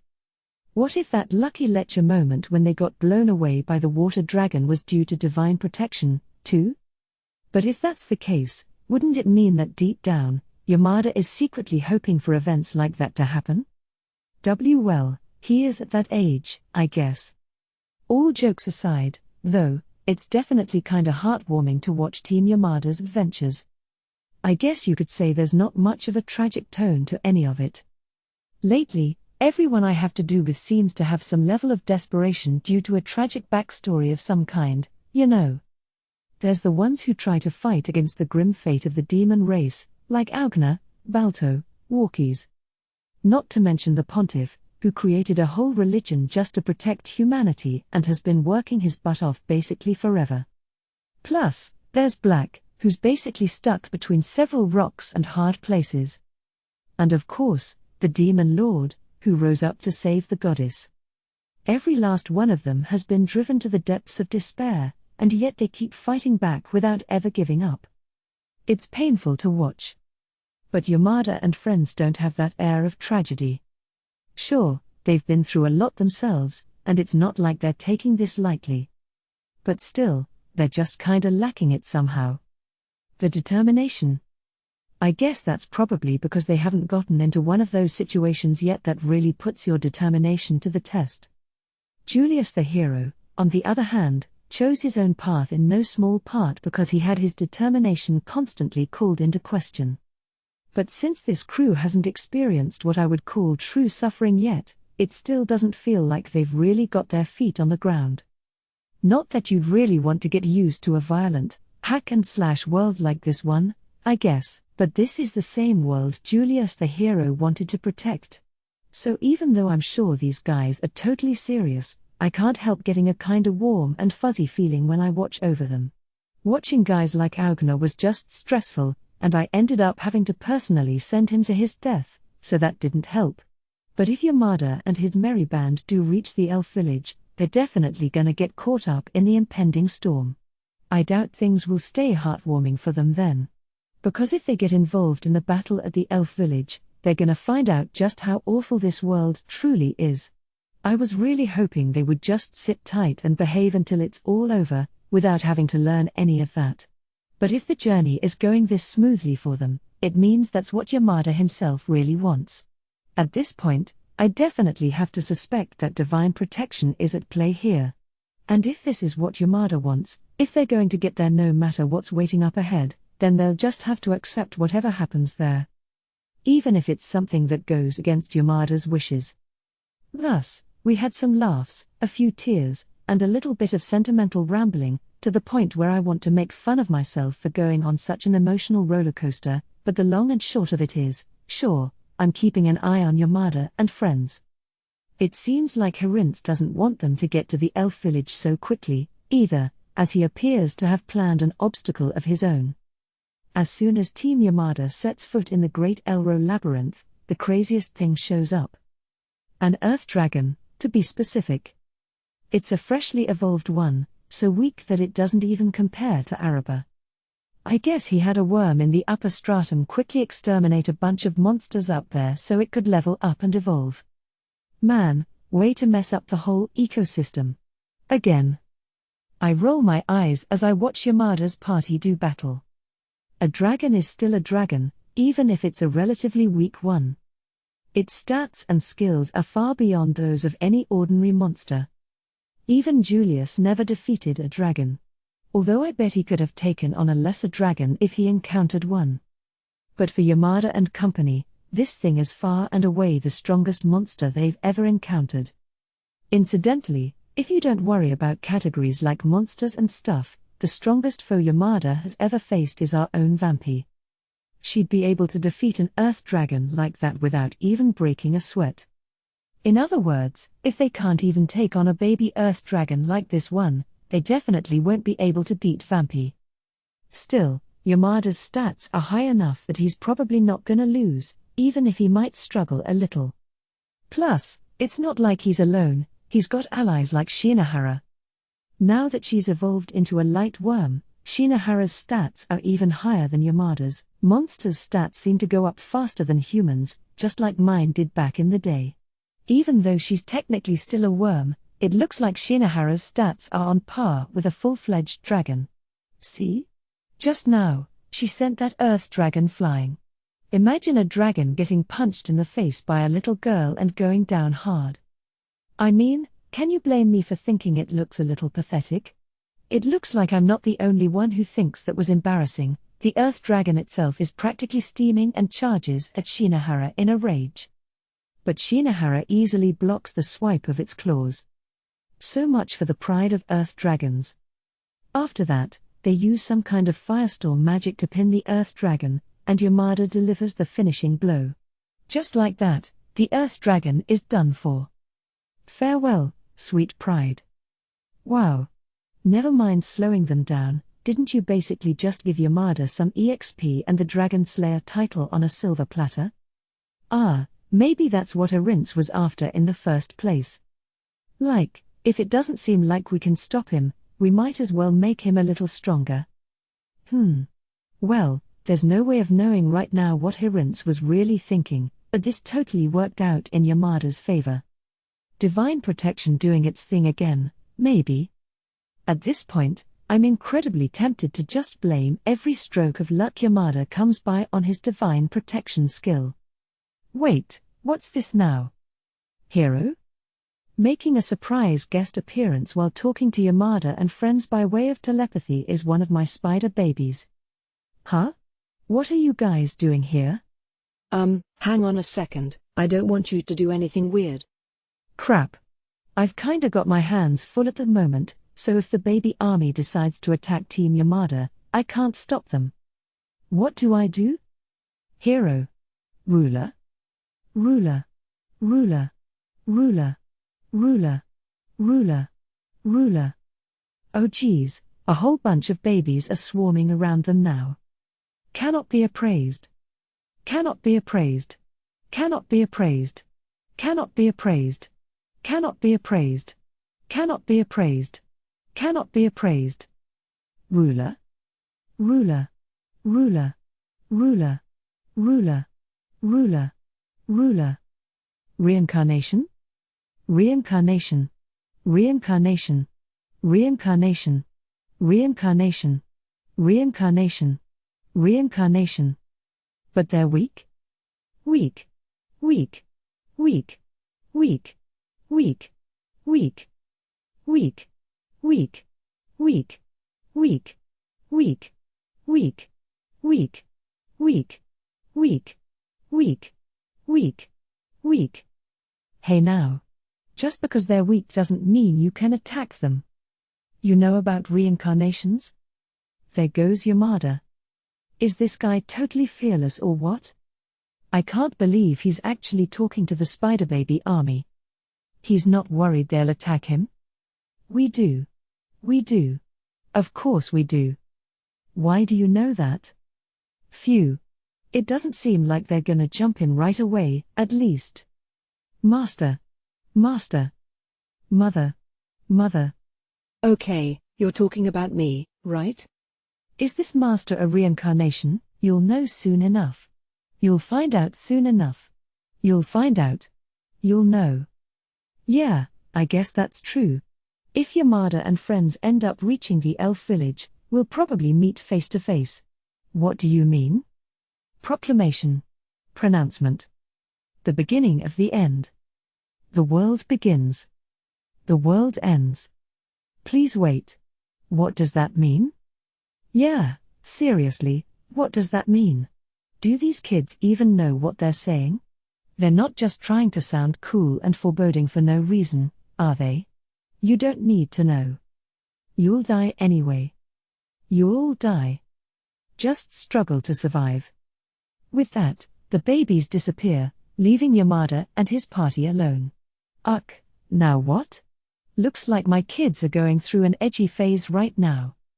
Now that they made it out of sight of Yamada and company, they're jumping around looking super pleased with themselves, like we did the thing. Where did I go wrong raising you guys? Well, they didn't attack him, so I guess it's fine. They just rattled off some needlessly cryptic BS and freaked out Yamada and his friends. What were they trying to accomplish, exactly? I have no idea what they're thinking, even though they're basically my descendants. Was it a warning or something? I dunno, though. I don't think that'll help. At this point, it sort of feels like nothing Yamada and his friends do is gonna matter. They're in so far over their heads. In a way, I guess the babies might have succeeded in getting their group a little more mentally prepared for the worst. Does that mean this was technically a positive event for Yamada, too? I dunno. Divine protection isn't all powerful. I probably shouldn't blame it for every little thing. If it was omnipotent, Natsume's plot wouldn't have succeeded in the first place, for one. Plus his sister and Hasebe are still in Natsume's clutches. There's no harm in being extra cautious, but I guess I shouldn't be overly paranoid, either. For now, I'll just keep watching over Team Yamada. 6.5 Interlude, the hero's sister, the evil god's puppet, and the hunting dog. I look down on the world from the window. Below, I see the Imperial army dispersing, heading to the rooms they've been assigned. Among them, I recognize the face of the sainthood candidate Yuri and scowl despite myself. Hey there? You're looking grouchy as usual, my dear fiancé. The door to my room opens without so much as a knock, and Hugo peers in. Silence, false hero. Ooh, very scary. Looking unconcerned, he enters the room and throws himself down on the sofa. And don't call me your fiancé. Disgusting. Damn, that's cold. Fine then, Sue. Don't call me Sue, either. Only my dear brother and my closest friends are allowed to call me that. Yeah. Princess Shazia, then. Hugo shrugs while flashing a nasty grin. Just looking at him turns my stomach, so I direct my gaze back to the window. The Imperial army is steadily approaching the elf village. The troops will be resting here for today, then using a teleport gate tomorrow to move on to the next location. And this room has been assigned to Hugo and me. The two of us are technically engaged to be married, though it is very much against my will.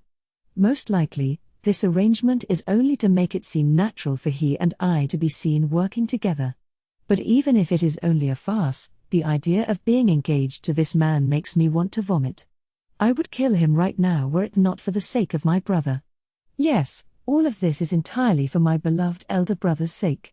So I must endure, no matter how awful it may be. One day, I met an evil god.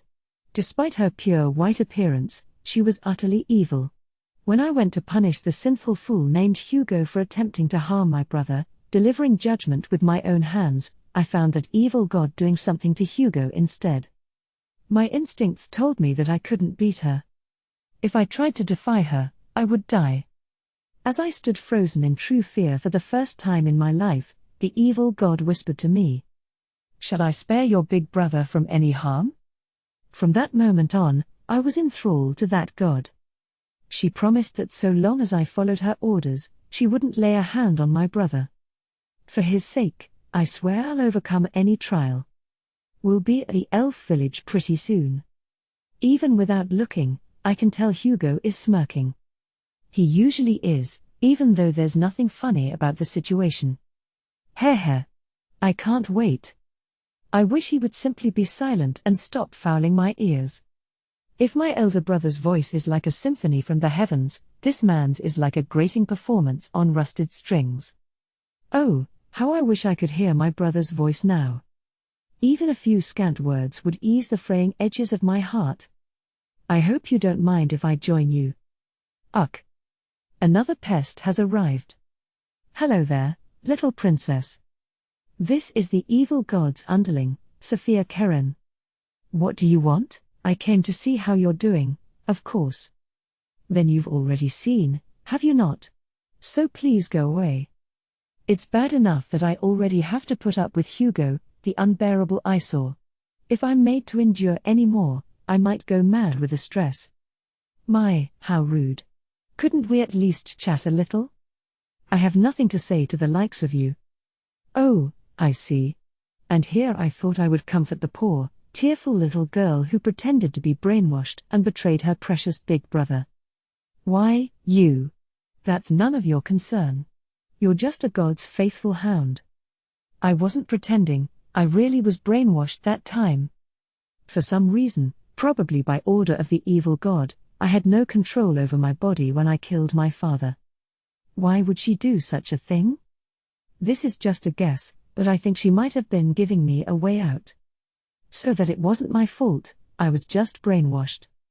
That evil god is crafty and merciless, yet sometimes, she shows some half-hearted kindness. Honestly, it would be easier for me to understand if she was simply pure evil through and through. Oh, am I? But aren't you in the same boat now? That's why you betrayed your brother. No. I would never betray my brother. That is the one line I will never cross. But you are obeying our master, regardless. That makes you an enemy of humanity. NNNGH.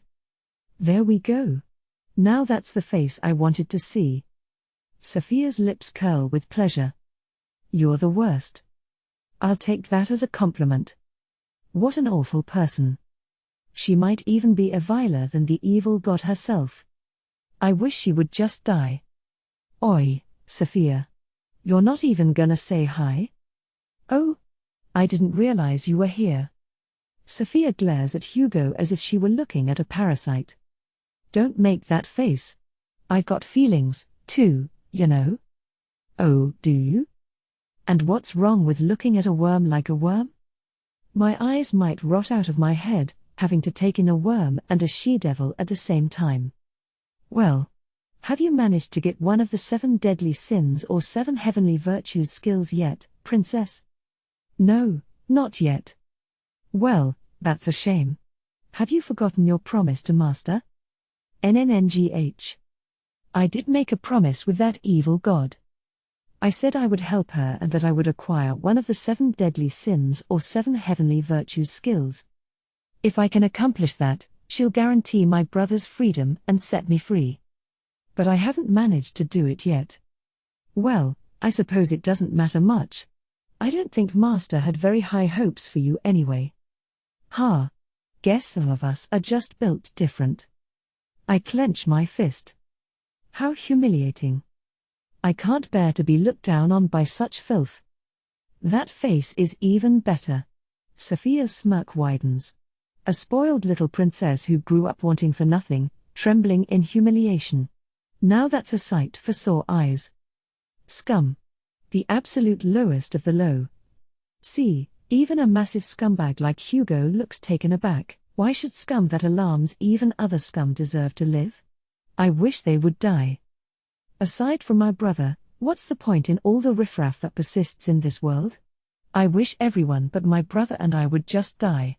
But is the plan still gonna work if this one doesn't make it in time? It should be fine. It seems the more ruler skills that are acquired, the better, but I'm told that the bare minimum has already been met. I imagine it will just be easier if there are more, no. Sure. Not that I care, 'cause I don't really know how to use the ruler skills, keys, was it? Whatever. I don't see how he can be so carefree when he's being controlled by an evil god and evidently has 2 of these keys. As far as I know, they have a total of 6 keys so far: Hugo's greed and lust, Sophia's envy, and a few I haven't met, namely someone called Wrath with the corresponding skill, someone named Mirazophis with perseverance, and the demon lord Ariel's gluttony. I don't know what these keys are for, either. But I doubt the evil god is going to use them for anything decent. Isn't it more of a problem that Yuri can't get one? She's a reincarnation just like us, damn it. I'm sure some are suited to it better than others, even among reincarnations. I almost feel bad for Yuri, too. Even if she was a rotten harlot of a nun who kept trying to seduce my brother, it's cruel that she's been brainwashed and forced to do their evil bidding. But I suppose I don't really care, since she tried to tempt my brother and all. Maybe she'll just screw up and go off to be with that god she loves so much. Since she's a true believer and all, I assume she would like that. Oh, that reminds me. I heard your dear brother is heading to the elf village. Did you know? ? My brother? Maybe you'll get to have a touching reunion there. Brother. I want to see him. But I'm also afraid. What am I going to say to him? I'm told Ms. Oka is with him, too. Not to mention Katia, Faye, Anna. He's very popular with the ladies, isn't he? Those harpies. I see now. While I've been suffering like this, they've been cozying up to my beloved brother. I was always suspicious of that Ms. Oka woman. And then there's Katia. I thought she was a friend, but if she dares touch my brother, I won't show any mercy. You know, this chick's quick to trash talk other people, but she's just as bad, isn't she? There's no way she's thinking anything good or wholesome right now, am I wrong? Master would never take a truly decent person under her wing, obviously. She picks and chooses so that she won't feel too bad if they have to suffer a little bit. Gotcha. Makes sense to me. The scumbags are talking among themselves now, but it's just the incoherent warbling of garbage masquerading as people. I won't pay them any mind. 7. Summing things up and planning what comes next for a living. Considering how freakishly busy I've been lately, you gotta wonder why I didn't take care of more of this stuff before everything hit the fan, right? Well, let me clear that up right now. I didn't have time. I was really busy before, too, even if it wasn't quite this bad. After all, I am technically a commander. I had to manage my troops and all that stuff. And guess what? On top of that, my core force is the 10th Army, which barely had any soldiers to its name. I had to gather up the losers who didn't even fit in the leftover divisions, forming the 10th Army out of a bunch of problem children who couldn't find a home anywhere else, you know. How long do you think it took to train them into real soldiers, get them armed, and wrangle them into the bare minimum level of functionality for an army? Day in and day out, I spent every second preparing them for battle without a moment to rest. Talk about exploitative. I demand a paid vacation. I got denied again. And guess what else? I was doing a bunch of other stuff at the same time, too. First of all, improving on my minimes. You know, the information gathering clones I unveiled during the big war.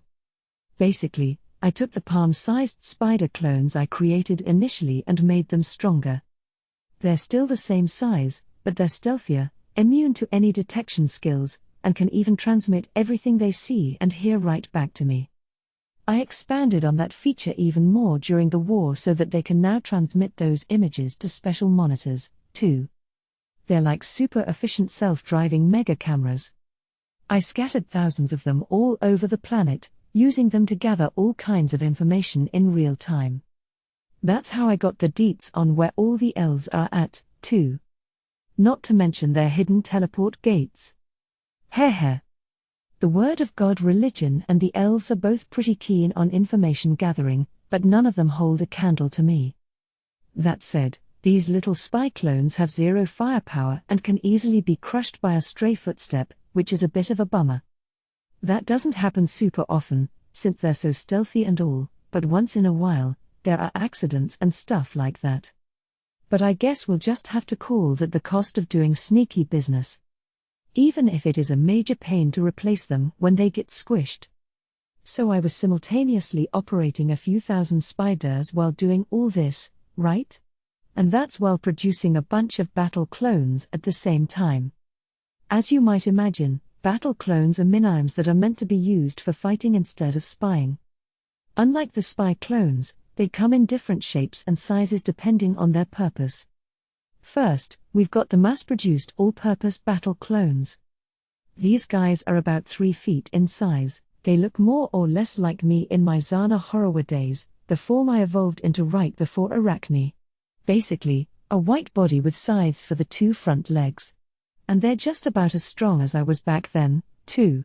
They shoot lots of magic, I guess it's technically conjuring now. They use evil eyes like crazy, and they counter with the scythes if an enemy gets too close. They're fully loaded with thread and poison, too, of course. As you can gather from the fact that I called them mass-produced, I've got lots of these all-purpose battle clones. How many? Well, that's a military secret. Next up is the Queen Taratect clones. That's what I sent in against Julius the hero during that war. They're clones I made based on Mother, the bigger boat-level huge ones, that crush things with the sheer power of their giant bodies. Honestly, their overall capabilities aren't that much higher than the all-purpose battle clones. But since they're physically so much bigger, they cost a lot more to make, which means I've only created a handful. Finally, there's my aces in the hole, the Space Specialist clones. As the name implies, they specialize in spatial conjuring. They're the same palm-sized shape and appearance as the spy clones, but their abilities are on an entirely different level. They can create other dimensions, erode the fabric of space, crazy stuff like that. Since becoming a god, I've developed an incredibly high aptitude for spatial conjuring for whatever reason, and these clones are loaded up with the culmination of all that progress. They can slice through space to remove heads and whatever else. Without some way of countering that, no enemy stands a chance against these Space Specialist clones. I mean, they could teleport your torso right off the rest of your body. Even if you try to run away, they can tamper with space itself, so there's nowhere to go. The only way to counter them would be by meddling even further with my spatial meddling. You'd have to be at least as good at it, and probably better. In system terms, I think even maxing out dimensional magic, the evolved form of spatial magic, wouldn't be enough to save you. In other words, it's basically impossible to oppose me for anyone who operates within the bounds of the system. Damn, I'm strong. Way too strong. These battle clones generally exist in a separate dimension created by the Space Specialist clones. I can call them out whenever I need them. Although at the moment, the only time they've seen any outside action is when I sent a Queen clone against Julius the hero. I'm not slacking off, I'm just putting them into power-saving mode to conserve energy. Don't get the wrong idea there. When Vampy and company defeated those legendary class monsters and such, I fed them to the clones in my separate dimension, saved up some energy, and created more clones whenever the energy stores went past a certain point. I've been slowly but surely increasing the numbers of my battle clones with that routine. Considering that they started as cute but useless palm-sized spiders, they've come a long way, that's for sure. Seriously, those things were absolutely worthless at first. Slow and steady wins the race, I guess. Not everything is like skills, where you're guaranteed to get stronger if you keep training, but I think you're still bound to get a certain level of results if you put in lots of hard work. Anyway, I've got one more kind of clones, a pretty weird type. These ones are very much related to a different job I've been working on in addition to my job as a commander. These clones are called system-related clones. I assume you can piece that one together. Basically, these clones have various tasks related to the system. My ultimate goal is to destroy the system and use the energy released to rejuvenate this world. There's a lot of thorough preparation involved, as you might imagine. And to do all that preparation, I'll need to understand the workings of the system down to the tiniest detail. This is a make-or-break gamble with the fate of the world on the line, after all. You can't be too careful, even to the point that it might seem borderline paranoid. So even in the early stages, I've put a ton of extra work into investigating the system. Between my job as a commander and all that clone work, I was seriously busy for sure. But honestly, it's this system investigation that's taken up the bulk of my resources. The fact that I created clones for this specific purpose should tell you just how much effort I've been putting into this. To sum it up, I've had no time to rest whatsoever. Do you get it now, people? Even before things got as busy as they are now, I was still crazy slammed. Who among us would dare go up to that super busy spider of the past and tell her, hey, things are gonna get even busier soon, so put your back into it?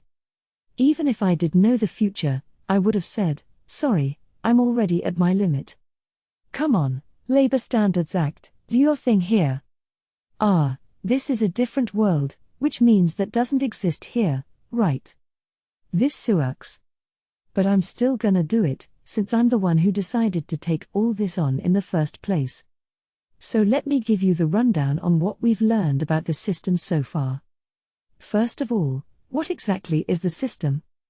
Well, it's a super huge conjuring created by D. Its main purpose is to dole out skills and stats and stuff to all the living things in this world, collect all of that in the form of energy when those living things die, and use that energy to revive this dying world. Damn, that's a long sentence. Where's the TR? And that's still simplifying it quite a bit, just so you know. Basically, the system is a messed up conjuring that forces anything living in this world to save up energy while they're alive, then pay it all back when they die like some sick loan shark coming for their due. Training your skills and stats is the main method of saving up that energy, a game-like feature which I think is probably D's personal preference. And that energy is used to help restore this world, which is on the brink of destruction. If you're wondering why the whole world has to depend on such a convoluted system in the first place, it's because the humans of this planet really screwed things up long ago, apparently. If you want to know the details about that part, ask Taboo. It even comes with a free service where you get to hear a voice saying a tone all the time, whether you're asleep or awake. Although I weaseled out of that little contract when I became a god. It was always pretty annoying, so that was a relief. Anyway, enough about Taboo. From what I'm told, the people of long ago managed to use up this world's energy until it was almost completely drained. Then this goddess became a sacrifice to fill that void. I don't really know the details myself. Honestly, I don't think I really need to know, either. I'm guessing that knowing more about it would just make me sick to my stomach. After spending time with people who were there when it happened, like Black, the Pontiff, and especially the Demon Lord, I've definitely gotten the impression that some awful stuff went down. And since the living things in this world are trapped in a hellish cycle where they die, get their energy stripped away, and are reborn into the same world all over again. I suspect that's intended as a punishment, too. Although I wish they wouldn't drag us Earth reincarnations into their problems. Back to the subject of the system, though. Aside from those basic functions, D also added a solid handful of just-for-fun features. That includes most of the game-like aspects, like skills and monsters. I don't think stuff like skills, stats, levels, and so on were really necessary to get living things to store up energy. That part definitely smells like D messing around to me. What about monsters, you ask? That's a little harder to define. Even if the initial idea of skills and stuff was just for fun, once you've chosen that as the method for saving up energy, you need to have everyone fight one another. Monsters were created to give people something to fight. If this is a video game, they're the enemy characters. And the system generated those enemies. But I get the impression that the system only created monsters at the beginning, and they've been naturally reproducing on their own since then. Since it costs energy to produce monsters, it's better for the system's purposes if the monsters breed anyway. Ultimately, this means the monsters that currently exist are a mix of various factors, descendants of the monsters initially created by the system, animals that already existed in this world that adapted to the current environment, and some combination therein, to the point where you can't even categorize them all anymore. At this point, all the system really does with monsters is imprint them with the instinct to attack humans on sight. I know that sounds like a massive pain from the human's point of view, but it's not like there's an obvious alternative if the system needs living things to fight one another. Besides, monsters are an integral part of the food chain at this point. It'd be worse for the world if they suddenly disappeared.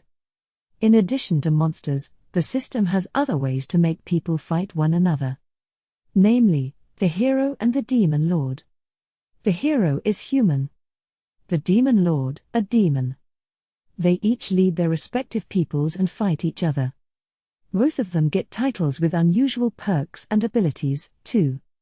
The hero gets the special effect of being able to match the demon lord and can use the sword of the hero. Plus, the hero can power up in a crisis. While the demon lord doesn't have a special effect against the hero, they can use the sword of the demon lord. It seems like a bit of favoritism toward the hero, but that's because humans and demons have different base specs and lifespans and such. It's basically a handicap because the demon lord is likely to end up stronger than the hero. Without that, humanity could easily end up at the mercy of one demon lord for ages. The problem here is that with the hero's special effect against the demon lord, he can fight on equal footing no matter how much stronger the demon lord might be. Except that means that for a weaker hero to catch up to a strong demon lord, a bunch of energy has to come from somewhere. So basically, the anti-demon lord effect is really a power-up that steals energy from other parts of the system. And did I mention the current demon lord is the strongest in history? Her stats hover around 100,000 on average. What would happen if the hero tried to fight her? A huge amount of energy would be pulled out of the system and totally wasted, that's what. We can't splurge like that when we're trying to save up energy here. Besides, this whole thing also means that the existence of the hero is a threat to the demon lord's safety, which is why I obliterated Julius during the war and hacked the system to try to remove the very existence of the hero feature while I was at it. As we all know, that ended in a big fat failure. I researched the system pretty thoroughly and thought I'd be able to pull it off, but I guess that was overly optimistic. But I learned my lesson, which is why I'm now trying to deepen my understanding and control of the system even more. And what I really need for that control is the ruler skills. We're talking about the 7 deadly sins skills and the 7 heavenly virtues skills. These skills actually serve as keys to access the system. Once you have a ruler skill and you establish your ruler authority using the information obtained from Taboo, you get a bunch of special privileges. Like the abilities to block appraisal, do a search of the system itself, and so on. Still, using those special privileges too often will wear down your soul, so I can't say I recommend abusing them, except blocking appraisal, which doesn't seem to really cost anything. The ability to block appraisal came in handy quite a few times before I became a god. Anyway, while I was investigating the system, I figured out that you can use these ruler skills as keys to access a sort of secret menu.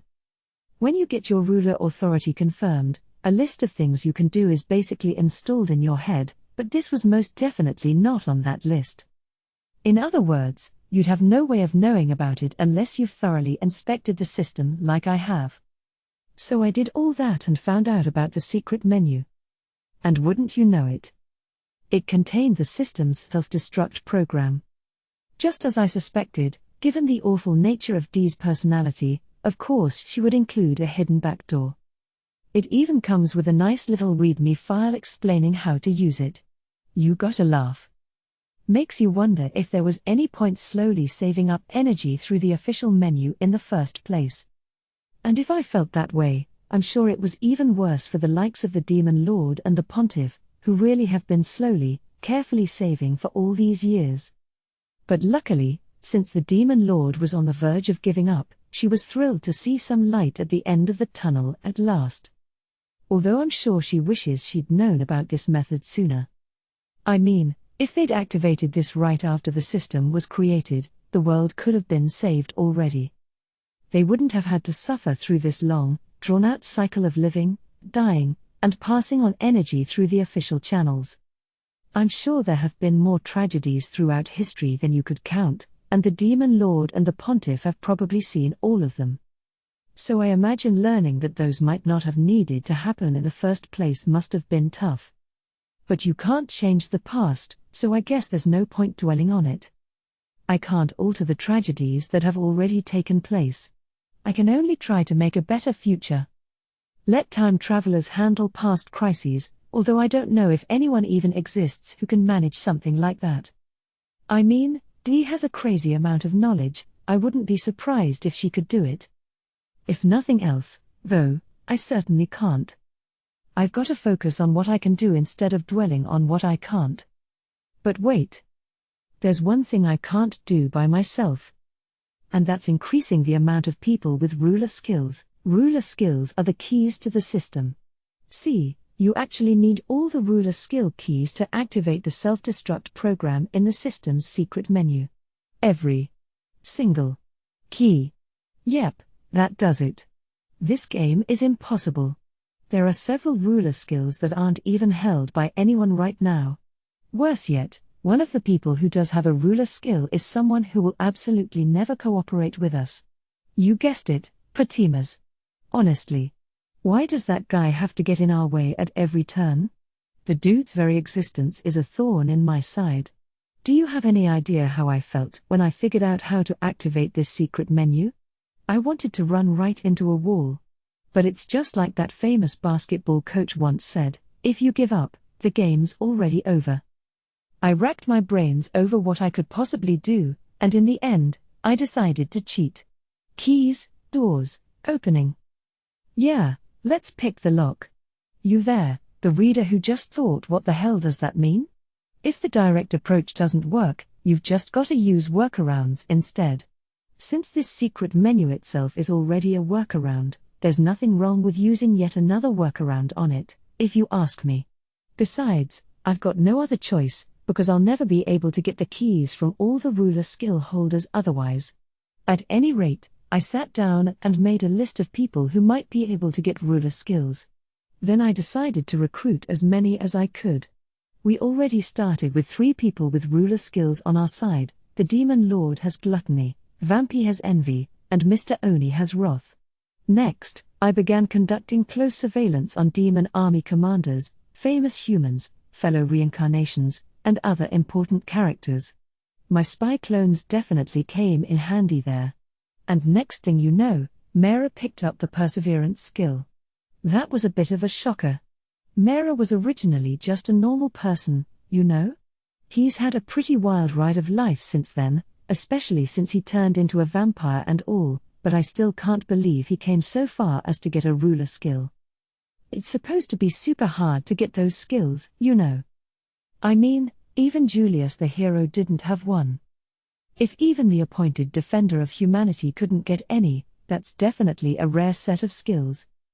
Although I guess I can't really talk, since I had 4 of them, or 5 if you count wisdom.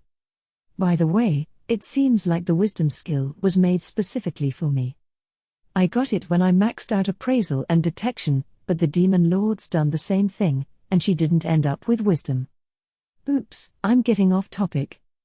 At any rate, Mara really worked hard. Good work, Mara. Keep it up, please. Perseverance is the key here. Show me what an ordinary human can really do.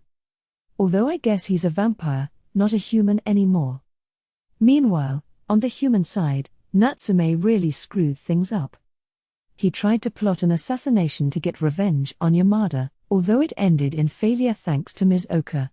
On top of that, she even used her ruler authority to erase all Natsume's skills. Since Ms. Oka was able to use those ruling class privileges, that means she has a ruler skill.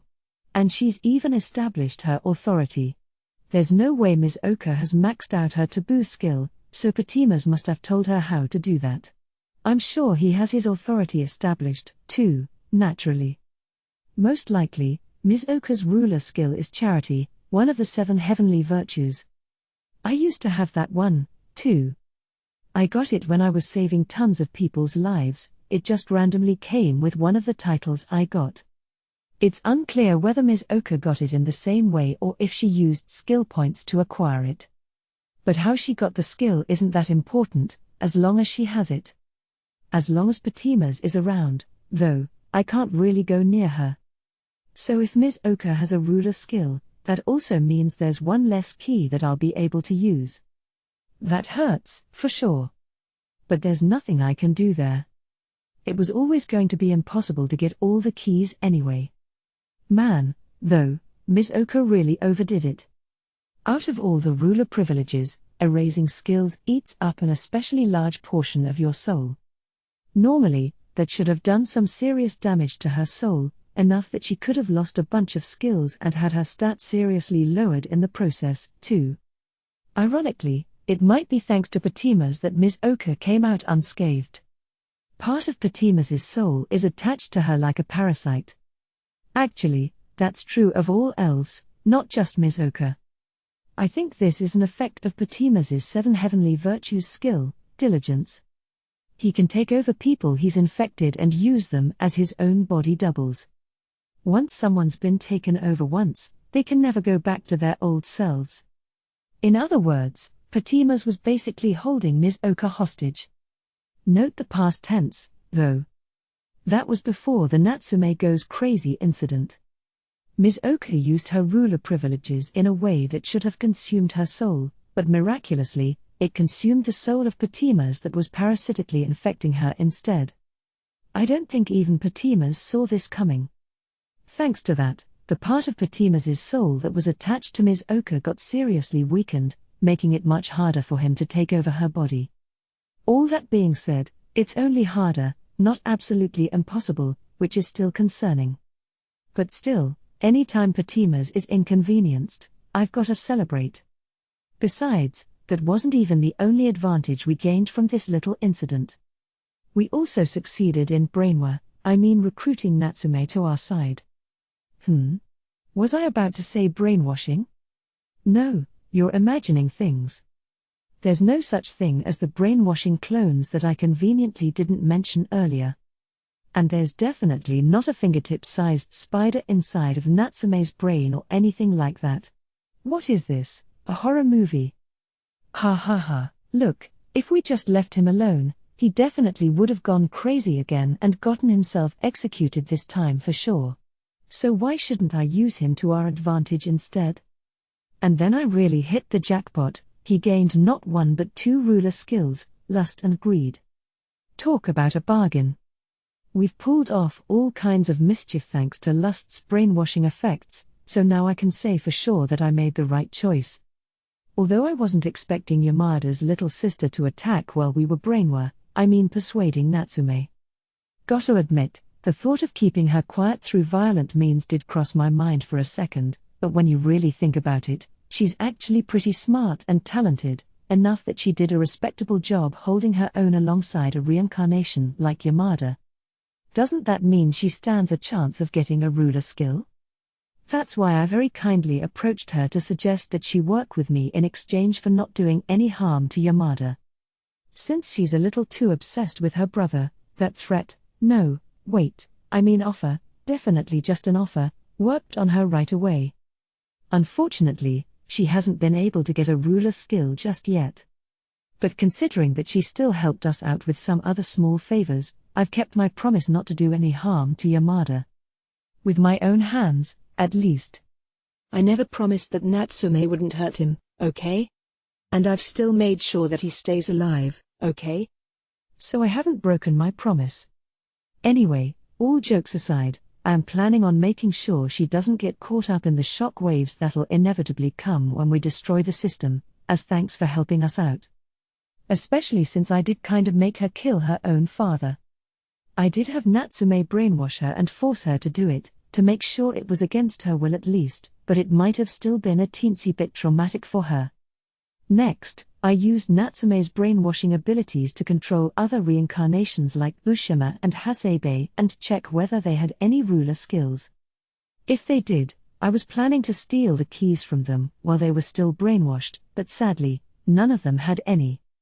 I didn't brainwash Yamada, since I made a promise to his sister and all. Not to mention the little matter of divine protection. I'll admit, part of it was that I was just scared something weird would happen if I tried anything on him. The fact that Yamada turned out to have the mercy skill definitely stings, though. Maybe I should have broken my promise to his little sister and stolen the key from him. Well, no use crying over spilled milk. And Shinohara is usually attached to Yamada at the hip, which means I can't touch her, either. So that's the deal with the reincarnations at the Human Academy. Other than those guys, there's also Tagawa and Kushitani, two other reincarnations who've been traveling around the world as adventurers and built up a fair amount of combat experience, too. Neither of them seems to have gained ruler skills as far as I can tell, so I've just been keeping an eye on them, but then they clashed with Mera in the war and ended up following Ms. Oka to the stupid elf village. Maybe I could have stopped them if I tried, but it would have seemed weird for us to intervene at the time, and I was so busy with cleanup afterward that I just ignored them. There's also a reincarnation named Kusama who's been working under the Pontiff, but he doesn't have a ruler skill, either, placing him solidly in the ignore column. I'm dismissing Kusama way too easily? It's not my fault. He's just that kind of guy. The other reincarnations are all confined in the elf village, and I seriously doubt they'd be able to get ruler skills in that situation, meaning they also get ignored. To sum it up, the current ruler skill holders are as follows. Wrath, Mr. Oni. Envy, Vampi. Greed and Lust, Natsume. Gluttony, Demon Lord. Pride and Sloth, both unclaimed. Mercy, Yamada. Perseverance, Mera. Diligence, Patimas. Charity, Ms. Oka. Temperance, the Pontiff. Chastity and Humility, both unclaimed. Of the 14, I've acquired the keys for 6.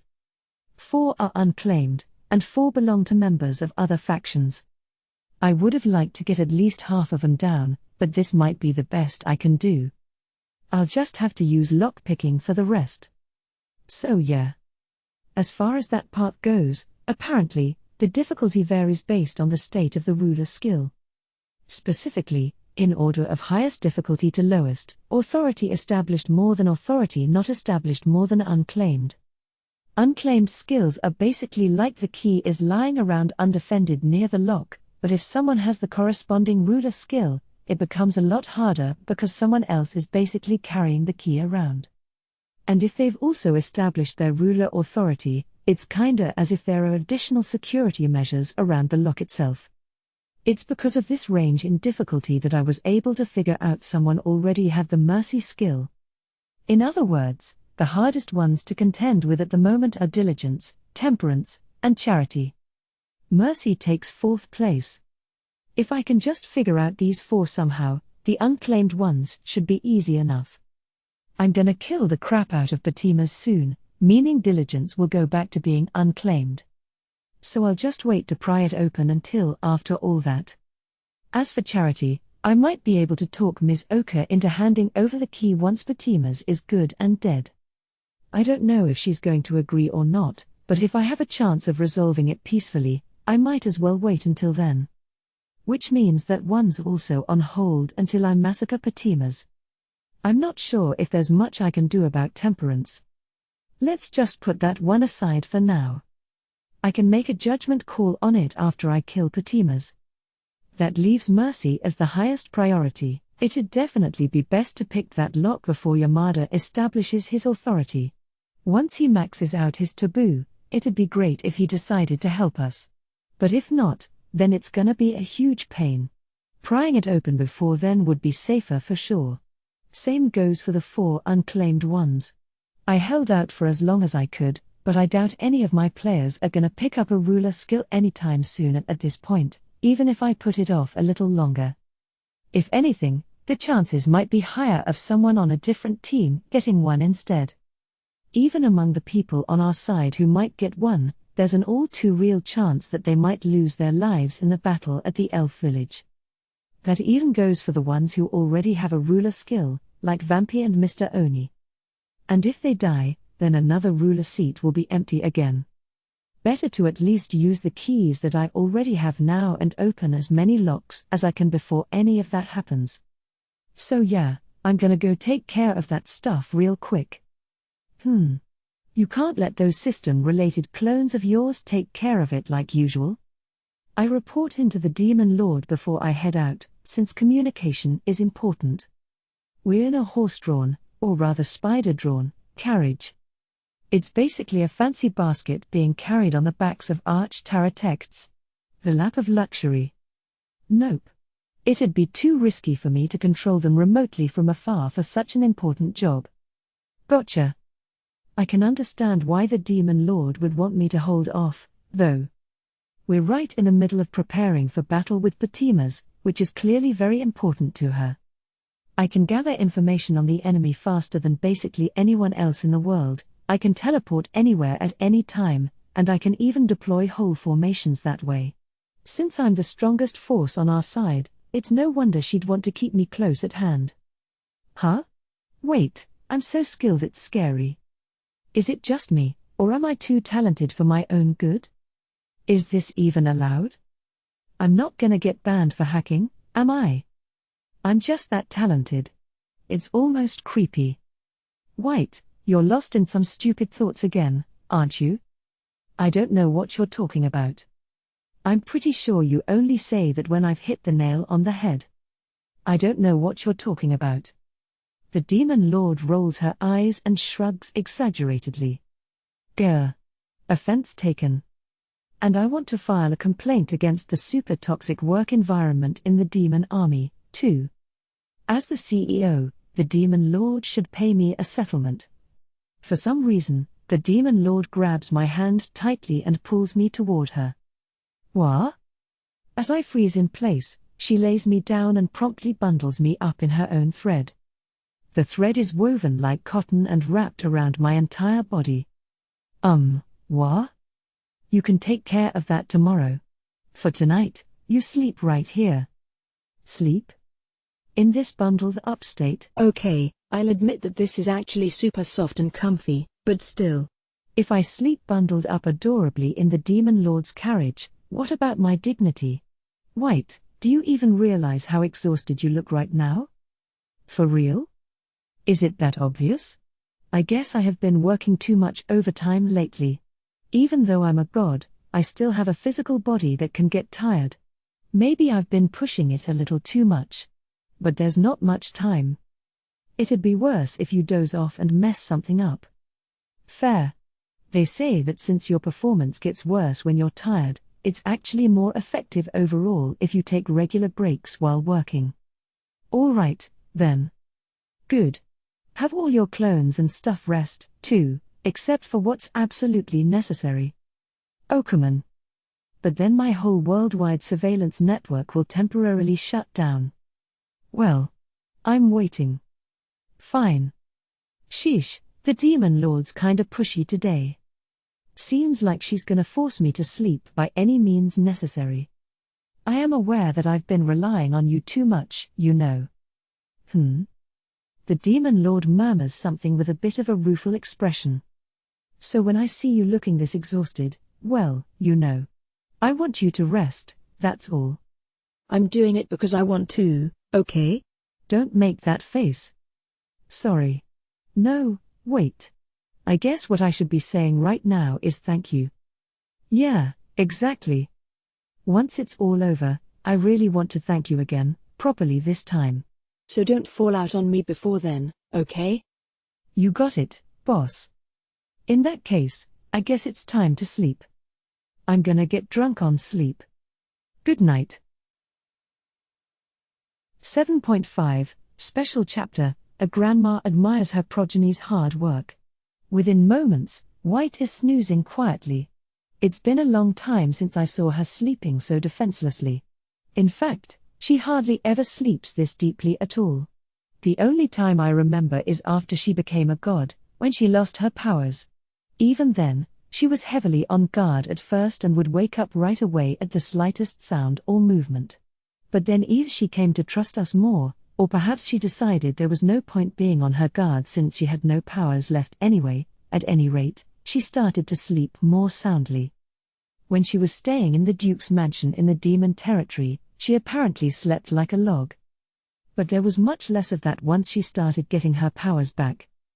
And I think she completely stopped letting anyone else see her sleep right around the time she resolved to destroy the system and save the world. Ever since then, White has been running non-stop. Even though I know all she really wants to do is laze around. Watching her reminds me of the original ruler of Sloth. A ruler who loved lazing around but kept working non-stop until it eventually killed them. At the time, I couldn't do anything to help. Because I was much weaker than I am now. No, that's not right. Even now, I'm depending on White far too much, hardly doing anything myself. In the end, I still exist inside the system. There's not much I can do when it comes to what goes on outside it. The most I can contribute is to force White to sleep like this. It frustrates me to no end.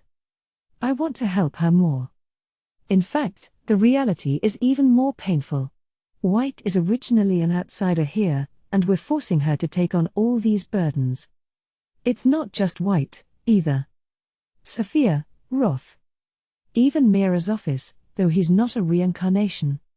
They're all generously lending me their strength. I really do feel fortunate. Maybe even as much as those days when I was surrounded by the first rulers, or even more. Back then, I was just a weakling, being protected by all of them. But it's different now. I've gotten stronger. Strong enough to fight, to defeat Patimas. I can't help White. But I'll do everything within my power until I'm spent. It's the least I can do to repay everyone for helping me.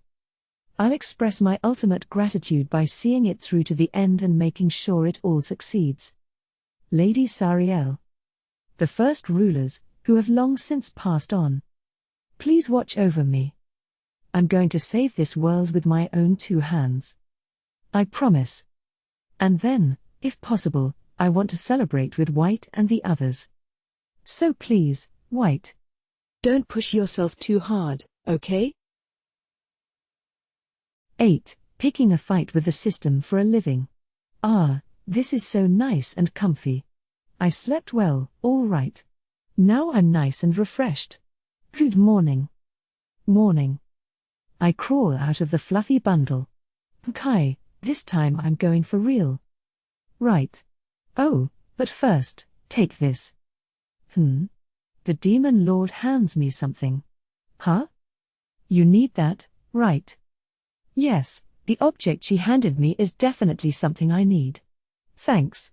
That's a big help. Don't worry about it. You're the one who's helping me out. But this will definitely make my job a lot easier. This is pretty much the most I can do. You really don't need to worry about that, you know. After all, the reason I decided to save this world in the first place is the Demon Lord herself. All right, I'll be back soon. Okay, have a safe trip. Be careful. That exchange almost made us sound like a family. Oh, I'm a little embarrassed. I quickly teleport away to hide my embarrassment. When I reappear, it's in a very strange space indeed. This is the center of the system. A giant conjuring circle forms complex geometric patterns all across the floor. It even spreads over the walls and ceiling, glowing with a faint, fantastical light. And in the center is a woman, the lower half of her body gone as if she's melting into space, suspended in midair as though the conjuring circle is binding her there. The goddess Sariel. The core of the system, the sacrifice who was offered up to this world, and the precious person whom the demon lord called Mother. Proficiency has reached the required level. Experience has reached the required level. Proficiency has reached the required level. And although the goddess's lips aren't moving, a cacophony of her voice echoes and overlaps endlessly in this room. The system messages that the Word of God religion regards as the voice of God. Coming to this place makes me incredibly uncomfortable. Why? Well, every single sight in this room is disturbing, that's why. Maybe it's because it shows just how selfish the humans of the past really were, or maybe it's that even though the demon lord adores her and wants to save her so desperately, the goddess herself doesn't share that wish. I shake my head lightly to dismiss those thoughts. Throughout the mysterious room, there are small white spiders here and there. Those are my system-related clones, and they're already on standby. There are 14 distinctive conjuring circles that stand out in the room, distributed around the goddess at the center. Those are the keyholes. I can open them by inserting the corresponding keys. First, I'll open the 7 locks that I already have keys for. There's the 6 I already had and the 7th that the demon lord gave me before I left. Since I'm opening these properly, there's no problem so far. This next part will be the real challenge. I move the system-related clones to make contact with the conjuring circles that correspond to the unclaimed ruler skills. The lockpicking is about to begin. But then a sharp voice interrupts. Irregularity detected. Unlike the overlapping voices that have been echoing this whole time, that clearly came out of the goddess's mouth. Outside interference confirmed. Activating defense mechanism. Yeah, that's about what I expected. Power gathers around the goddess. That's the defense mechanism or whatever getting ready to shoot. Well, I'm basically breaking and entering here, after all. It's no surprise that there would be a home security system in place. Honestly, I knew this would happen. Especially since I've already set off this defense mechanism once before. It was during the war, when I tried to abolish the hero function. The defense mechanism went off just like this, and the clones that were trying to modify the system were physically destroyed. As a result, I failed to get rid of the function of the hero, and Yamada of all people was chosen as the new one. Since the system-related clones aren't made for fighting, this is one job they can't handle. Clusters of energy form around the goddess, taking on shadowy forms. They become pitch-black silhouettes, just barely taking the shape of humans. There's 12 people in total. Or would you even call these people? Commence elimination. As my idle thoughts meander in a stupid direction, the goddess gives an order, and the shadows all move at once. They're headed right toward me, and whoa, they're so fast? Just as I take a quick step to the side, a fist flies past my face with a gust of wind. One of the shadowy figures closed in on me insanely fast and nearly landed a punch right on my nose. Damn, that was fast. Wicked fast. Yikes. Phew, that scared me. Maybe I wasn't being careful enough. Since I've gotten so good with my god powers, I might have been a little overconfident. How could I come that close to getting hit by such an obvious telephone punch? Wait, another one? The same shadow is charging at me again. It's basically just swinging wildly, no polish or technique whatsoever. But with that unbelievable speed, it's still a pretty serious threat. That said, it's coming in a straight line, so it'll be simple to dodge. I sidestep the telegraphed attack and avoid it again. After the shadow passes, a loud boom follows. The sound came after. Does that mean it's moving faster than the speed of sound? Are these shadows even faster than the demon lord, if nothing else? As I wonder about this, an invisible blade flies toward me. Whoops, looks like they're not just speedy after all. Wait, is this thread? The weapons moving toward me are threads, too fine for the naked eye to see. There's 10 of them in total. It looks like one of the shadows shot out threads from each of its fingers and is manipulating them. Hair. So you think you can take me on in a battle of thread? Time for you to learn your place. I'll turn the tables on you in no time. So I shoot out 10 threads from my own fingers as well, countering the shadow's attack. Wahaha. You think those feeble threads can reach my feet? Whoa, wah? We're actually evenly matched. But how?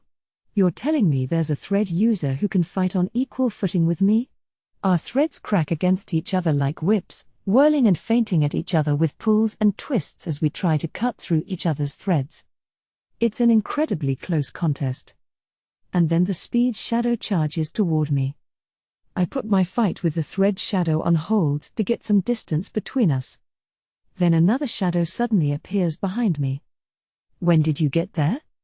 With no time to turn around, I just shoot a black spear at it from my back. It doesn't exactly look awesome, but I can produce conjurings from anywhere on my body.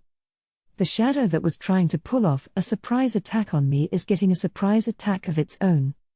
Or so I thought, but then it disappears just as suddenly as it arrived. This time, I sense its presence carefully and figure out how it's puffing around. The shadow is turning its body into a mist form to make it look like it's disappeared. Sure enough, the mist concentrates and reverts to a shadow. What's up with that vampire-like ability? Vampy can do that kind of thing, too, right? Although she and Mera never really use it. And now more thread? The thread surrounds me completely, boxing me in. Retreat. Teleport. I escape with a short-range teleport. Phew. Now I can get my... Wait, what? A speed shadow just grazed me? Hang on, time out. Gimme a second here.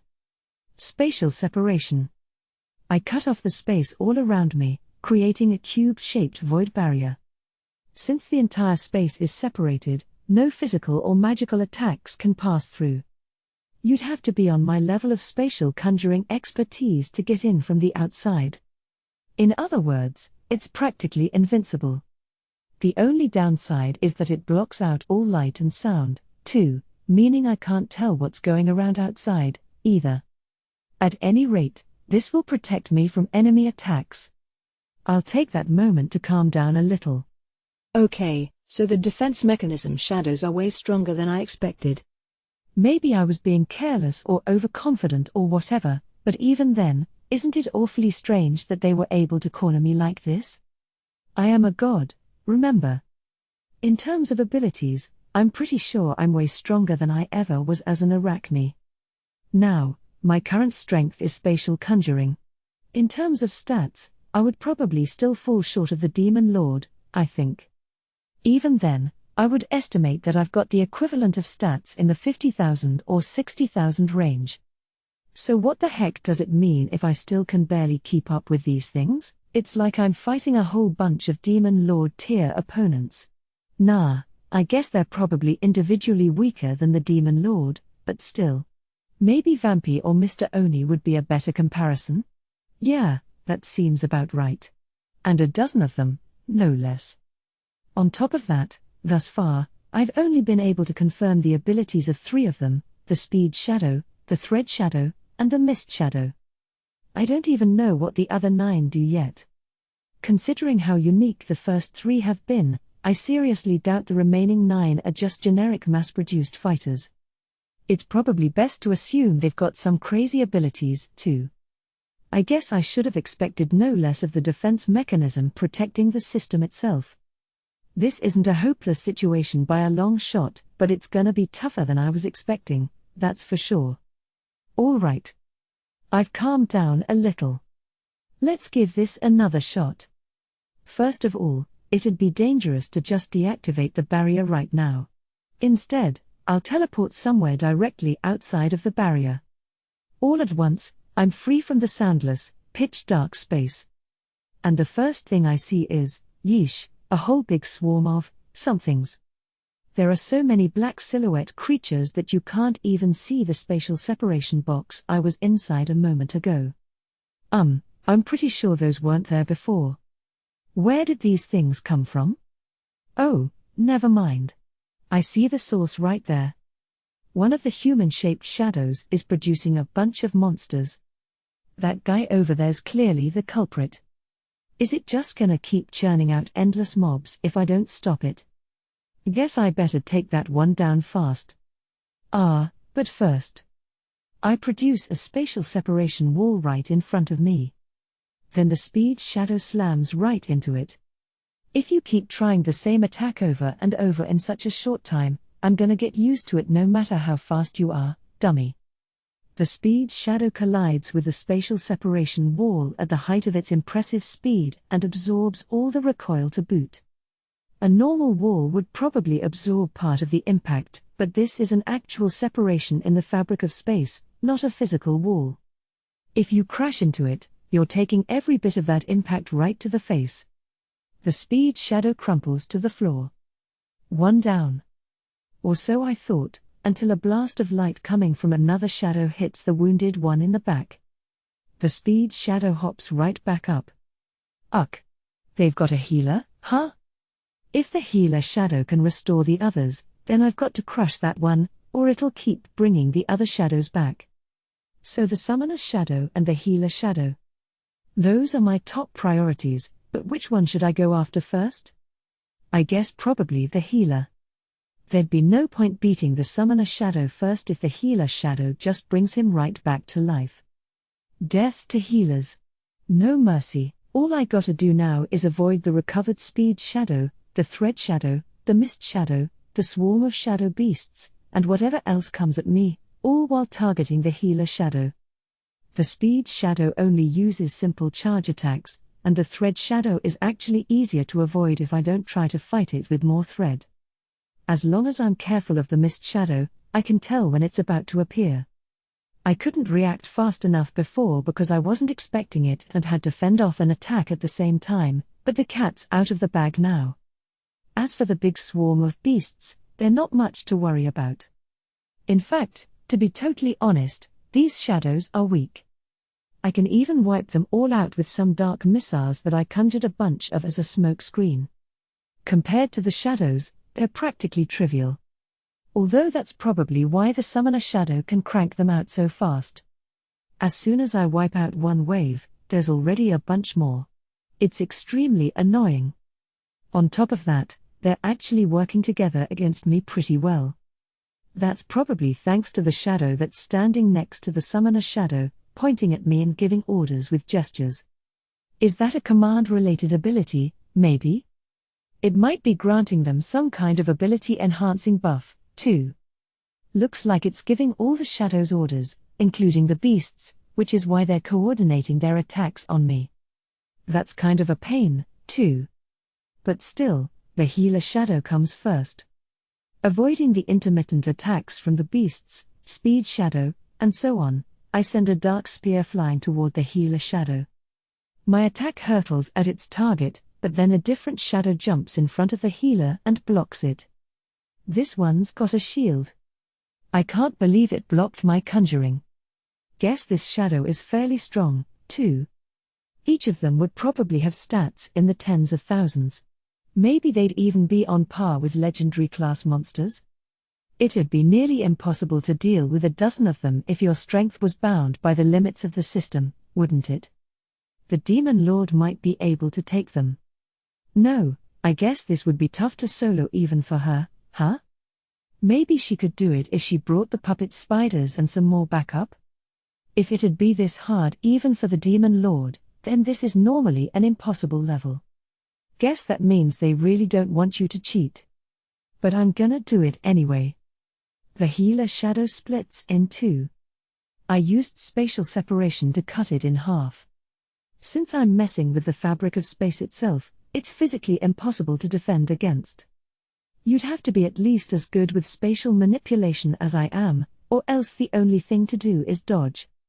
But I'm very confident in my spatial abilities, and there's no way to tell it's coming, making it next to impossible to sense or predict and dodge. In other words, it's a completely unfair attack that basically insta-kills as soon as it's activated. Now that's one down. Except I was wrong. Again. A plump-looking shadow comes running over to the healer shadow and hits it with light. And the healer shadow is back on its feet like nothing happened. Oh, come on. You can even bring them back from the dead? And there's another one besides that healer shadow, too? I wasn't told about this. Come on, you gotta be kidding me. Listen up, system. I know this is the defense mechanism of the system's core, but should you really be giving these things the ability to bring the dead back to life, which is practically number one on the list of things that should be totally off limits in this world? I mean, you can only collect energy if something dies in this world, so preventing that by resurrecting someone should be out of the question. I won't say it's against the rules, but it 100% goes against common courtesy. And should the system itself really be so brazen about flaunting this unspoken rule? There's only one skill that can even revive the dead, and that's Yamada's mercy.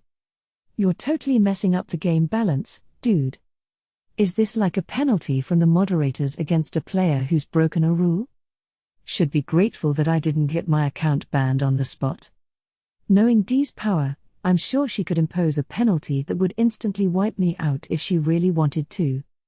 Since that didn't happen, that means she's still holding back a bit. And if she's still holding back, then Dee still wants this to be a beatable challenge.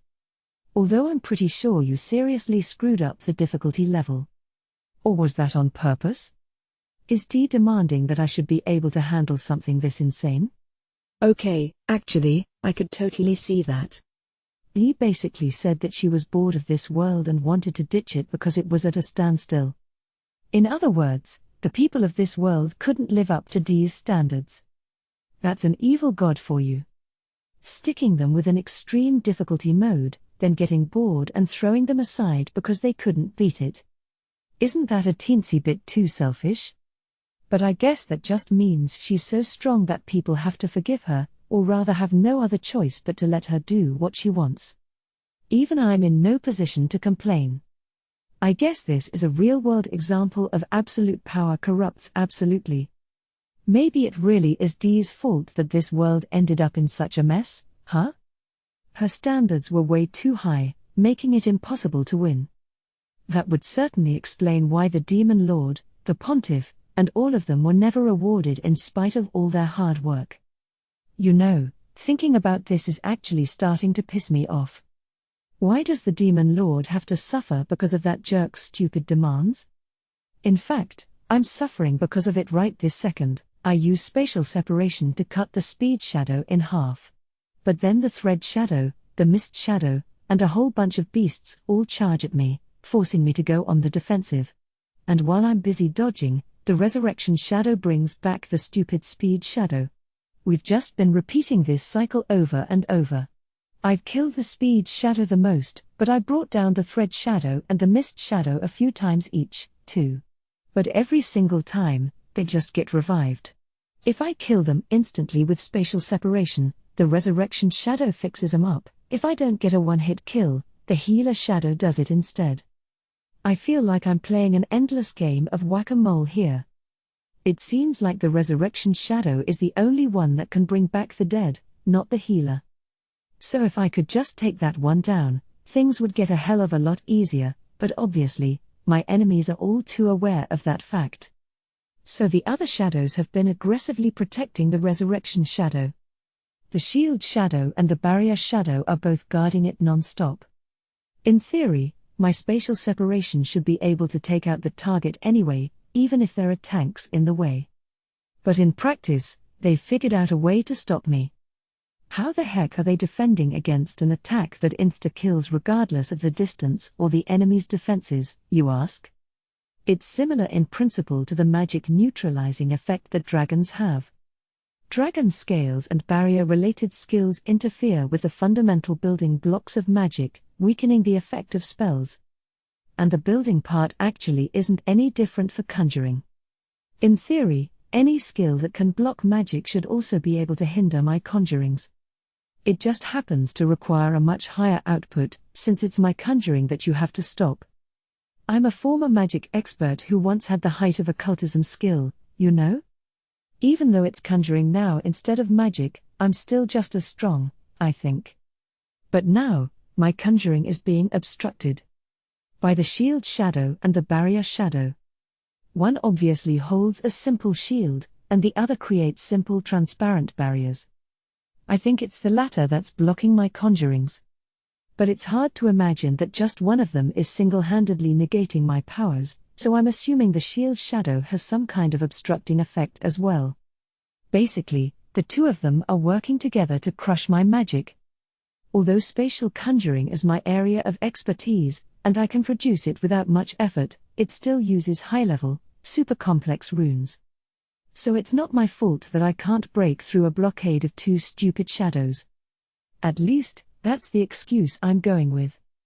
In reality, spatial conjuring originates in the fabric of space by nature. If the targeted part of space is within the range of the obstruction, the construction will fall apart as soon as it starts to activate, making it weaker to barriers than other kinds of conjuring.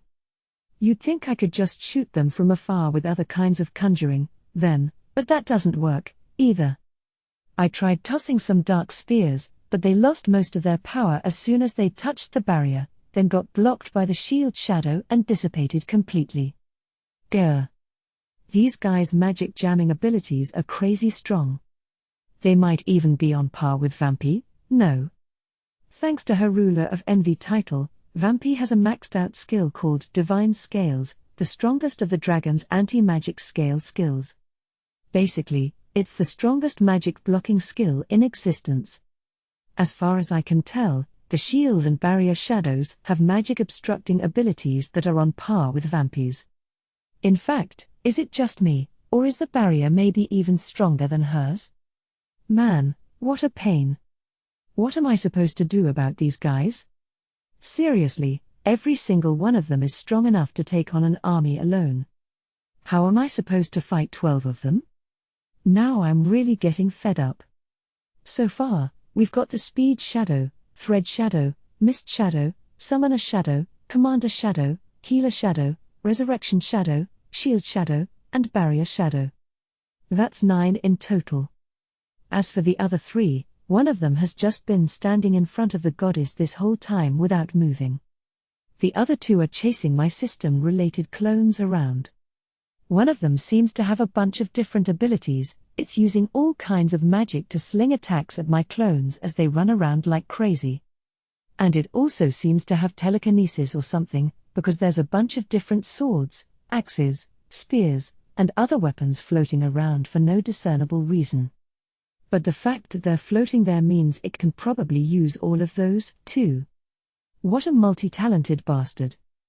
As far as the other one goes, well, I'm not really sure. I can tell it's trying to do something to my clones, but they've been resisting all its attacks so far. It looks like they're being attacked by something invisible, but I can't tell what's happening exactly. Since they're totally resisting it anyway, I could probably just ignore it. But considering how strong all the other shadows are, I get the feeling that if they fail to resist it at any point, it's not gonna be good news. Although since it's targeting my clones and not me, I assume it's nothing totally insane like instant death or something. Wait, what if it actually is, though? Like, what if they're planning on taking out the weak-looking clones first? But it's not working, so I would think it'd be more efficient to help the others fight me than to waste time chasing my clones in that case. And just as that thought crosses my mind, the Commander Shadow gives some kinda gesture and sends them after me instead. I couldn't tell what was hitting my clones, but if it tries it on me, maybe I can analyze it? The mysterious shadow that was going after my clones turns toward me, and, what you doing, bud? It's striking some kinda weird pose. Like, the weirdest, most indescribable pose you can imagine. Is it trying to look cool, or? Since it's just a jet black shadow, it doesn't have a face to speak of, but I can almost imagine it winking or something. At the same time, the mystery attack it was using on the clones comes at me, too, but of course I easily resist it. Okay. How am I supposed to react to this? You can't just drop some stupid comedy routine on me in the middle of this super serious fight scene. The shadow changes its pose. Huh? Seriously, what am I supposed to do here? Since another invisible attack came at the same time, the poses must have some kind of meaning, but this is kind of a lot. I guess I'll try analyzing the mystery attack. I take a peek at the nature of the invisible attacks the mystery shadow has been sending at me. I get it. It's some kind of charm attack. The type that's supposed to make the target do your bidding. Which means those poses really are meant to look cool. I guess they're supposed to enhance the charm effect or something. But I'm a spider, and I'm not super interested in an interspecies romance. Plus, I'm a god, too, remember. Gods are supposed to be perfect beings on their own, which means they don't really need to reproduce. Plus, they hardly ever die. The point of reproduction is usually to pass your genes down to future generations, right? But gods don't have a lifespan, and death is a foreign concept for deities, meaning they can just carry on just fine without reproducing. And romantic feelings are theoretically linked to reproduction, and the effect of charmed is a status condition that appeals to those romantic feelings, so. Basically, what I'm saying is that charm effects don't really work on gods. Although a lot of the gods in Earth mythology had wild soap opera level romantic drama. But that's another story. At any rate, it doesn't really affect me. Since this thing was trying to use it on my clearly spidery clones, it must work on other species, but I think this is a bit too much of a stretch. And even if I did have feelings like that, I wouldn't go falling for some vague shadowy silhouette striking a supposedly cool pose. If it was at least an attractive person, the idea might have gotten across in theory, but a stupid shadow doing it just makes no sense whatsoever. The mystery shadow, or I guess the charm shadow, keeps on striking poses for all it's worth and even tries out some dance moves eventually, but it never ends up working on me. Honestly, watching it put on a whole show all by itself makes me feel a little bad for it. At any rate, it's not bothering me. I'm just gonna ignore it. Since the multi-talented shadow is just chasing my clones around and not attacking me, I'll leave that one alone for now, too. My system-related clones have no battle abilities to speak of, they can't outrun the multi-talented shadow's attacks forever. But I've got plenty of them, so as long as they focus on evasion, they can at least buy some time. It should take at least a little while for them all to get wiped out. As long as I can attack the other shadows in the meantime and turn the tide of battle in my favor, I'll have nothing to worry about there. Although first I'm gonna have to do something about this resurrection shadow. And to do that, I have to deal with the shield shadow and the barrier shadow. And to deal with them, I'm gonna have to get up close and personal, since long-distance attacks aren't getting me anywhere, but the speed shadow, thread shadow, and mist shadow all get in my way when I try to do that. So then I try to get rid of those three first, but of course the resurrection shadow revives them. And the circle just keeps on going around and around. Seriously, this is the worst game ever. Out of the three vanguard attackers, the speed shadow isn't that big of a threat. It's certainly crazy fast, but its only attack seems to be charging in a straight line. I'm not gonna fall for something that basic. The problem is the other two. The thread shadow is super hard to read. It controls 10 threads, attacking in ever-changing patterns. And it can silently deflect attacks from any angle, to the point where you start to wonder if it has eyes in the back of its head. I don't know if these black silhouettes even have eyes, period, but let's not worry about that right now. At the very least, given that the other shadows tend to turn their faces toward me and try to follow my movements, I'm assuming they have similar sight to normal humans. The thread shadow seems to be the only exception. This one has some kind of detection abilities, so it doesn't have to rely on sight.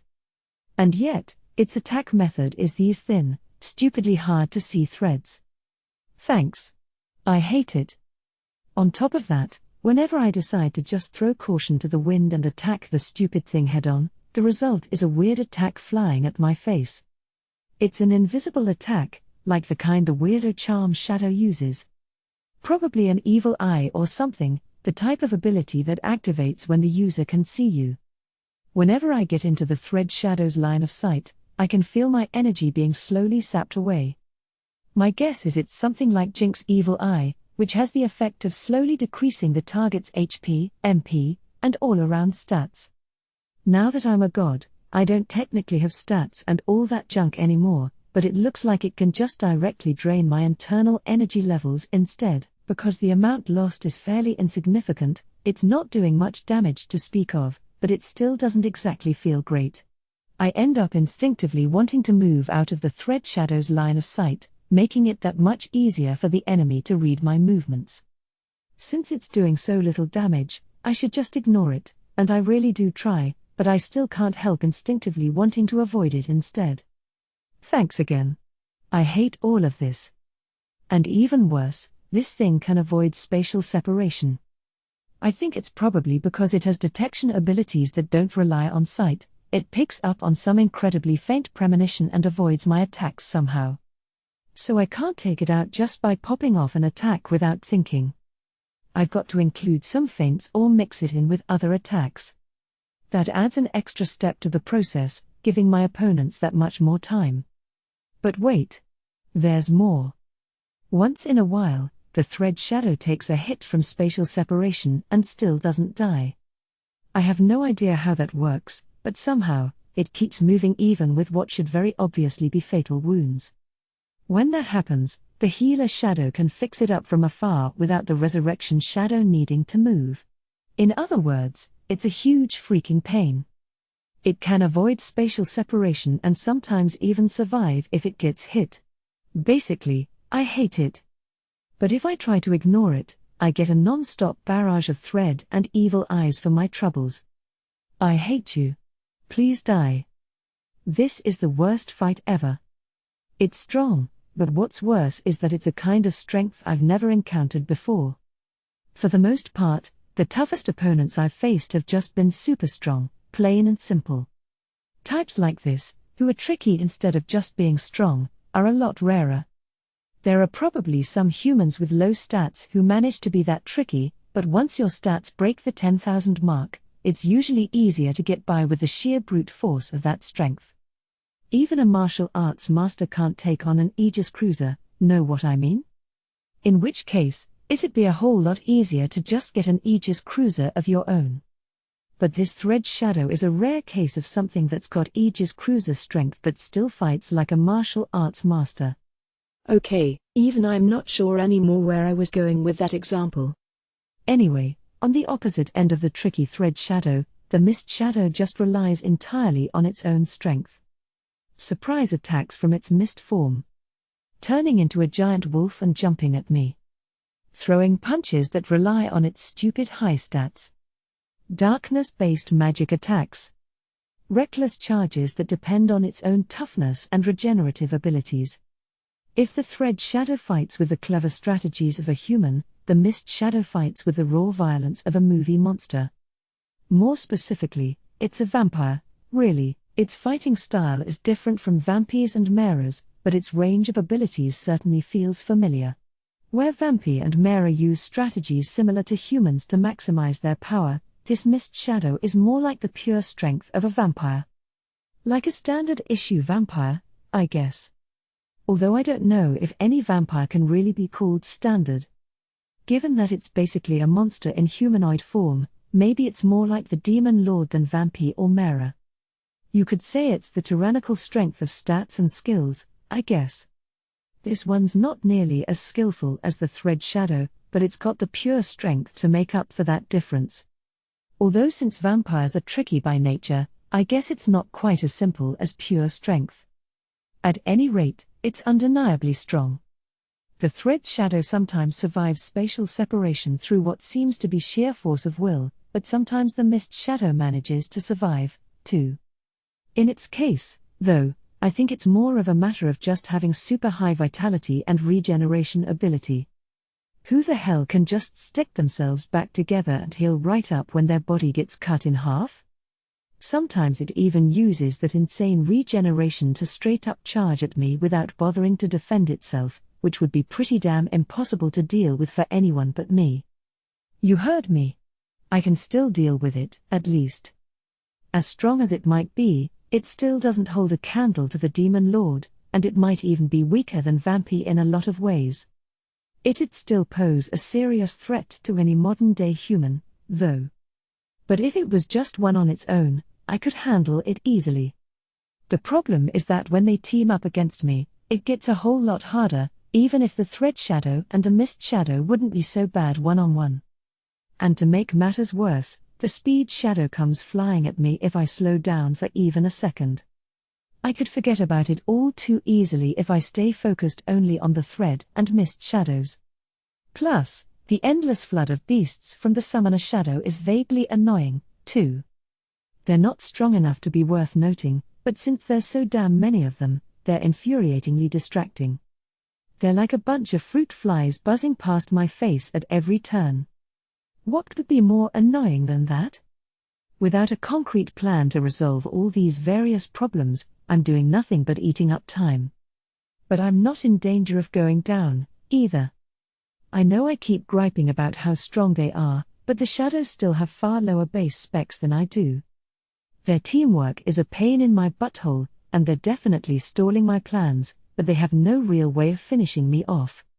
Since I can blink all over the place with teleportation and use spatial separation as the ultimate defense barrier, it'd be pretty tough for these Shadows to really hurt me, although I won't say it's impossible. Even if they did manage to hurt me, I can regenerate as long as I don't run out of energy. I used to have the immortality skill, you know. Even without the security of that skill now, I can still remember how it felt to be immortal. How do you survive if all that's left is your head? How do you regrow yourself from there?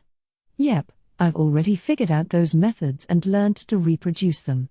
So unless I get broken down to the atomic level, I'm not gonna die. You call that cheating? Fine by me. It's a small price to pay as long as I don't die. Victory is all that matters. All this to say that as long as the Shadows don't have any other tricks up their sleeves, they can't defeat me. And what about the other way around? Actually, I could defeat them if that was all I had to do. You there? The reader who just thought that's a bold claim for someone who's been dragging out this fight for pages and pages now. I'm not letting this fight drag on because I want to, you know. It's true that I could defeat the Shadows if it were that simple. The problem is that I don't know what will happen to this place if I do that, which is why I haven't actually defeated them yet. I mean, this place is super important, right? It's the heart of the system and all that. So I can't just blow up all the Shadows at once. I might do serious damage to the place, that's all I'm saying. What if I wrecked something and caused some weird error in the system? Yeesh. Worst case scenario, I could even blow away the goddess, force the system to stop and break down, and boom. Next thing you know, the world is destroyed. Seriously, it could happen. Is that scary or what? The last thing I want is to cause a bad end after we've come all this way. So obviously, I have to proceed with extreme caution here. In other words, I've got to find a way to get rid of the Shadows without damaging the system or the goddess. That's why any kind of high-powered, wide-range attack is not an option, 'cause it would also hit the goddess and/or the system. Even if I kept the target area limited by cranking up the power of my dark spears and slamming them into the Shadows or something, it could still end up over-penetrating a Shadow and damaging the wall behind it, leading to a system failure, so I can't do that, either. The reason I've been using spatial separation so much in this fight is that it's the only way I can target a precise area and still ensure high lethality. If I didn't have to worry about causing damage to the system or the goddess, that would definitely open up my options, but I can feel all this wasted time slipping away. Since my movements are so limited, I've even been watching a broadcast of Team Yamada's adventures in the Great Elro Labyrinth while I fight.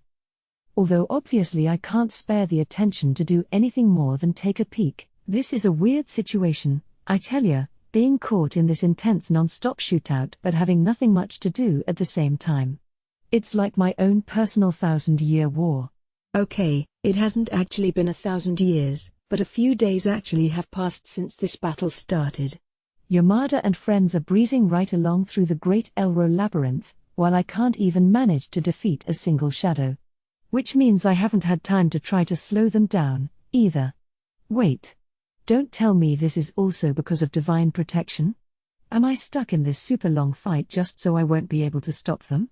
Okay, that's probably overthinking it. I'm the one who chose this moment to try and mess with the system. I can't just blame everything on divine protection. That's no good. Still, one way or another, this development certainly does work out in Team Yamada's favor. Ugh. No way. I've got to hurry up and make a move here. Looks like these shadows never run out of steam. Usually, anyone would lose momentum of some kind after fighting for this long. You'd run out of stamina or magic or something like that. Even I'm no exception, I can't fight forever. In my case, I've got tons of stored up energy, and I'm being careful to conserve it as much as possible, which is how I've been able to keep it up for so long. Not to mention that I can't use any big moves in this room, forcing me to hold back. The shadows, on the other hand, clearly must be going all out. Especially the speed shadow, it's been going full throttle non-stop. Yet somehow, they've been recklessly running at full power for days now. Considering how strong these shadows are, it makes some sense that they'd be able to fight at full strength for a full day or so. But several days in a row? Come on now. They should definitely be getting winded at this point. Since they haven't, though, I should probably assume that they're getting unlimited backup from the system. That would explain why they seem to have full MP and SP at all times. I allowed myself to get drawn into this long battle because I was hoping they would wear themselves out, but if that's not gonna happen, I'll have to change my approach. I need to break out of this deadlock, even if I have to be a little more forceful than I'd like. Especially since that multi-talented shadow has whittled down the number of system-related clones quite a bit. Once they're all gone, it'll probably join in attacking me next. Would that mean curtains for me? I don't think so, but it'd make things even more of a pain than they already are. And there's one more reason I want to finish this as quickly as possible, too. If the shadows are getting backup from the system, that means the system is supplying them in energy, which means the longer we fight, the more they waste the energy we've saved up in the system. The shadows probably aren't using a huge amount of energy for this battle, but it's still being wasted, no matter how small the amount. That's energy we collected by igniting a huge war and letting countless people die in battle. I can't have that being lost.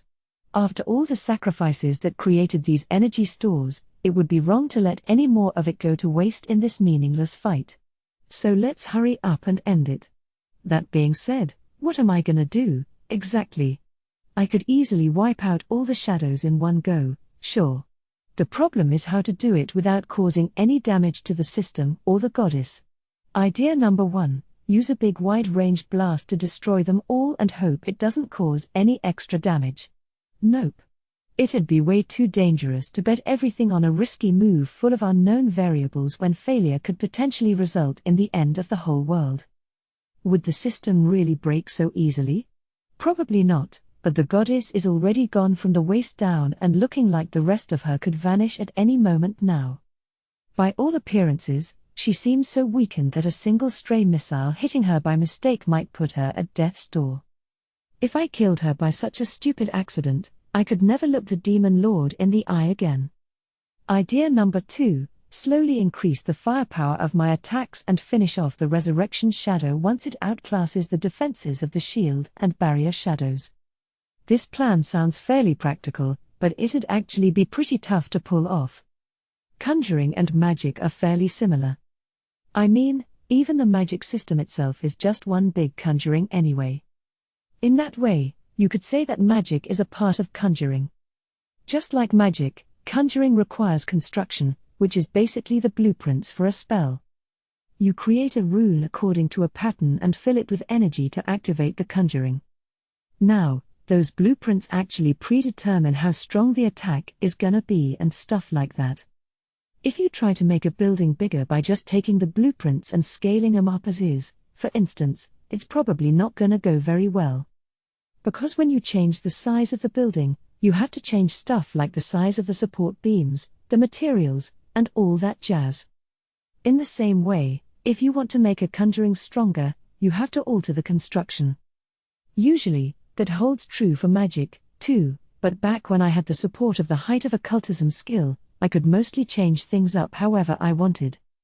But now that I don't have height of occultism, I have to do those kinds of alterations manually.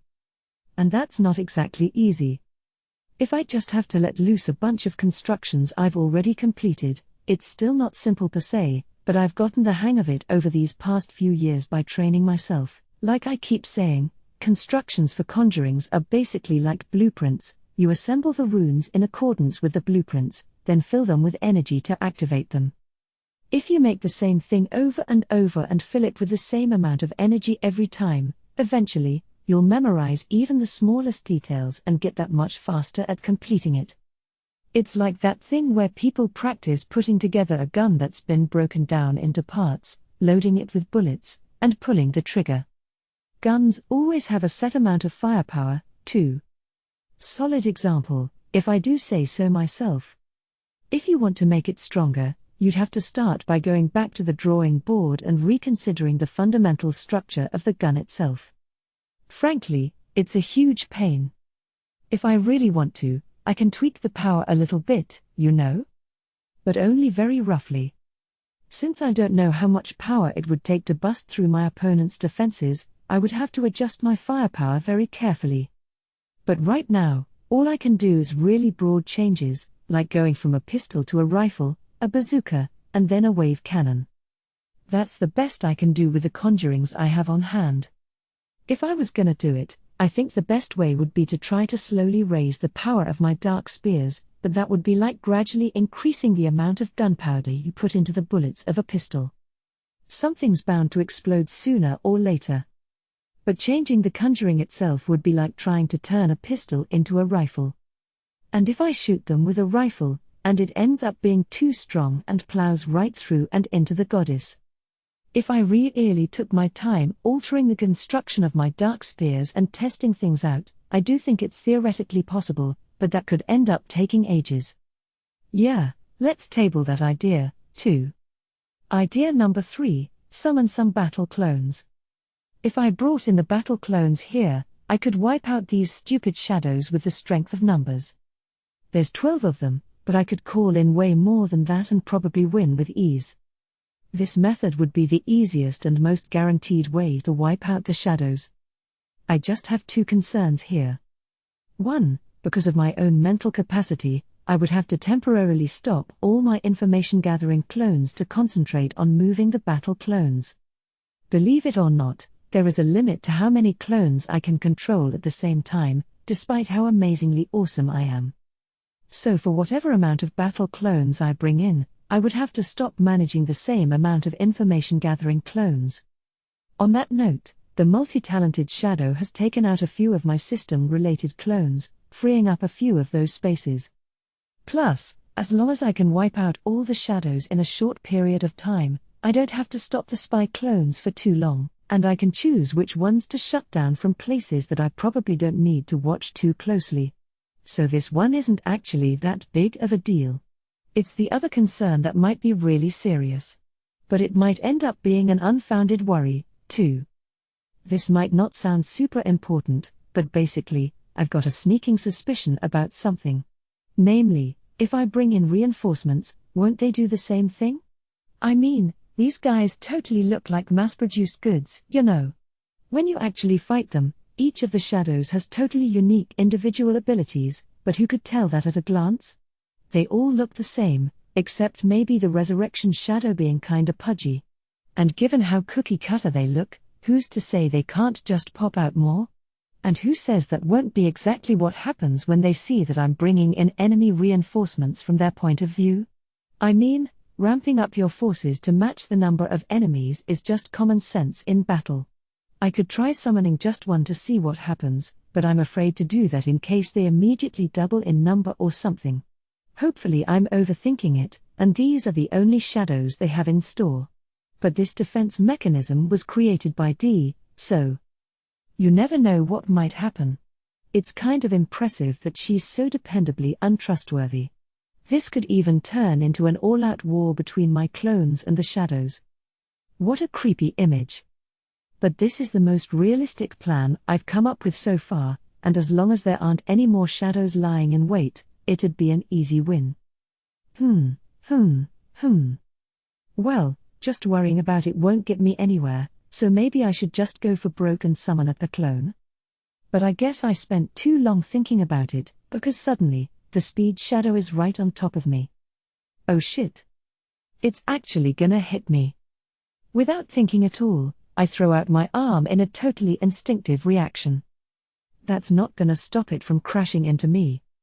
But then the impact I'm expecting never comes, and instead, I can feel the weight of something being clutched in the hand I thrust out toward the shadow. Oh, I see. It's a giant white scythe. I kinda forgot I had this thing. I crafted this scythe with the blade of one of my own front legs before I became a god. Then when that whole thing happened, it absorbed some of the energy from a bomb that could theoretically destroy an entire continent. It's made from part of me, and it basically underwent deification along with me. Which might be why it sometimes ignores my wishes and does stupid crap like this. Admittedly, most of the time, that stupid crap happens to involve saving my ass when I need it the most, but still. I definitely get the impression that this thing has a mind of its own. It's not just my imagination, right? Even right now, it's totally giving off a smug aura, somehow. I guess that's fair, though, since it just magically appeared in my hour of need, rescued me from a tight spot, and totally blew away the speed shadow to boot. Yep. It blasted away the shadow that was charging right toward me. Without a trace, in fact. Well, yeah, I guess this scythe has always had some rot attribute-like effect. Rot is a super dangerous attribute that obliterates the target to the point where not a speck of dust remains. For example, it slew Julius the hero without leaving any room for resistance. I guess even these shadows don't stand a chance against it. And no new shadow has appeared to immediately replace their fallen comrade. Maybe the arrival of the scythe didn't count as reinforcements, or maybe there were never any backup shadows to begin with. Either way, now that I've got a weapon that can destroy my opponents instantly, there's no need to summon clones at all. Okay, time to hack these guys to pieces. I charge straight for the mist shadow and swing my scythe. The shadow seems to know that a hit from this scythe would be bad news, and it turns into mist to try to flee. Wahahaha. You wish, pal. Turning into mist, which is basically just really fine particles, probably means most attacks won't hit you. But here's the thing. Rot attribute is an insta-kill attack, you know? No matter how finely you split yourself up, all it has to do is touch one part of you, and death will spread throughout the rest of your entire body. The scythe cuts right through the fog like mist shadow, scattering it into nothingness. Hot damn. Is this weapon OP or what? I haven't used it lately since it tends to be a bit overkill, but this scythe sure is strong. Looks like it should be smooth sailing, or slicing, from here on out. The thread shadow is next. 10 threads shoot toward me, but I'm a thread user, too. I know all about the many ways of attacking with threads. Fending them off is no problem for me. In fact, all I really need to do is mow them down with my scythe, easy peasy. I slice right through the threads and close in on the thread shadow itself. Just as it seems to look right at me, I feel a strange sensation throughout my body. Looks like it did something to me. I resisted whatever it was, though. It was probably a last-ditch evil eye, but I resisted easily and strike home with my scythe. If that shadow had some kind of rot-based evil eye move, it might have been a closer call. I'm guessing the recoil from something like that would kill the user, too, but all it would need to do is have the resurrection shadow bring it back. Then you could easily get into a terrifying pattern of self-destruction via rot attribute evil eye, resurrect, and rinse and repeat. That probably would have been dangerous even for me. My scythe is proof enough of how scary the rot attribute is, after all. At any rate, that's it for the vanguard shadows. Now I just need to take care of the rear guard, but then the multi-talented shadow changes targets and comes after me instead. It starts wildly shooting magic at me and sending each of the rainbow of floating weapons toward me one after another. But while it's got a lot of moves, none of them are all that strong on their own. It's basically just for show. I easily fend off the magic and weapons coming my way, then slice through the multi-talented shadow itself with my scythe. Its body falls apart in 2 halves, then vanishes within seconds. Oh ho ho. So much for all the trouble you guys were giving me before. Man, this feels great. Guess I built up a lot of stress over the course of this battle that's gone on for way too long. It's so refreshing to slaughter these enemies in one blow. Yeah, I could get used to this. Alright, next, it's finally your turn. Resurrection Shadow. I locate my target and run forward. The shield shadow and barrier shadow are standing in my way, but that doesn't matter now. 1 swing, 2 swings. That's all it takes for the shield and barrier shadows to disappear. Now all that's left is the resurrection shadow standing there defenseless. You sure made this whole thing a lot harder for me, didn't ya? Bwahaha. Excuse me, please die. I bring down my scythe. Then a different figure pushes the resurrection shadow aside. It's the charm shadow, which has been putting on a pointless one-man show of cool poses this whole time. Wow. It sacrificed itself to save the resurrection shadow. It's been totally useless the whole time, but it really went and pulled off some manly heroics at the last second, huh? Too bad I'm just gonna swing my scythe right back and get the resurrection shadow, too. Cruel. Look, I know it's sad, but that's war for you. Sometimes you just gotta mercilessly slaughter enemy soldiers. Now all that's left is the healer, summoner, and commander shadows, plus the last one that still hasn't moved from its designated spot in front of the goddess. The former 3 are all gathered in one place, so I guess I'll take them out first. But then, before I have a chance to approach them, that last one finally makes its move instead. Since this scythe landed in my hand, I've been acting like I've got this in the bag, but I better check myself before I wreck myself.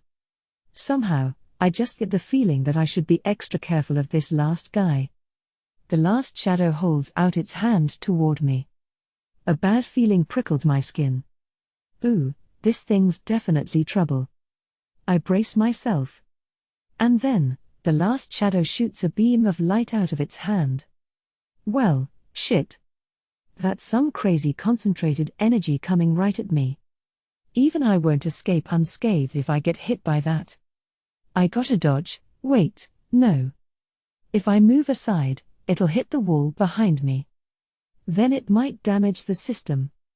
If you're supposed to be the system's defense mechanism, why are you using attacks that could easily hurt it? I brace myself and get ready to intercept it.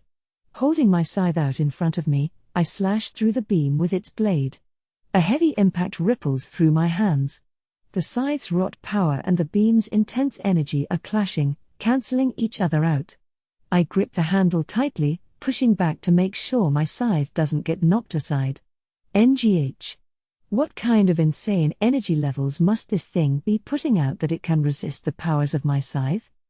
This is way too different from the other shadows. Shoot, my hands are going numb.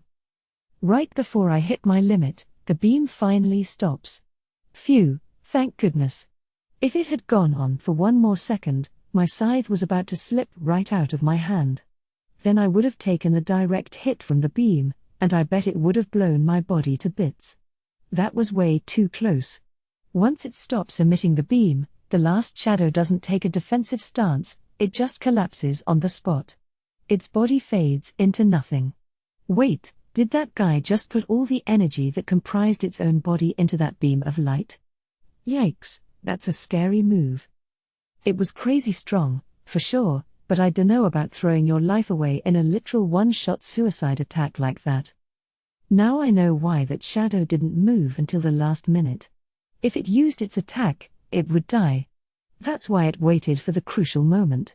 Rot attack generally kills the user, too, but if you converted even your body into energy and fired it like that, doesn't that mean your soul would get used up, too? If so, that's even scarier than the backlash from rot attack. If your soul disappears, you can't get resurrected, and you can't even reincarnate. With an attack that serious, no wonder it got so dangerously close to doing me in. Offering up your entire self in one decisive attack to vanquish the enemy. It could probably only do that because it was a shadow and not a human. If any human was capable of that same feat, they'd have to be a little bit crazy, I think. Well, that was a bigger attack than I expected, but now there's only 3 left. Might as well clean 'em up, since I doubt they've got any more tricks up their sleeves now. I wipe out the swarm of beasts charging at me with a single slash and take down the summoner shadow. The healer shadow and commander shadow can't do anything on their own, so I take them down easily, too. Just like that, the long battle against the shadows is finally over. Now I'm hacking the system along with the surviving system-related clones. That multi-talented shadow reduced their numbers quite a bit. I'm gonna have to make more. I'd like to do that right away, but picking these locks takes priority. Carefully, I pick the closed locks and pry them open, one by one. So far, nothing has popped up to stop me. I was honestly a little worried that more shadows would appear once I defeated those ones, but it doesn't look like that's going to happen. I guess once you defeat the shadows, that's it for the defense mechanism. Maybe it would have been safe to summon my battle clones after all. But no point dwelling on that now. It all worked out anyway, since I was able to win without them thanks to the scythe. Maybe I should have used this thing against Julius the hero, too. No, I think I made the right choice back then. We couldn't risk anything going wrong in that situation. I used a rot attribute Evil Eye attack to kill Julius. It's an insta-kill attack, just like my scythe. An incredibly powerful one that can kill someone just by looking at them. But it comes at a pretty high cost. My eyes are still damaged from using it. The damage is so deep that not even my regenerative abilities can easily fix it. I can use things like X-ray vision and telescopic vision, but I'm trying to hold off on using Evil Eye's style abilities. It's not that I absolutely can't use them, but I think it would slow down the healing process. It's gotten a lot better already, and I think I should be fully recovered by the time we get to the elf village even if I use an Evil Eye or 2, but there's no harm in being extra careful. That's also why I didn't use any in the battle against the shadows. I was only willing to pay that high price because the existence of the hero is just that terrifying. On top of the obvious danger to the demon lord, he had the potential to kill even a god like me with that sword of the hero. The fact that we couldn't get him to waste it against the queen clone is a serious blow.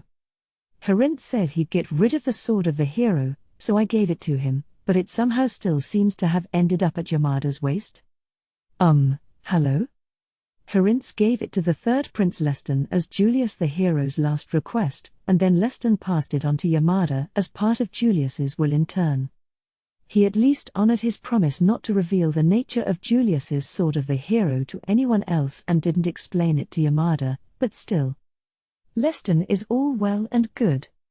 But Harintz, what are you doing handing off such a dangerous thing to other people? That thing would work on me or even the real you, you know. What the hell was he thinking?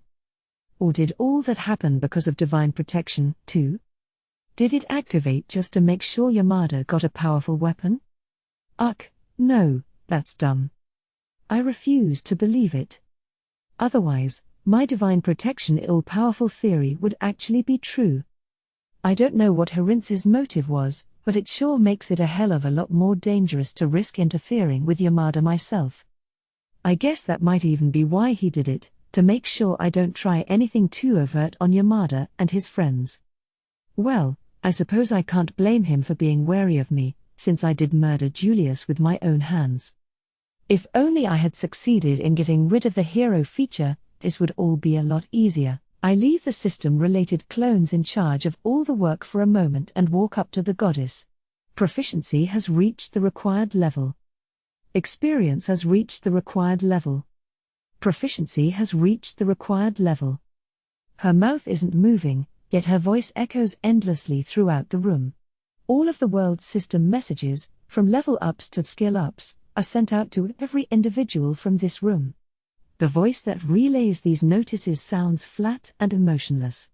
I always assumed that the goddess had her thoughts and emotions stolen away while she's bound to the system, rendering her a perfectly silent sacrifice. But what if that's not true? I open my eyes and look at the goddess's face. When I killed Julius, my system-related clones were attacked by the shadows of the defense mechanism here just like I was before. They had no way of defending themselves against the shadows. Of course, by the time I arrived in person, the next hero had already been assigned, and my attempt to get rid of the hero function ended in failure. Since there was no point sticking it out once my plan failed, I just gathered my system-related clones and withdrew. Then, once the shadows went away, I sent the system-related clones back in. Nothing about that sequence of events seemed particularly strange. If the system's defense mechanism was set up that way in advance, that reaction makes perfect sense. But something about it doesn't quite feel right to me.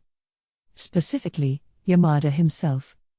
Yamada being chosen as the new hero seems way too good to be true. He's a reincarnation, has the extraordinary divine protection skill, and is even the biological younger brother of the previous hero. When you think about it that way, sure, he seems perfectly suited to be the new hero. And his appointment certainly did cause plenty of extra work for us on the Demon Lord side. Surely, no one could be a better hero than that. But is that really true, though? I started to have my doubts when I asked about the history of heroes and Demon Lords past. Because normally, when a hero or Demon Lord dies and the title is passed on to the next, the new one isn't chosen directly after the previous holder dies. There's a delay, albeit a short one, while the system determines who is best suited to be the next hero or Demon Lord. It's because of that delay that the Demon Lord was able to use her ruler privileges to refuse that assignment so many times, before finally accepting it and becoming the Demon Lord this time around. In other words, there was enough delay for the Demon Lord to have the opportunity to choose. But that didn't happen in Yamada's case. I know this because I was monitoring Yamada through a clone even as I killed Julius the hero. Yamada became the hero at almost the exact moment Julius died. The delay that normally occurred was completely absent, which makes me suspect that someone decided of their own volition that Yamada would be the next hero. But who could have done that? There are only two possible contenders. D, or the goddess here. If it was D, that's fine. Knowing that voyeuristic personality, she might have chosen Yamada purely because it seemed entertaining. But what if D wasn't the culprit? If that was the case, then I'd be a little pissed about it. I throw my fist toward the goddess's face. But then I change my mind at the last second and stop right in front of her. I don't know for sure if that's true. To think that the goddess would ignore the feelings of the Demon Lord, who's been working herself to the bone trying to save the very same goddess, and make Yamada the hero on purpose, no, that can't possibly be the case. Yeah, I'm just gonna pray that it's not true. Pray to the goddess, as it were. I draw back my hand, turn my back on the goddess, and teleport away. 8.5, Interlude, ? I don't know where I am. A vast, empty space. And a woman is here with me. Her body is disappearing, like it's melting into the space, leaving only part of her upper body behind. It's heartrending to witness. Then mechanical words spill from her mouth. Proficiency has reached the required level. Experience has reached the required level. Proficiency has reached the required level. It hurts. My eyes flash open, and I jerk upright. So it was just a dream? 9. Final chapter, Destroying the Elves for a Living. For some reason, I suddenly felt like I couldn't be in that room any longer, and I popped over here. Well, it seemed like the system-related clones could handle the rest of the work. No big deal. In fact, I don't have much choice but to leave it to them. It seems like it's going to take a long time to pick those locks, huh? Maybe I underestimated how involved it would be. But as my absence doesn't do much except maybe lessen their efficiency a little, I might as well just let the system-related clones take their time breaking open all those locks. I've got a big job ahead of me right now, after all. So it's finally time. The demon lord gazes ahead of us, murmuring quietly. As the demon army advances, disguised as the Imperial army, we can already see our destination in the distance. A huge forest. The Great Garam Forest. The village of the elves is hidden within those trees. Up ahead, the Imperial army has already entered the forest.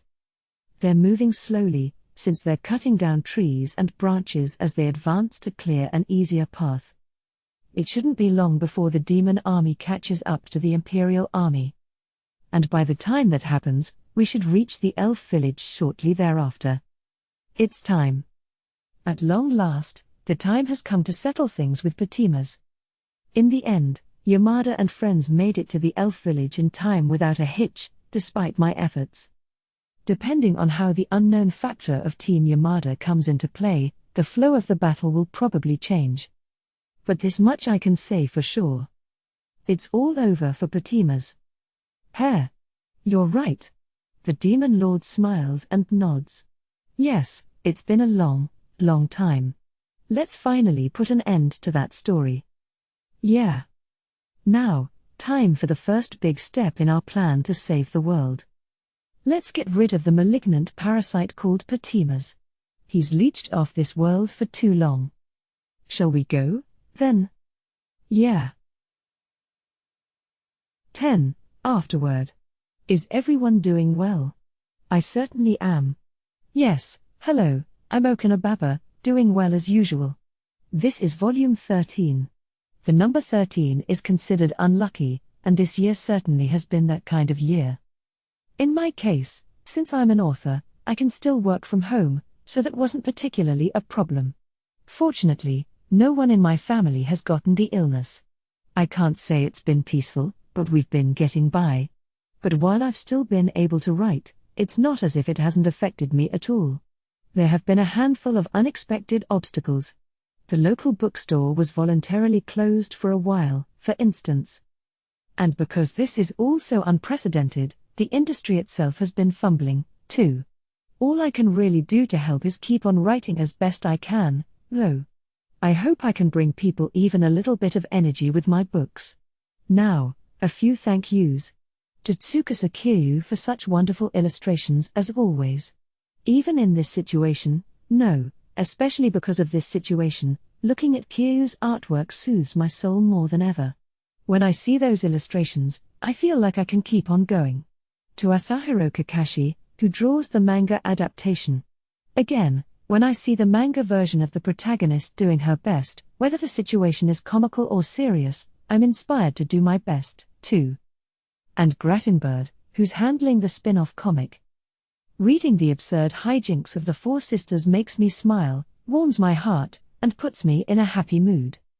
I hope this volume will make all of you readers feel the same. Will it, though? Look, I can't imitate Grattenbird's sense of humor. And to everyone involved in the anime adaptation. Because anime production involves so many people, I think it's hurt all the more by the effects of the recent coronavirus outbreak. Since the staff all keeps working hard, I feel like I've got to work hard, too. And speaking of the anime, we've got a huge announcement. It's going to air in January 2021 as a back-to-back 2-hour broadcast. It was originally supposed to air in 2020, but it got delayed to 2021 because of that damned corona. It's certainly been an eventful year, but please wait a little longer for the broadcast. I also want to thank my editor, Ms. W, and everyone else who helped bring this book into the world. And all of you who were kind enough to pick up this book. Thank you very much.